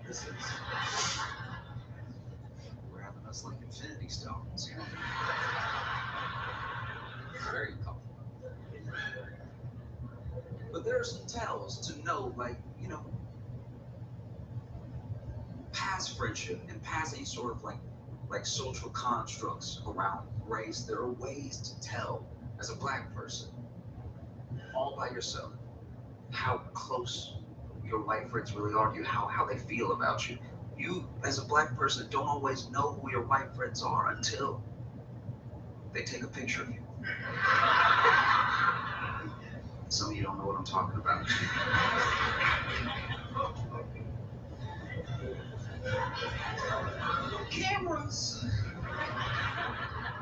Cameras weren't necessarily made with melanin in mind. And every once in a while, you'll have a white friend take a picture of you, or a picture of you and them, and you don't come out looking great. And you'll show them the picture. You'll be like, what is this? You make me look like a cat. Like, what is happening right now? And they're like, looks great to me. Oh, okay. That's terrifying news, because that means this is how I look to you all the time. If you don't see a difference, I don't know if we can be friends. This is insanity. You know? Love a white friend who thinks about a flash. Sometimes, at the sacrifice of themselves. I've had some wonderful white friends who have been like, let's make sure that everybody in the picture looks good. We'll put the flash on. I don't even have to say anything. Just in my head, I'm like, wow, what a white friend. What a true ally.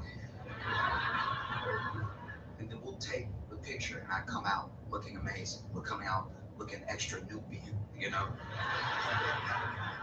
Like a young prince, and then they look like a fresh ghost.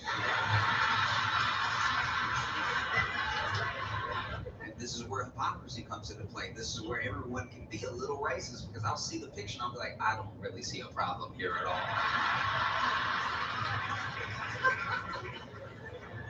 There's a weird thing that you have to watch out.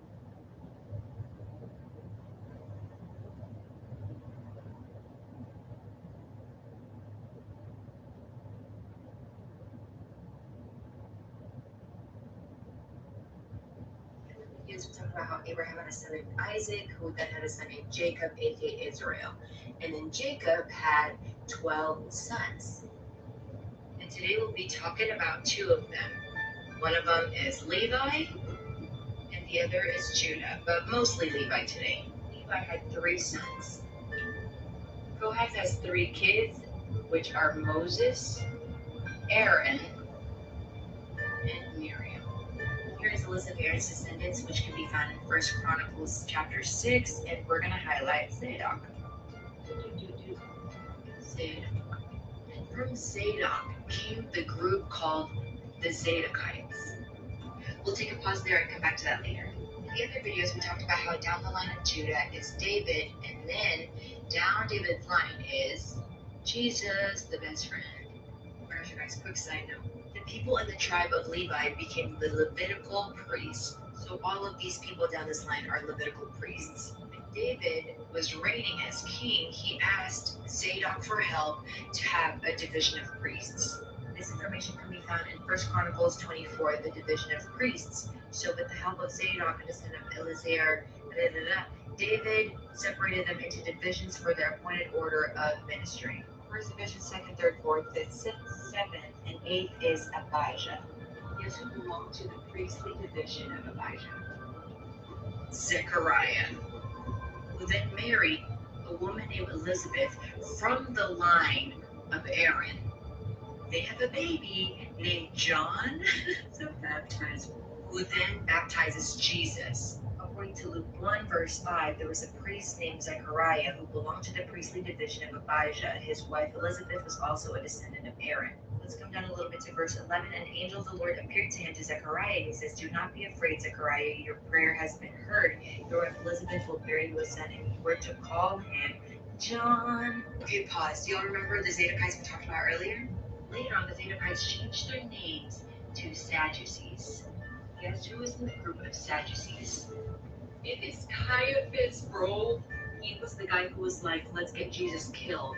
But through the resurrection of Jesus came hope and restoration.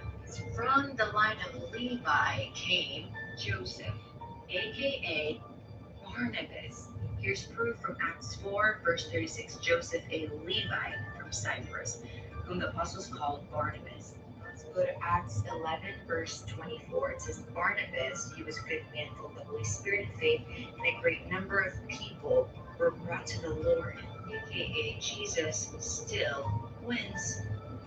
The other videos we talk about how Abraham.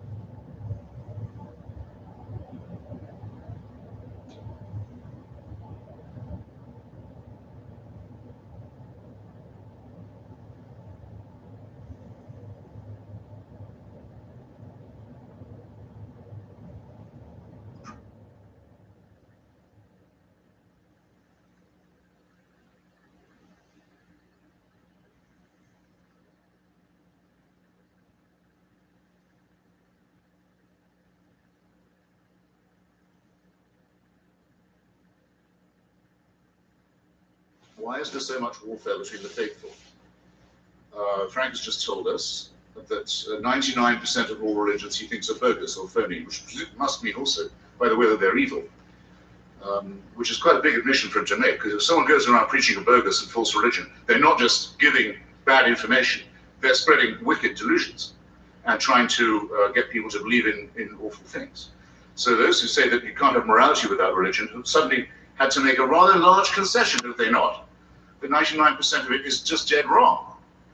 Now, our view of this is that it's not surprising. It's just what you would expect if religion was man-made, and if it fluctuated depending on the level of culture and climate and other things around the world. Religions would keep on being made by men, and there've been literally hundreds of thousands of gods whose names we know, many of whom have now been forgotten or no longer worshipped. Well, there are three conceivable explanations for this, or accounts of it, shall we say. One is that all of these religions are true. One is all of them are false. And one is that only one of them is correct. Well, clearly the first option isn't available to us. They can't all be true. According to Frank, one of them is. It's Christianity. Do you know how many versions of Christianity there are? Mutually incompatible, excommunicating each other, describing each other as Antichrist. Would you like me to list them? I bet you if I asked him, he wouldn't say Mormons were Christians. And a Mormon wouldn't think that he can be saved either, because he doesn't believe in Joseph Smith's revelation. And the Pope of Rome, the Bishop of Rome, says that the Roman Catholic Church is the only way to salvation. It's the only true church. The others aren't really Christian at all. So all you're doing is multiplying that difference again, whereas the obvious, the clear, the lucid answer is staring you in the face. It's available to all. There's no mystery to it. This stuff is man-made. Why is there so much warfare between the faithful? It's true.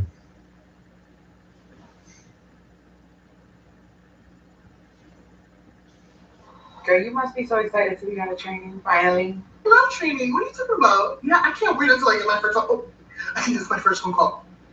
Thank you for calling. This is Stephanie speaking. How may I assist you today? Was it Stephanie?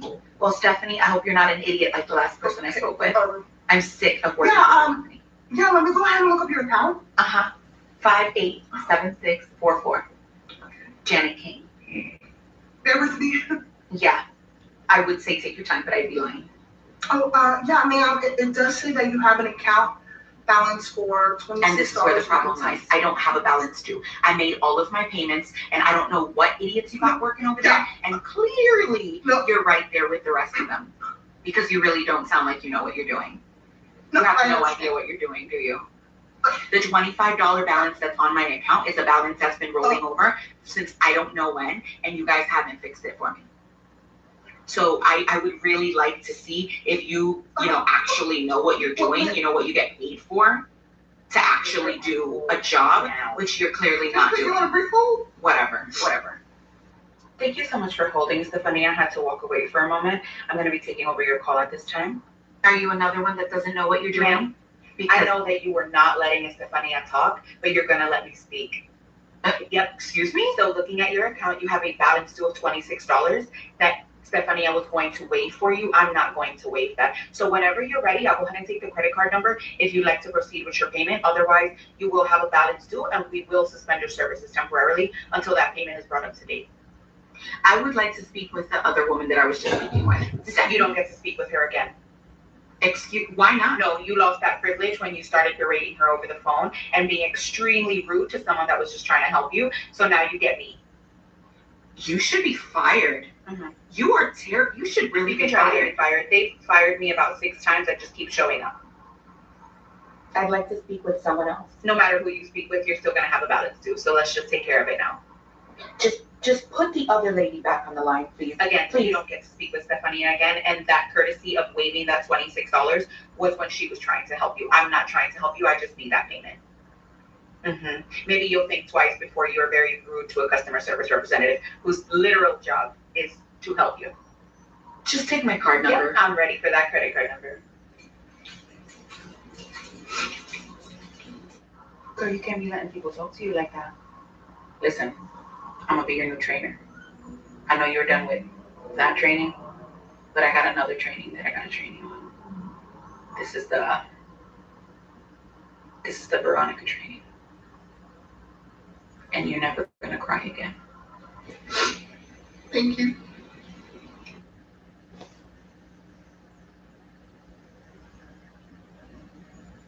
You got married 2 months after you met on Tinder?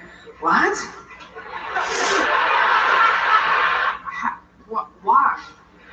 You just knew? How old were you? You were 29, and you were 26, and you got engaged 8 weeks later? You got married 8 weeks later? So how quickly did you even get engaged? Or did you just wake up one day like, we should be fucking married? Like, you got engaged 6 weeks later and eloped. Do you have parents? You have parents? Both of you have parents? They're alive? They love you? I'm just trying to figure this out. You have 3 parents, they love you, they're great, and you, after 6 weeks, what was it about him that made, you're going next, what was it, I'll give you a second, because, what was it about him that made you go, this is my husband, in 14 days? He had his shit together. At 26, he had his shit together. How? I have another question. When you tell this story to other people, do they get as mad as I am right now? They do, right? I'm not being a bitch. This is a normal reaction to your love story. Okay, good. Just making sure. It's how you would react to. Okay, so you know what you're doing. Okay, good. I'm happy for you, but if you got hit by a car, I also wouldn't be that upset. No, because they had a great life. What was it about her that made you go, this is it? You better have a good answer, because I gave you extra time. Oh, you did a lot of kind, hot, smart, funny. Good job. He does have his shit together, you're right. Had those adjectives locked. You were still Mormon at the time. Were you Mormon? You weren't Mormon at all. But you proposed after 6 weeks. Not Mormon at all. You didn't sleep together until you got married? Well, you only waited 2 months. Most of us don't. You can't brag about that. We didn't sleep together before we got married. And how long was that? 2 months. Oh, okay. So what the rest of us are doing all the time. Okay. Fuck. On Tinder, I just keep remembering parts of the story.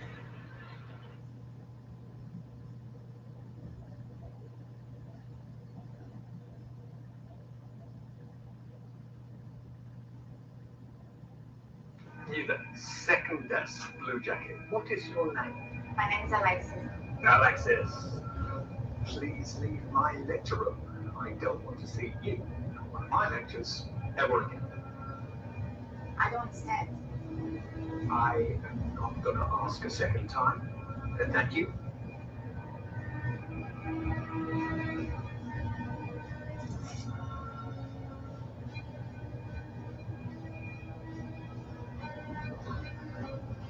Why are there laws?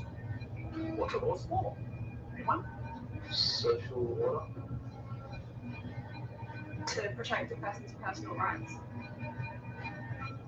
So that you can rely on the government? Justice? Thank you. Tell me, was I unfair to your classmate just now? Indeed I was. So, why didn't any of you protest? Why didn't any of you try and stop me? Why did you want to prevent this injustice? You see, what you have just learnt, you wouldn't have understood in 1,000 hours of lectures unless you lived it. You didn't say anything because you weren't affected yourself. And this attitude speaks against you. And against life.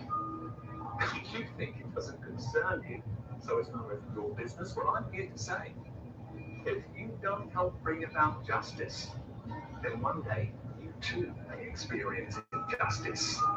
And there will be nobody there to stand before you. You the sick.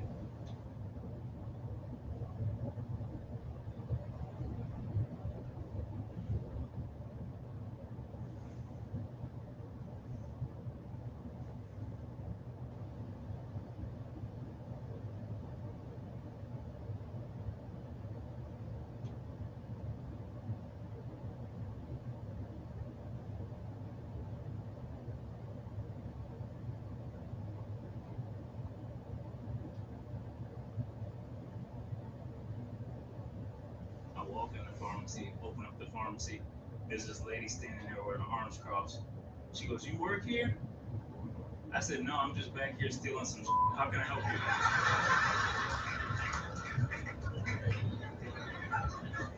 With an attitude, she's like, "Who you is?"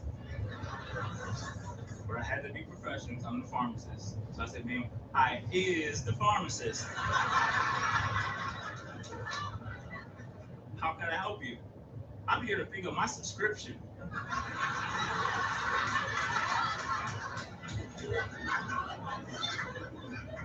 I said, "So which magazine?"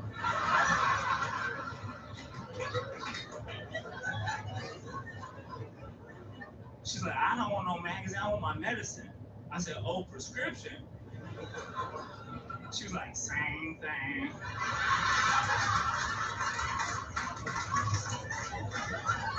I was like, "Not really."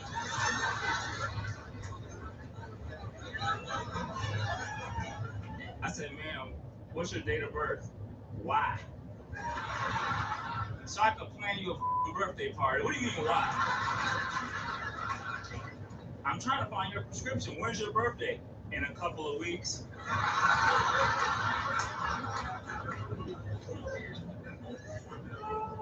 said, ma'am, forget it. What's your name? She's like, Tequasia Brown. I said, spell it. Like the color?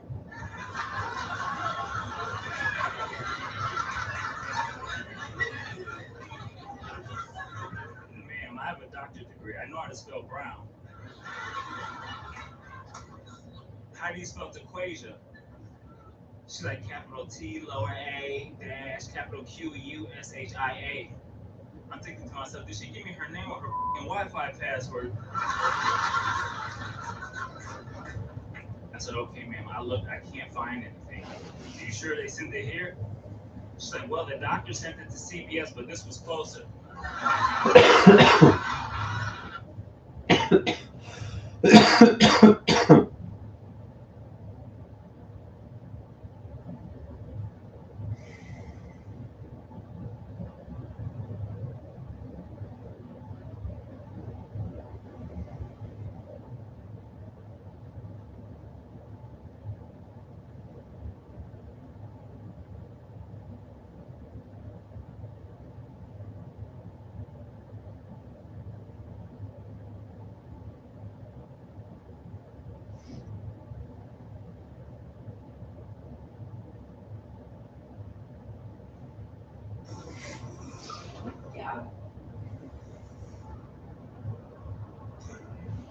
No, you can't get that.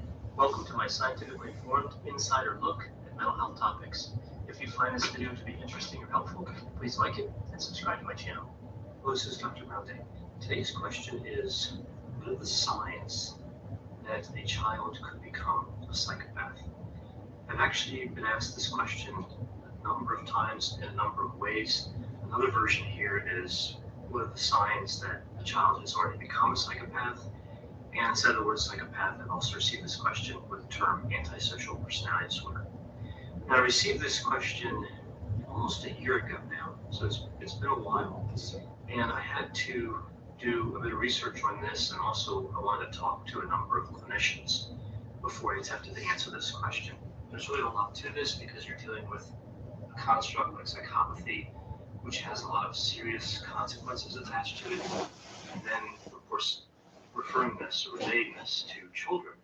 And a lot of times in mental health, we don't like to label children as psychopathic. And I'll talk more about that in a moment.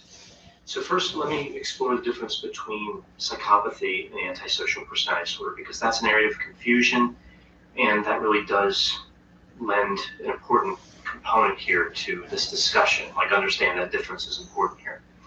So psychopathy is a construct. It's not a mental disorder. And it has two factors to it. So really there's two types of psychopathy, primary and secondary. Sometimes they're also called factor 1 and factor 2. And sometimes, to make it even more confusing, psychopathy, factor 1 psychopathy, is referred to as just the word psychopathy. And factor 2 psychopathy is referred to as sociopathy. So we have a lot of terms to really talk about the same two types of psychopathy. Factor 1 psychopathy has traits like being callous, unemotional, manipulative, deceitful, and factor 2 has characteristics that we more typically associate with antisocial behavior, like impulsivity, irresponsibility, and committing crimes. So factor 2 psychopathy, secondary psychopathy, has a stronger association with the mental disorder, antisocial personality disorder. So that is an actual mental disorder in the DSM, in the Diagnostic and Statistical Manual. So somebody can be diagnosed with antisocial personality disorder. And again, it aligns with factor 2 psychopathy, and it has some overlap with factor 1 psychopathy. So when you look at the research and you look at how children could have psychopathic tendencies, a lot of times they're talking about antisocial personality disorder and not psychopathy. So to make things even a bit more confusing, antisocial personality disorder can't be diagnosed until age 18. So before 18, another disorder named conduct disorder is oftentimes used. So again, we have, when working with children and the construct of psychopathy, we have a lot of confusing elements here. And when you look at the research, it's not always clear to what they are referring. Psychopathy, factor 1 or factor 2, antisocial personality disorder, or conduct disorder. So to answer this question about the signs that a child will become a psychopath, I titled this video 11 signs that a child is at risk for psychopathy, because that's what I'm really talking about here. Since we're not going to label children as psychopaths, we're really talking about the risk for future psychopathy. And psychopathy is an important topic. This is a topic that really deserves more attention. There aren't many psychopaths in the general population, depending on the research you look at, maybe 1%. But we know that psychopaths are responsible for a large percentage of violent crimes. And the exact percent really isn't known because, again, psychopathy is confused with the antisocial personality disorder. So we just know it's a fairly large percent. Some estimates say as many as half of violent crimes can be connected to psychopathic traits. So I mentioned before that we don't label children as psychopaths and kind of talked about conduct disorder a little bit. It's important to understand here that in mental health, again, psychopathy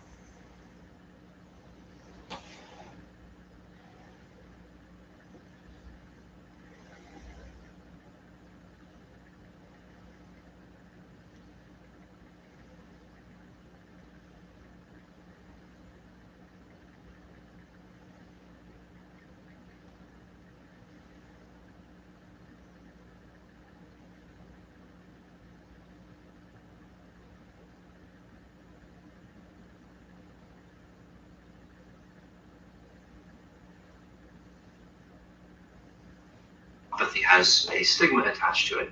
So a lot of times you'll see this term callous unemotional traits. So you see a child who has low level of guilt, reduced empathy, callousness, and uncaring behavior.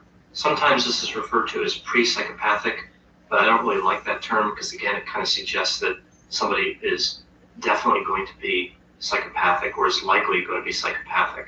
So instead of psychopathy, we use the disorder, conduct disorder, and specifically with the callous unemotional trait component, there's what's called a specifier attached to that disorder. So it's an element that explains more about the presentation of the disorder. And the specifier for callous unemotional traits is called limited prosocial emotions. So really when you see limited prosocial emotions, that's the same thing as callous unemotional traits. And we know that if somebody has limited prosocial emotions, they're at a greater risk to develop psychopathy.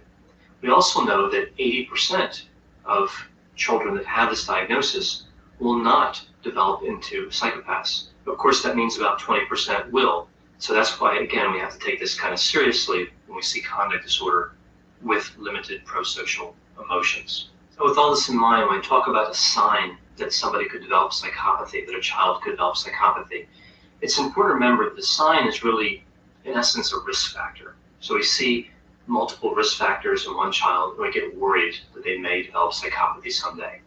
But somebody can have a lot of risk factors and never develop psychopathy. So the signs don't necessarily mean somebody definitely will develop psychopathy.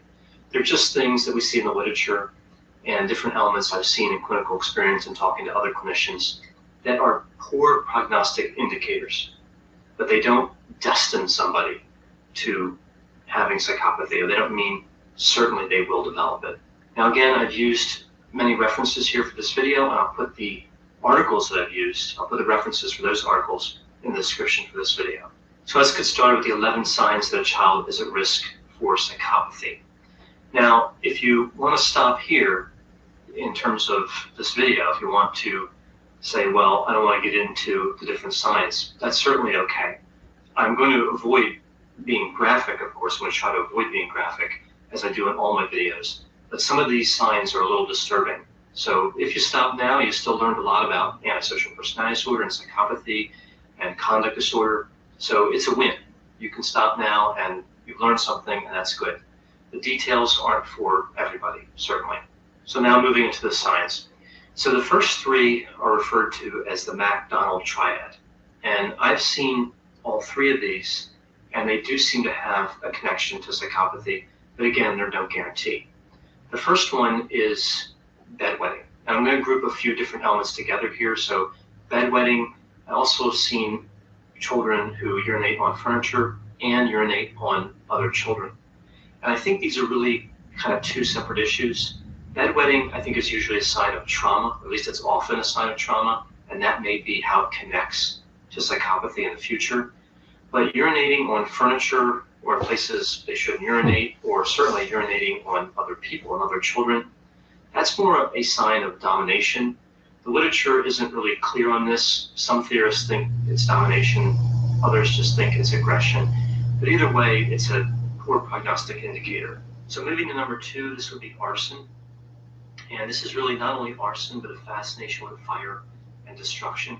I've seen this take many forms, but usually with children that are really young, you'll see getting into matches or looking at flames or candles and being fascinated with that. And then it'll develop into having desire to set small fires, and then sometimes it leads to, again, arson. So it usually doesn't start with no interest and move right to arson. That would be a fairly unusual presentation. Usually it's a fascination that develops over time. And the flames, the looking at flames, looking at videos of flames or fires really captures the attention of the child. That's one of the things I've noticed. It's not something they can really be distracted from usually too easily. There's a genuine interest in flames and destruction and the power of fire. So the third sign is hurting small animals. Sometimes we see this referred to as torturing or killing small animals. And this one's particularly disturbing. Of all these signs, this one really stands out as a particularly poor prognostic indicator. So again, with this one, just like we see with a lot of these signs, it doesn't necessarily start out by hurting small animals. So somebody just doesn't go from nothing to getting a household pet and torturing them. Usually we see this starts with an interest in hurting animals, and one way this is expressed is on stuffed animals.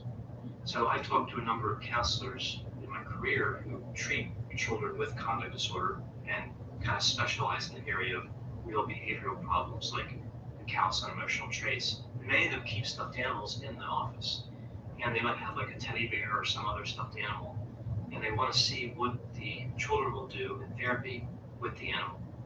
And sometimes it's really disturbing, even though it's a stuffed animal, not a real animal. I've had clinicians tell me stories of how children ripped off all the limbs of a teddy bear or stuffed animal, put the stuffed animal in the door, and slammed the door on the stuffed animal's head, flushed the stuffed animal down the toilet, or attempted to, and even tried to set the stuffed animal on fire. So fortunately, I've never heard of an instance where they were successful in setting fire, but that's fairly disturbing. If somebody's going to do it to a stuffed animal, again, that's a bad sign. They may try to do it to an actual animal. Now, this hurting small animal sign is one of those signs that a lot of times we see when a child comes in for counseling, because this is an indication that pushes parents kind of over the edge. So if the family cat or dog was hurt by a child in the household, that is a moment when parents would oftentimes seek counseling for a child. So unfortunately, this becomes kind of the entry point, right? So the child hurts a small animal, and then they come into therapy. So we don't necessarily see the child before that in a lot of cases. Now, this isn't something that all children with callous and emotional traits do. Again, it's just a sign. It's just an associated feature that we see with callous and emotional traits. Now, the fourth sign or risk factor here is cheating friends, enemies, and individuals who are neutral to the child.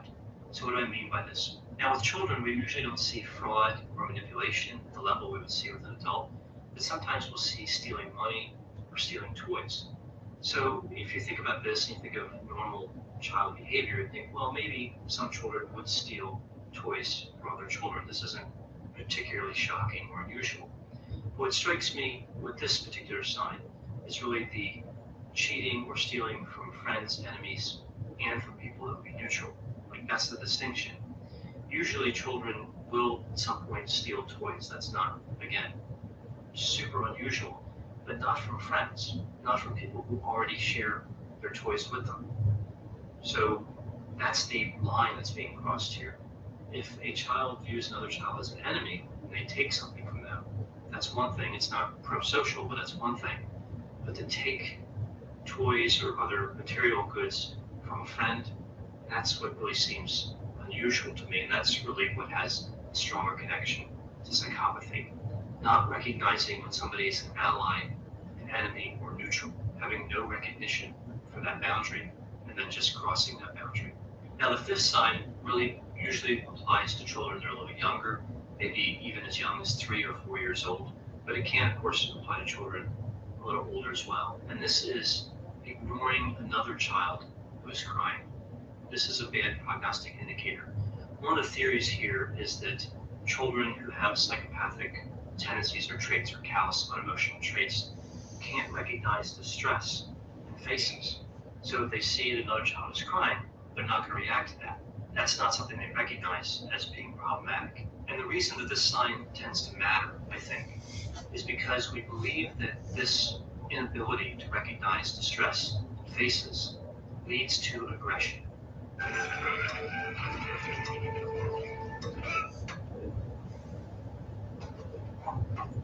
was drowning in debt. How did I let it get this bad? It was constantly on my mind, wondering. So one of the things about someone who has a fearful expression or who's crying, in a sense, it can be a sign of submission. It can be a sign that somebody's not a threat to you. But if somebody can't see that sign, if a child can't recognize that another child is trying to move away from a fight or submit, then the child with the callous unemotional traits is more likely to.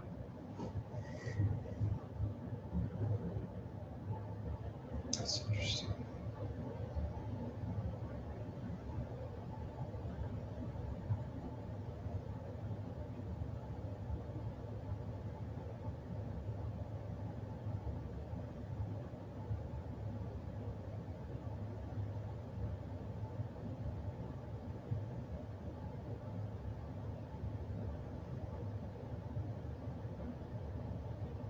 Cheating a neutral person.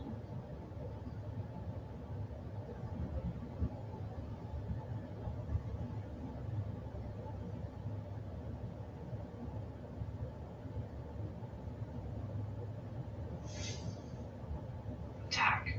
So this really results in a problem where they don't recognize who's trying to dominate them and who's trying to submit to them. They look at everybody as potentially threatening. So again, I'm kind of starting here with ignoring the child who's crying and moving to potential attacks. But that's really Realism. I kind of just clicked on this video because it was recommended. I'm clicking on the first thing that gets recommended. Because I just want to see. I didn't really think about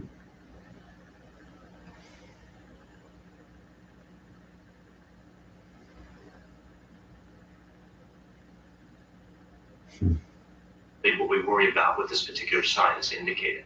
The sixth sign is being dominant with an authority figure. So let me give some examples of this.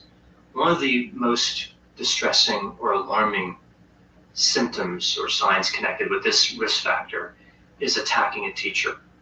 If we look at the research literature, we see that when a child commits crimes, like an adolescent commits crimes, and they look back at the history of that child, most of the time they see some sort of incident that involves somebody being dominant with an authority figure, and a lot of times that comes in the form of attacking the school teacher. So this really kind of breaks from the conventional thinking that a child would be kind of afraid to attack a teacher or would submit. Instead, we see a child trying to dominate. I've also seen this with children who attack police officers. Again, that's a poor prognostic indicator. I would say it's a bad sign if a child attacks anyone, regardless of whether that individual is an authority figure or not. But on top of this, what really worries me is when there's a weapon used. So it's one thing to impulsively attack or try to dominate somebody. That's problematic. But to use a weapon kind of shows planning and an intent to really do a lot of damage and potentially lethal damage. So that's even more worrisome when you add the weapon onto the attack. Also, if the attack is unprovoked, that just adds more alarm to that particular sign.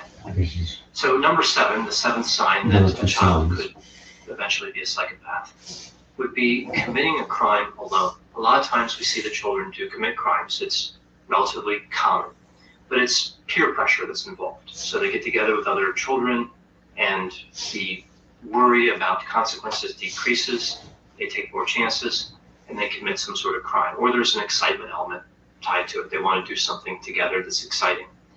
But when we see children that commit crimes alone, that's a particularly worrisome indicator. Now, kind of tied to this around criminality, I also see that when children get together, sometimes they fantasize about crime. Like they'll see these different movies about a jewel heist, for example, or a bank robbery. And they'll start to plan out the crime, like can they break into the museum or the bank, whatever, at night and steal this high value object. But if an individual has the limited perceptual emotions, the callous unemotional traits, they're more likely to introduce the idea of harming somebody into those crime fantasies. So if children are talking about a bank robbery, kind of hypothetically, again, not seriously planning a bank robbery, but just talking about how they would get away with it, and a child introduces the idea of just knocking the guard out or something like that, that's really jumping to another level of harm, and it's a poor prognostic indicator. So the 8th sign here is a desire to see disturbing images or scenes, and this really connects to the lack of empathy. So if there is an article about a car accident, like in a newspaper or online, and a child accesses that, they may be disappointed because they couldn't see the bodies, they couldn't see the dead bodies in the car accident or the injured bodies. So again, most people may look at the picture, they may want to see how bad the car accident was, but this is really a desire to see that people were hurt. And you could look at this from another angle too. Sometimes with children who have callous unemotional traits, they really mention this idea that they want to see somebody die. They want to actually see a human being pass away. This is something I've heard dozens of times.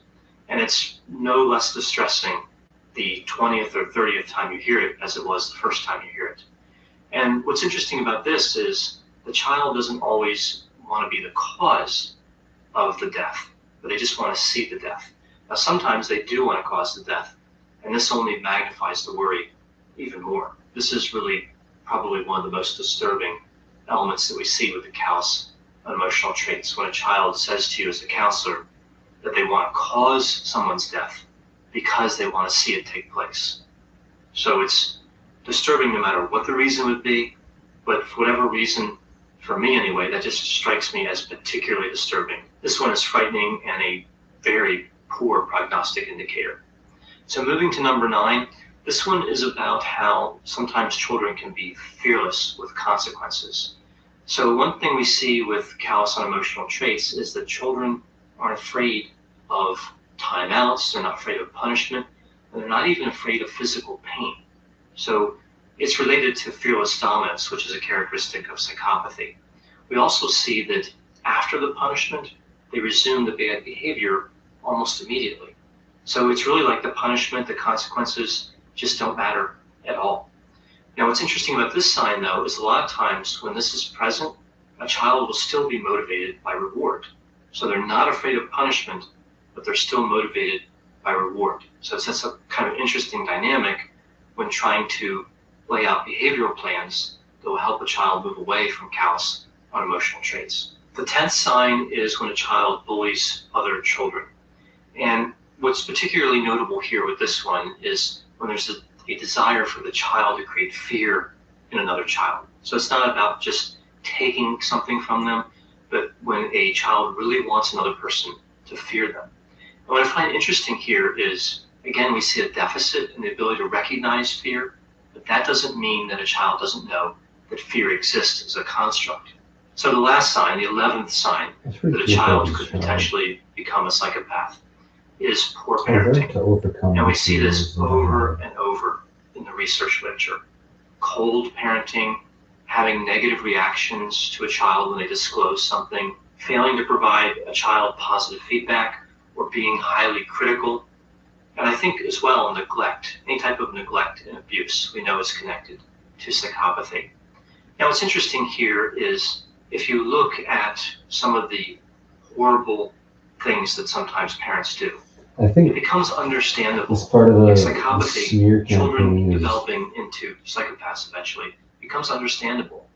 And I won't go through some of the things I've seen like a here because psychopath. they're too much. But some of the traumatic events, you really just look at the horror behind what children have to endure at the hands of some bad parents, criminally Where, bad in parents. fact, You wonder how they could become anything else but it's psychopathic.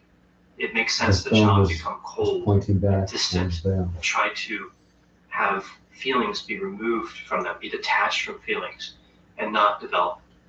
What do you do? Everyone knows that silly numbers game isn't real. No, this is Last War. It's made by all the fake ads. It's free, there's no ads, and it plays just like Empathy. Now, another part of this, of course, we see in the literature that psychopathic traits in children do seem to worsen parenting practices. So it's not just a one-way street here. Sometimes parenting can lead to psychopathy, and sometimes psychopathy can lead to bad parenting. So just as is the case with all these different signs, the relationship between the sign and psychopathy is complex. So with all this talk about how children can develop psychopathic traits, callous unemotional traits, and eventually develop psychopathy, is there any hope? Does treatment tend to work? Well, we know that there is some success that has been demonstrated with treatment. So treatment's always a good option. And the earlier, the better.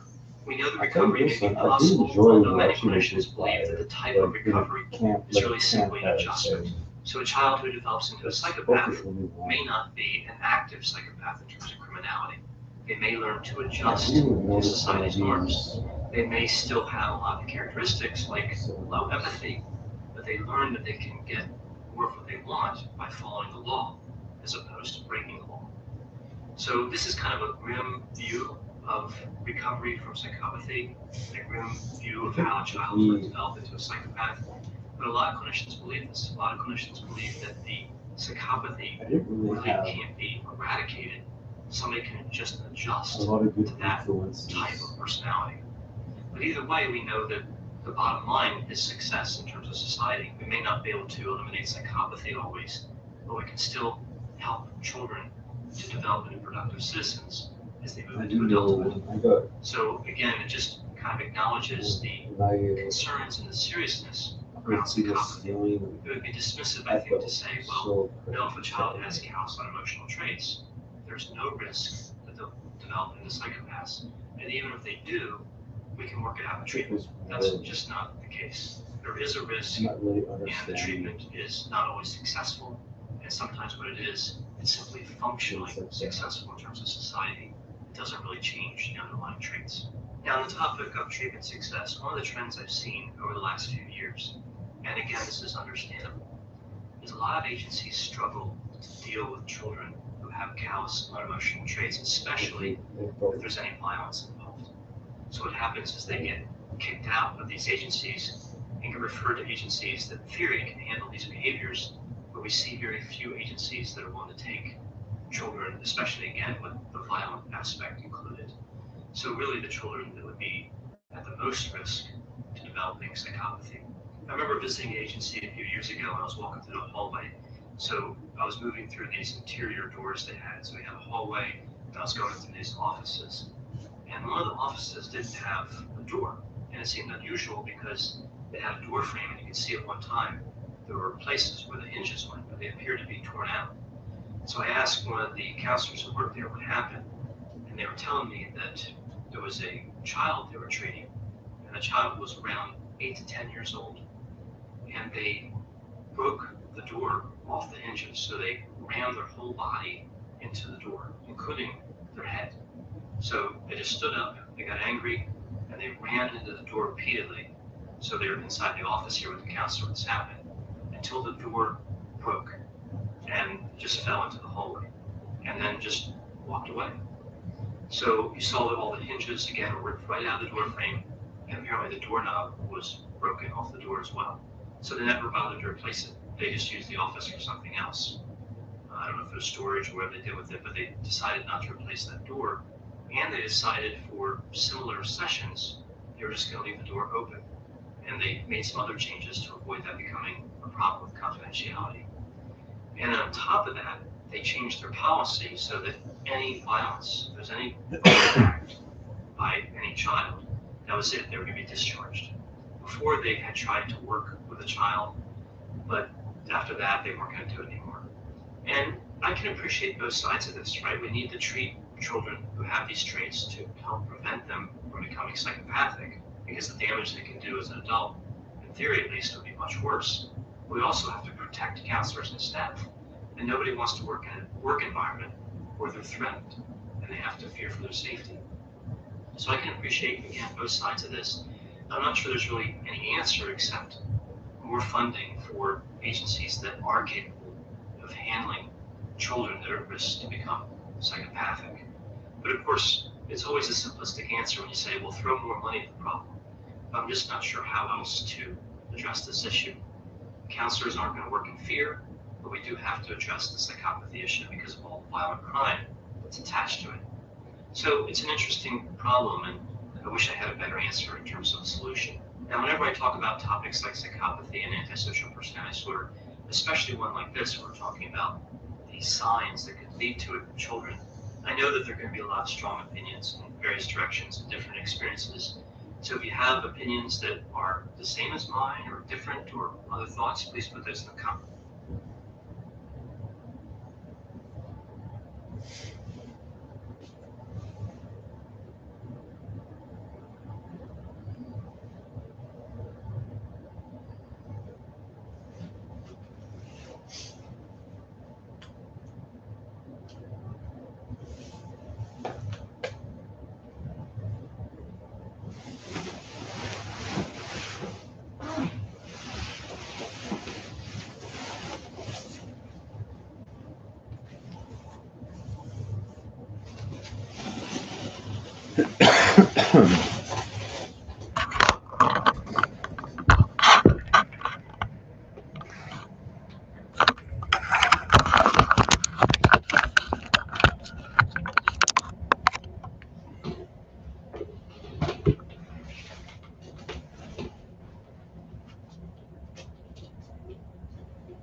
Six, man, you're running towards me.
Oh, fuck, dude.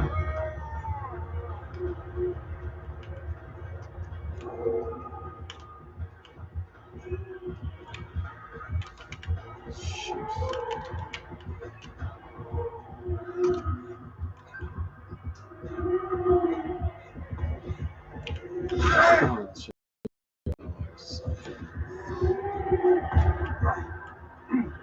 That's two.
Fuck!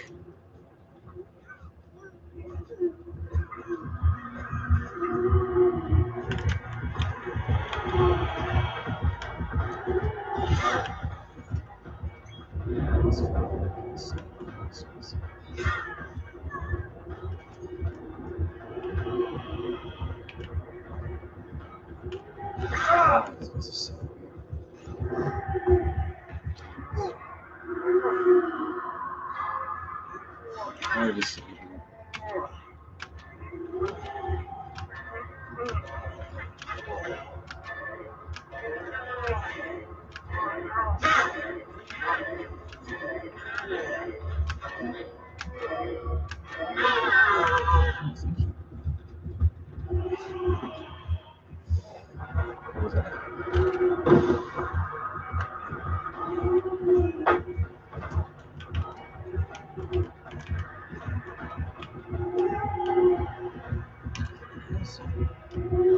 shoot this. Okay.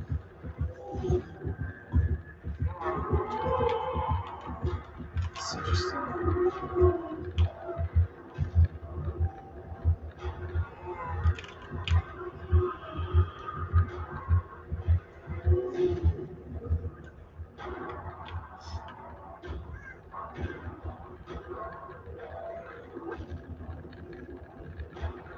Oh.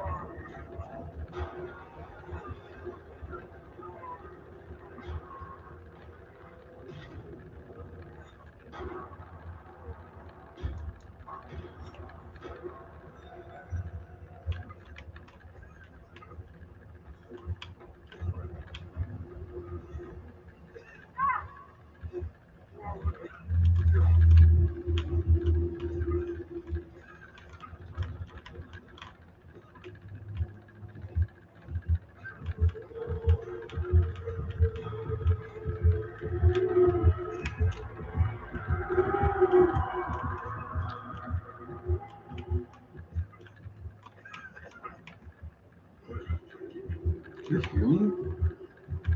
I don't understand the mechanics of this game.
fine protection from delays, right?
Analysis.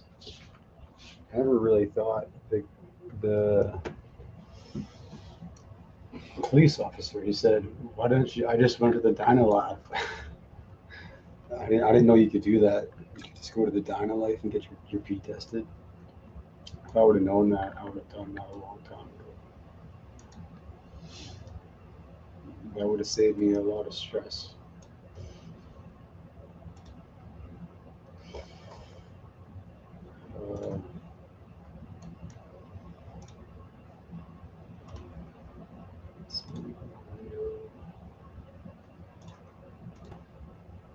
Oh, not this one. Don't do that. Here.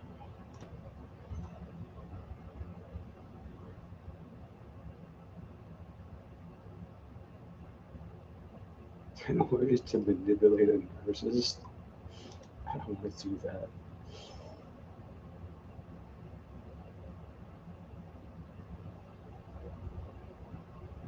Enough is enough here.